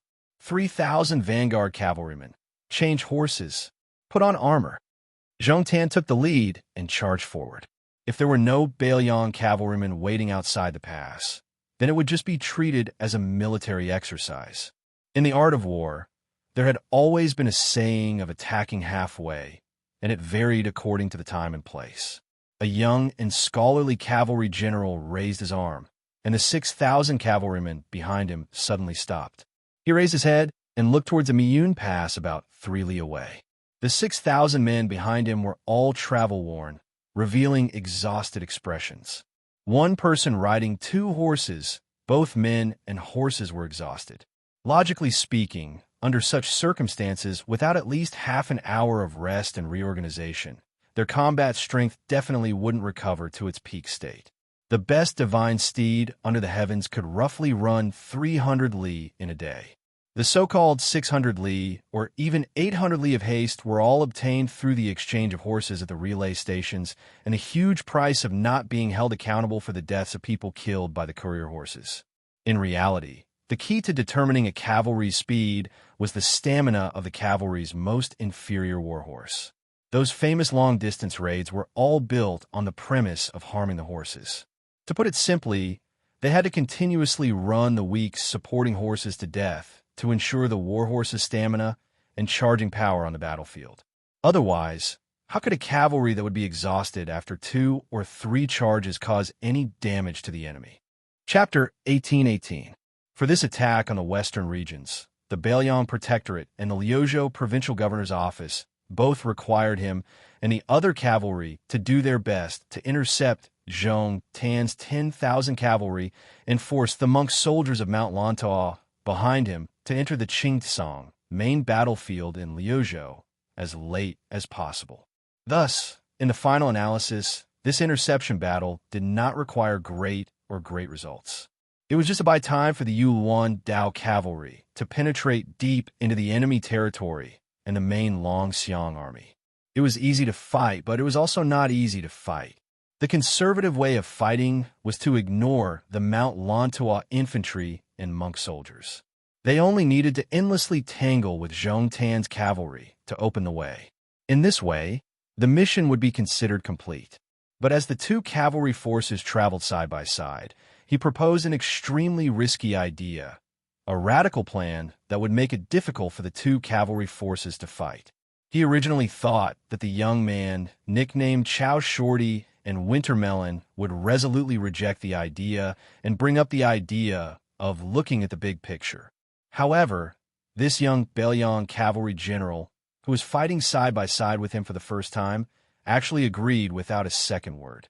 Not only that, he took the initiative to take on an even more suicidal mission. His reasoning was that Chao Wei had more men under his command, and that General Chao's ability to lead and fight was greater. At the same time, he did not know whether to laugh or cry. At the same time, he also had a somewhat inexplicable feeling. When he was in Guangling Road, he was used to shouldering all the burdens alone. He was used to the heaviness of having tens or even hundreds of thousands of soldiers all tied to his shoulders. This battle, before it even began, made him feel very unfamiliar. He turned his head to look at the cavalry forces belonging to the two towns of Linyao and Fengxiang. Unconsciously, he reached out to grasp the war blade he had obtained not long ago, the sixth-generation Sudao. He had only begun to understand many things and details after truly coming to the northwest and entering the border army. For example, the war blade in his hand. It turned out that the cold blade had to be sharpened twice. The first time was to sharpen the blade in the workshop, and the second time was to kill and drink blood on the battlefield. Otherwise, if the war blade only had the first time, it could not be called a cold blade. Xie Shibian smiled. Bailiang was cold and bitter, but there were many things to pay attention to. But he liked it very much. The 6,000 cavalrymen behind him had a complicated background. Some of them were originally strong horse bandits who had ruled over the two towns. Some were young and strong refugees from Liuzhou who had fought for their household registration. And some were Western region cavalrymen who had been roped in by the woman called Chai Dondi. Accurately speaking, they were like Xie Shibian. Compared to the Beimang barbarians, the Bailiang frontier army, they were all fledglings. The people were like this, and the newly issued cold blades at their waists were even more so. Cutting off the heads of the northern Mang barbarians and using them as a blade to bleed and sharpen. It wasn't the slightest bit inferior to those beautiful Yinji County women. It was unknown who was the first person who said, Xie Shibian. Although his master was Chao Chongqing from West Chu, he was born in the streets and alleys of Xie Shibian. Naturally, he liked it very much. Xie Shibian's military orders were accurately passed down one by one. He divided the 6,000 cavalry into 3 groups according to their origins. The 2,500 cavalrymen from the two towns were the vanguard. They charged at Zhong Tan's cavalry that had appeared outside the Miyun exit. If they succeeded, the whole army would advance. If they failed, as long as they could stabilize their position and prevent the Beimang cavalry from successfully spreading out their formation outside the mountain pass, they would retreat after a small battle.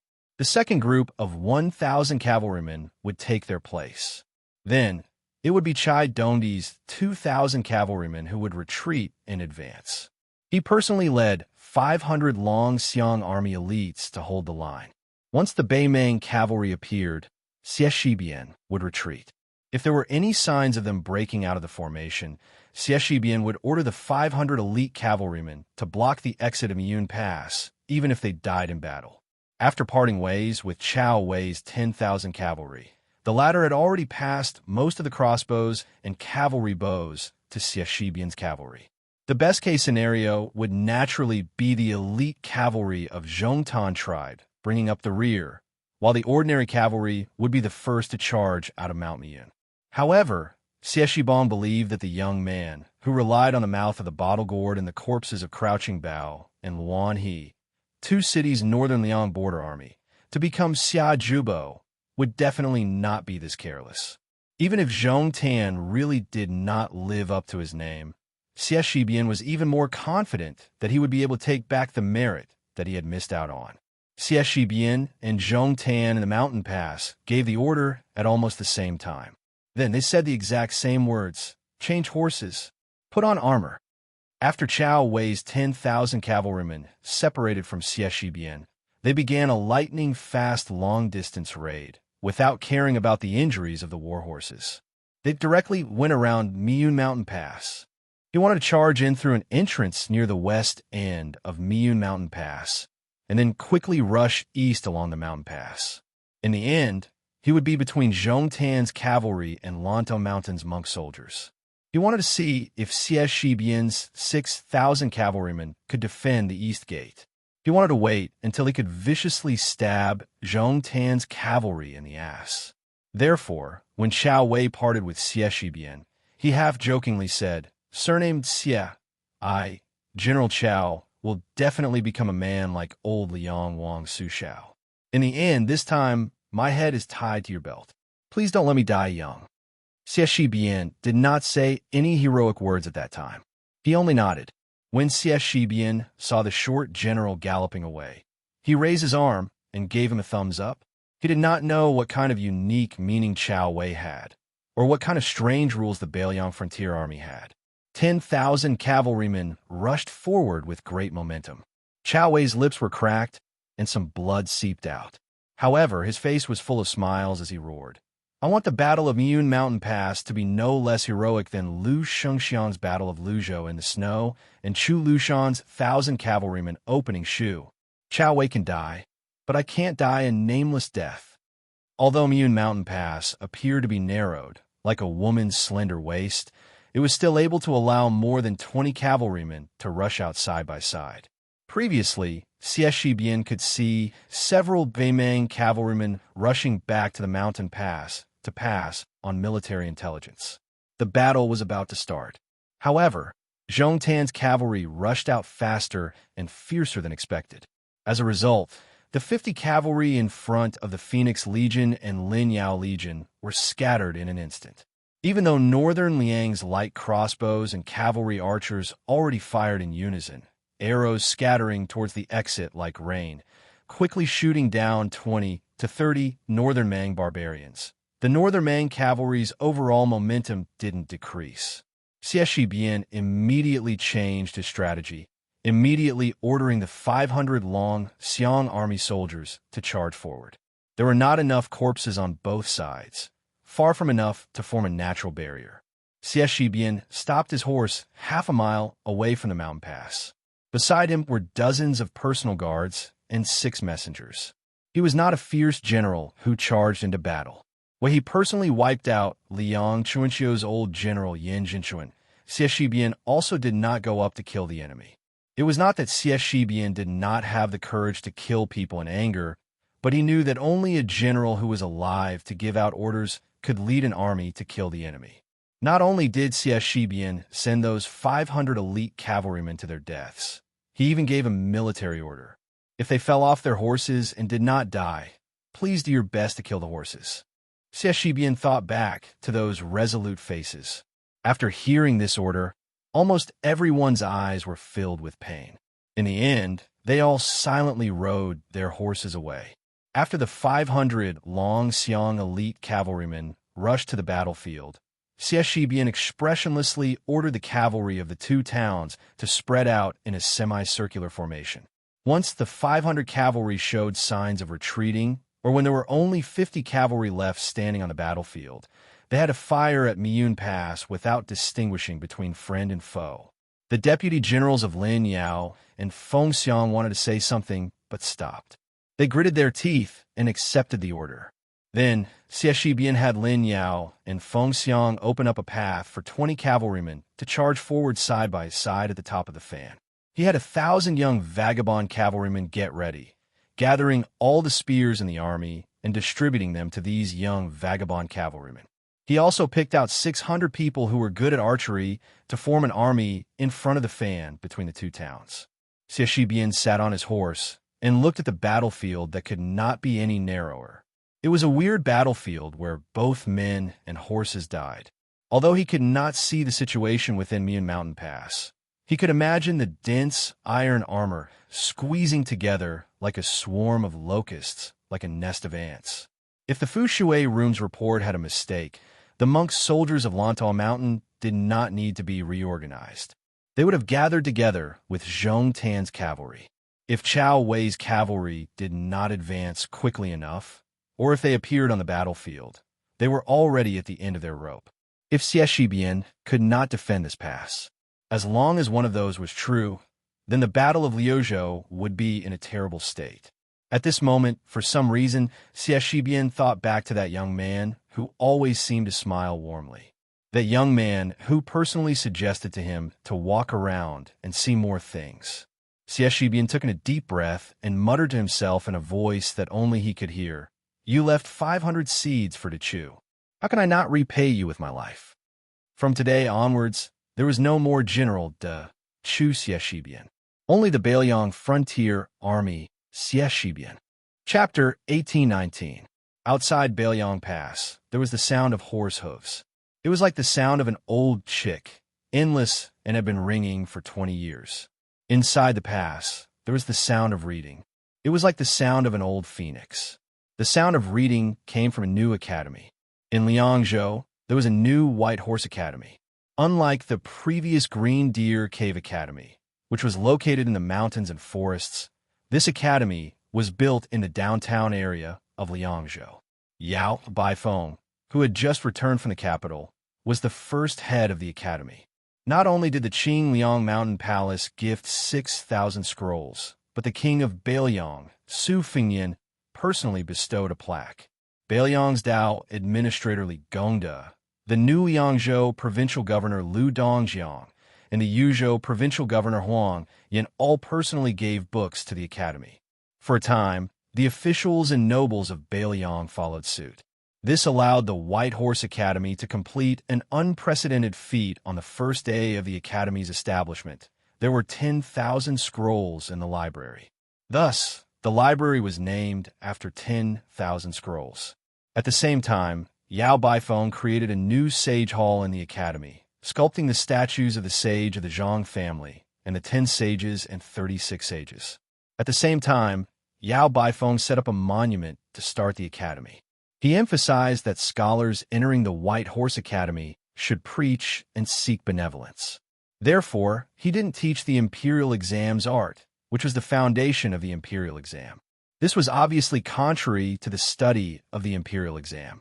Other than Yao Baifeng as the headmaster, the renowned White Lotus of Mount Longhu, Baiyu, and the former provincial governor of Lingzhou, Su Beiji, were both deputy headmasters.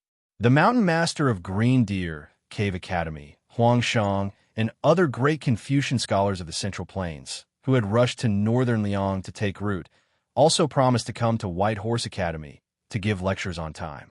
It was even rumored that Chancellor Wang, who had led thousands of scholars to northern Liang, had also promised to contact Shang Academy and promised to recommend a Mr. Ji Shang from Shangyin Academy, which was known as the source of all the scholars in the world, to teach in northern Liang. As a result, White Horse Academy, which originally only accepted 80 people, was flooded with people. They had no choice but to make an exception and recruit 200 young scholars. The number of local and foreign scholars in Bailiang was roughly the same. Lu Dongjiang, the official of Liangzhou's parents, was even more enthusiastic. Supporting the White Horse Academy was the first thing he did after taking office. He opened the door to all the affairs of the academy and even treated the lecture hall of the academy as the official residence of the provincial governor. He went to the White Horse Academy every 2 or 3 days. He even allocated 600 acres of fertile land under the name of the Lu family and gave it to the academy in the name of Liangzhou. This made the officials of Bailiang, who had a lot of complaints about the Lu family, look at the Lu family in a new light. Even the deputy administrator Song Dongming, who had been estranged from the Lu family, once again invited Lu Piao, who had once been famous for his calligraphy, to a private banquet. At the beginning of autumn, a carriage slowly drove to the downtown area of Liangzhou City. The carriage was very ordinary, and there were no retainers following it. The coachman was a middle-aged man who didn't look like a coachman. The curtain of the carriage was lifted slightly, and the man in the carriage quietly looked at the scene on the street. Some shops had changed their signs, and some stalls had disappeared. Some restaurants were still selling green ant wine, and some inns had taken over their father's business. When the carriage passed by a newly opened shop, the carriage slowly stopped. The coachman quietly waited for the owner's orders. He didn't dare to speak without permission, reminding the people of the academy that they were patiently waiting for his arrival. The young man holding the corner of the curtain looked at the shop. He remembered that every time he returned, he would go there to buy a big bag of spiced beef wrapped in oiled paper. He had met Miss Hehe there. At that time, he had never thought that the old owner of the shop was Huang Sanjia. At that time, he, Strange Big Cat, was still alive. He remembered that he had reunited with Miss East and West in this area. It was also the first time he saw the little monk from north and south who wanted to become a Buddha and burn Isarira. There was also a monk from Mount Lantau who insisted that he go to the western region to dual cultivate with a white-clothed bodhisattva who would become a goddess at the gate of Xiangfan City in the future. At that time, he thought that she was an old cow eating young grass. She was too shameless, and he was too disadvantaged, so he didn't agree. Later on, he regretted it so much that his intestines almost turned green. However, when he thought about it now, he just smiled and let it go. The female bodhisattva, with a head full of black hair, was different from the girl who he mistook as a banished immortal when he first met her, when he traveled to Jianghu. These beautiful women, when they had the chance to get close to someone, they would lose their feelings of love. When they saw her, they would still think that she was pretty, but they didn't need to have her. When they didn't see her, they wouldn't miss her. He put down the curtain and said softly, "Steward Song, let's go to the White Horse Academy."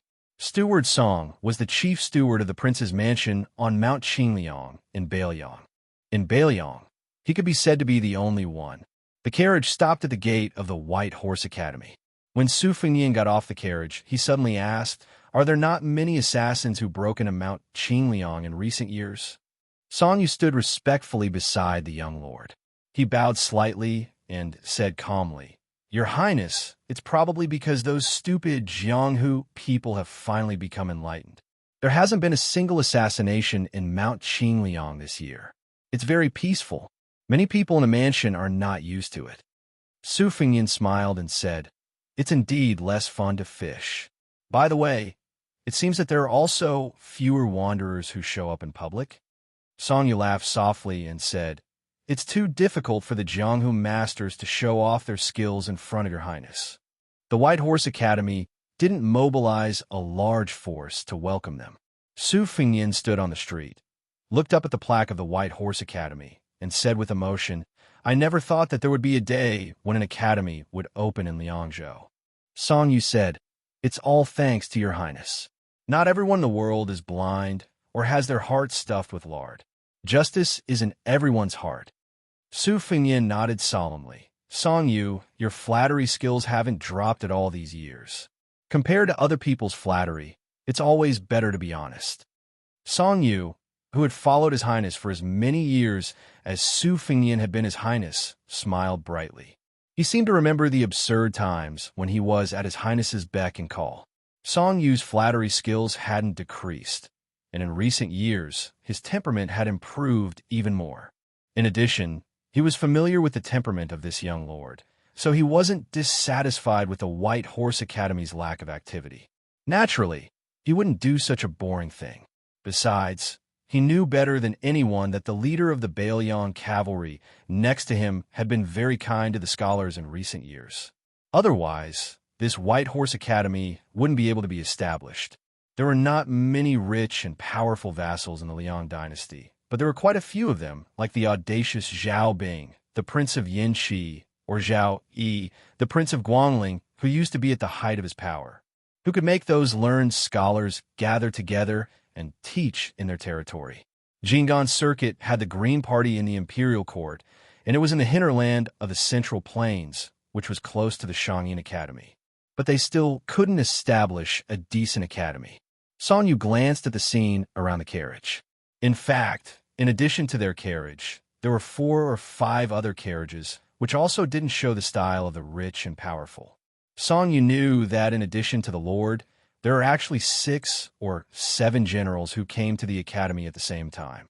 It was not a coincidence.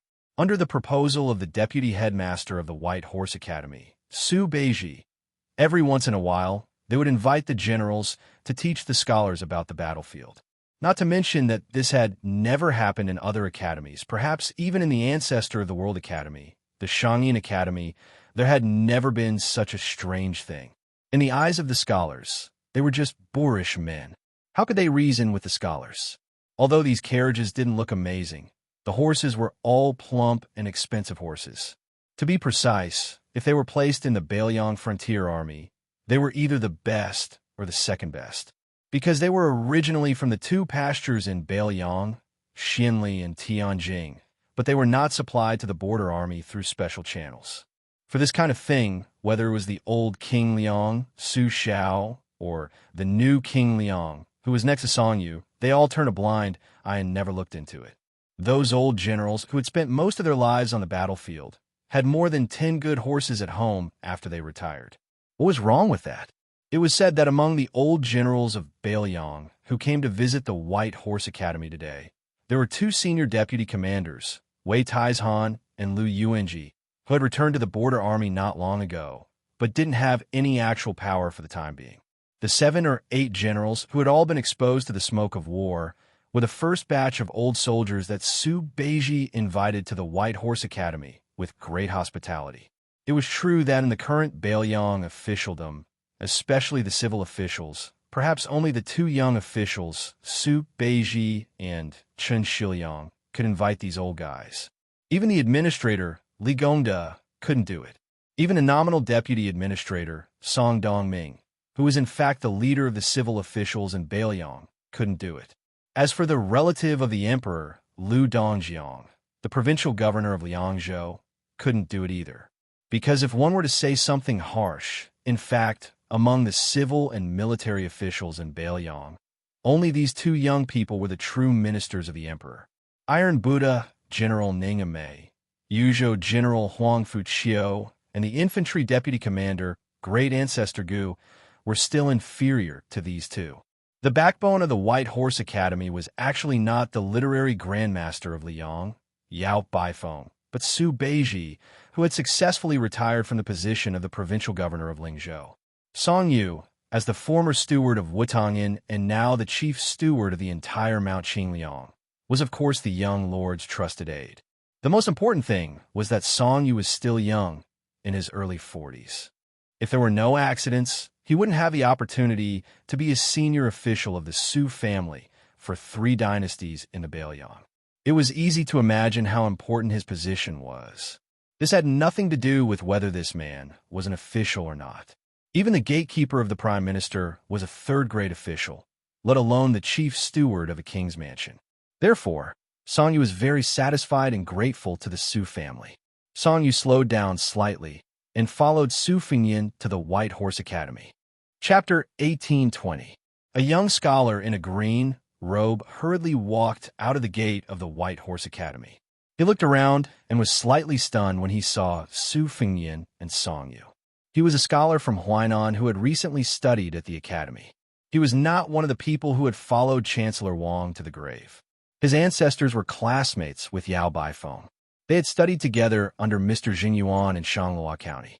Because of this, his grandfather asked this grandson to come to Liangzhou when he heard that Yao Baifeng was hosting the White Horse Academy again.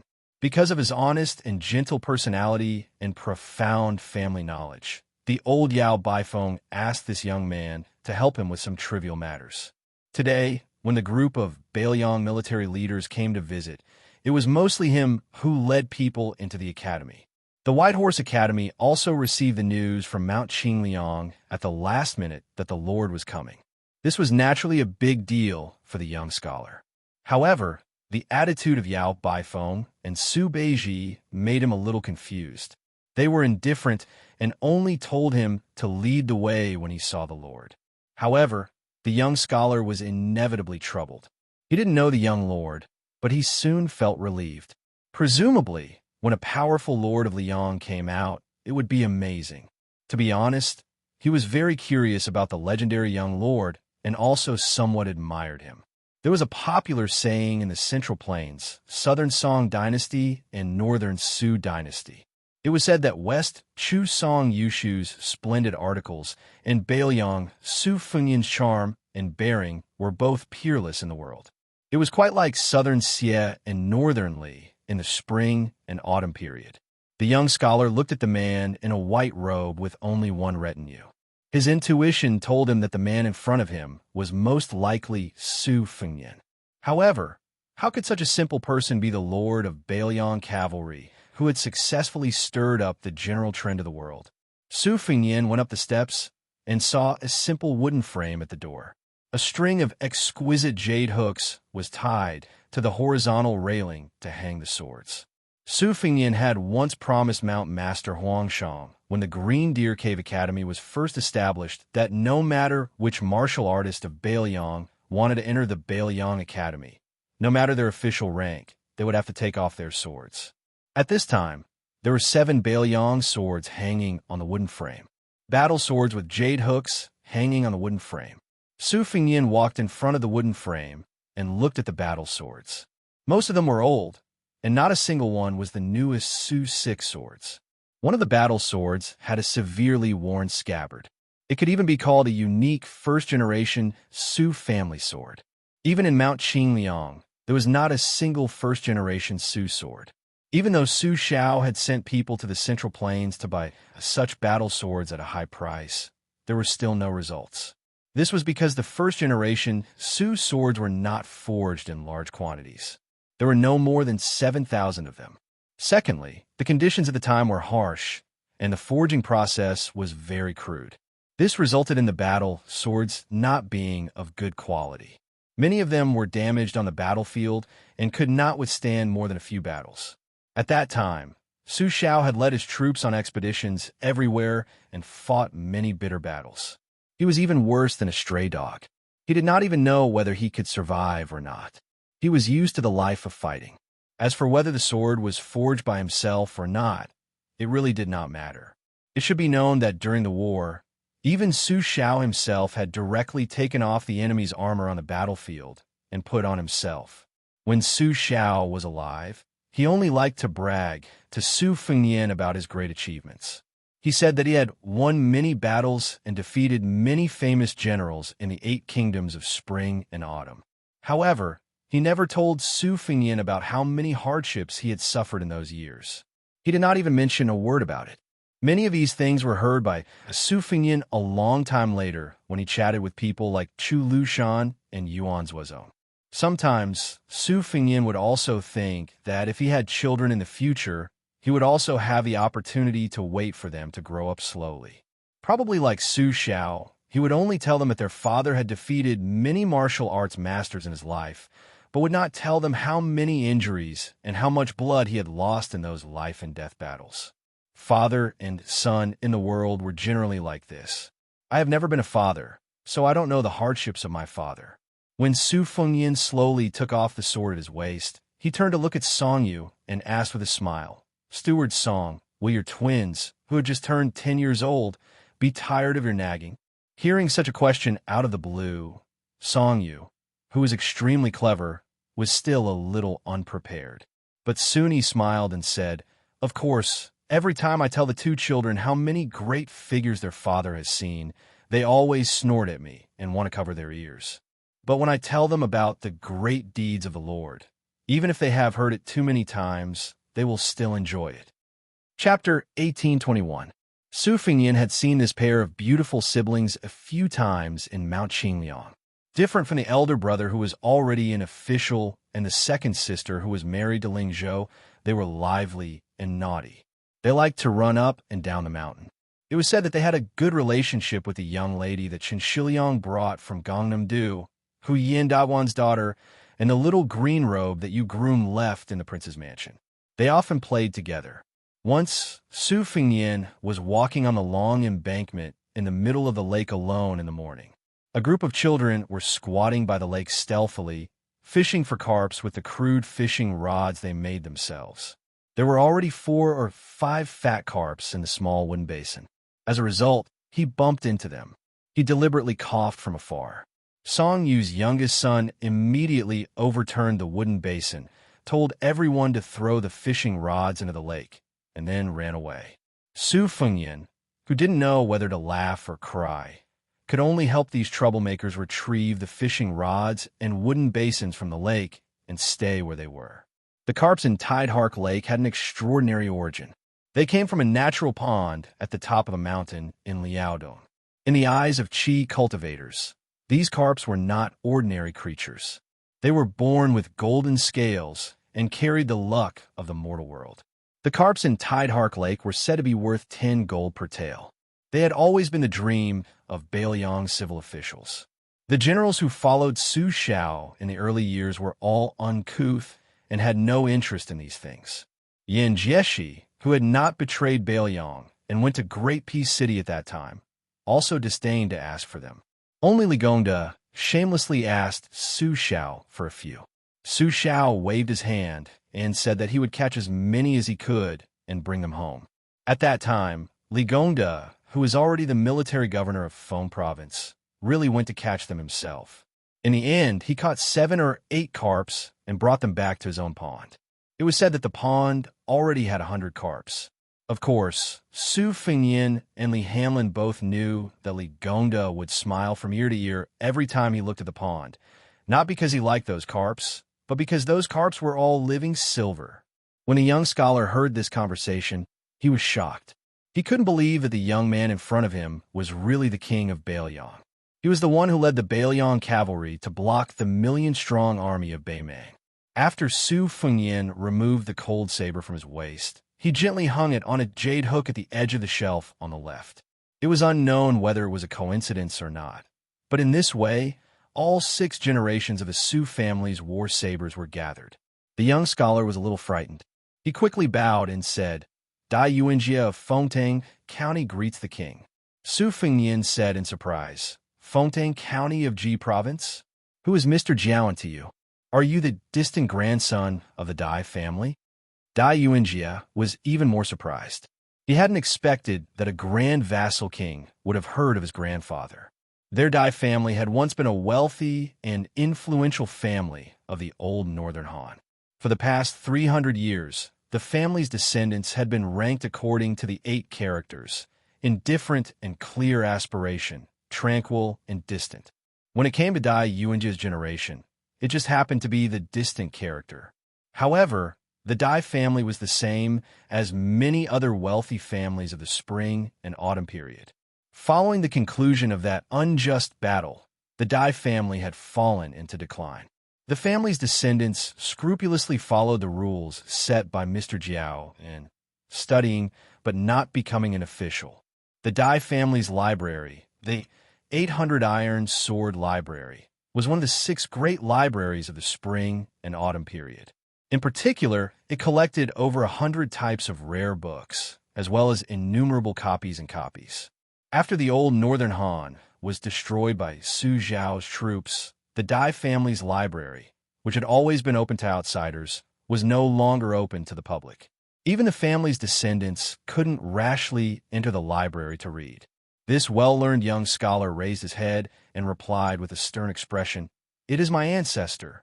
Su Fengyin's expression was somewhat awkward. Half of the Tide Listening Pavilion's rare books were extorted from the 800 Iron Sword Library by our Su family. If you have come to Bailiang to ask for those books, I will have someone organize them and do my best to return them to you. This was the first time Dai Yuanjia had heard of this secret. His grandfather had never mentioned this matter to him. For a moment, he was even more embarrassed than Su Fengyin. He was just a weak scholar. How could he have the courage to come to Bailiang and settle accounts with this northwestern vassal king? Su Fengyin smiled and said, "The books will only be collecting dust in the Tide Listening Pavilion. It will be better to return them to your Dai family. However, let me say this first. The books can be returned, but the prerequisite is that your Dai family library must not keep them to yourself. You must open them to the descendants of other clans and scholars from other places. You can first discuss this matter with Teacher Jiaoan. Of course, this is a presumptuous request. Teacher Jiaoan might not agree, but it won't affect your studies at White Horse Academy. You, Dai Yuanjia, can relax. If it really doesn't work out, I will gift those books to White Horse Academy under your Dai family's name. You can also mention this matter to Teacher Jiao and in your family letter." After weighing the pros and cons, Dai Yuanjia felt as if a heavy burden had been lifted from his shoulders. He bowed once more and said with great admiration, "Your Highness is magnanimous." Su Fengyin couldn't help but laugh. He held back some of the words he was about to say. In truth, Su Xiao had relied on knives to borrow the books back then. It was only because the Su family still had hundreds of thousands of knives that the matter of returning the books had become so voluminous. In truth, the Su family was in the wrong in this matter. It was just that Su Fengyin didn't want to talk about this with a descendant of the Dai family. No matter how good a book was, if no one read it, It might seem valuable, but it was actually the least valuable. However, Su Fengyan had also heard many strange words from Huang Longshi from Miss He. This Huang Sanjia had said that the scholars of the future would be too relaxed about studying. They would instead pay less attention to the painstaking efforts of the predecessors. As a result, there would be the helpless sigh of the ancients have already explained everything. Su Fengyan followed the young scholar into White Horse Academy. The young scholar glanced back for no reason. That wooden frame. After the spring and autumn period, the 6 knives of the Su family, arranged here,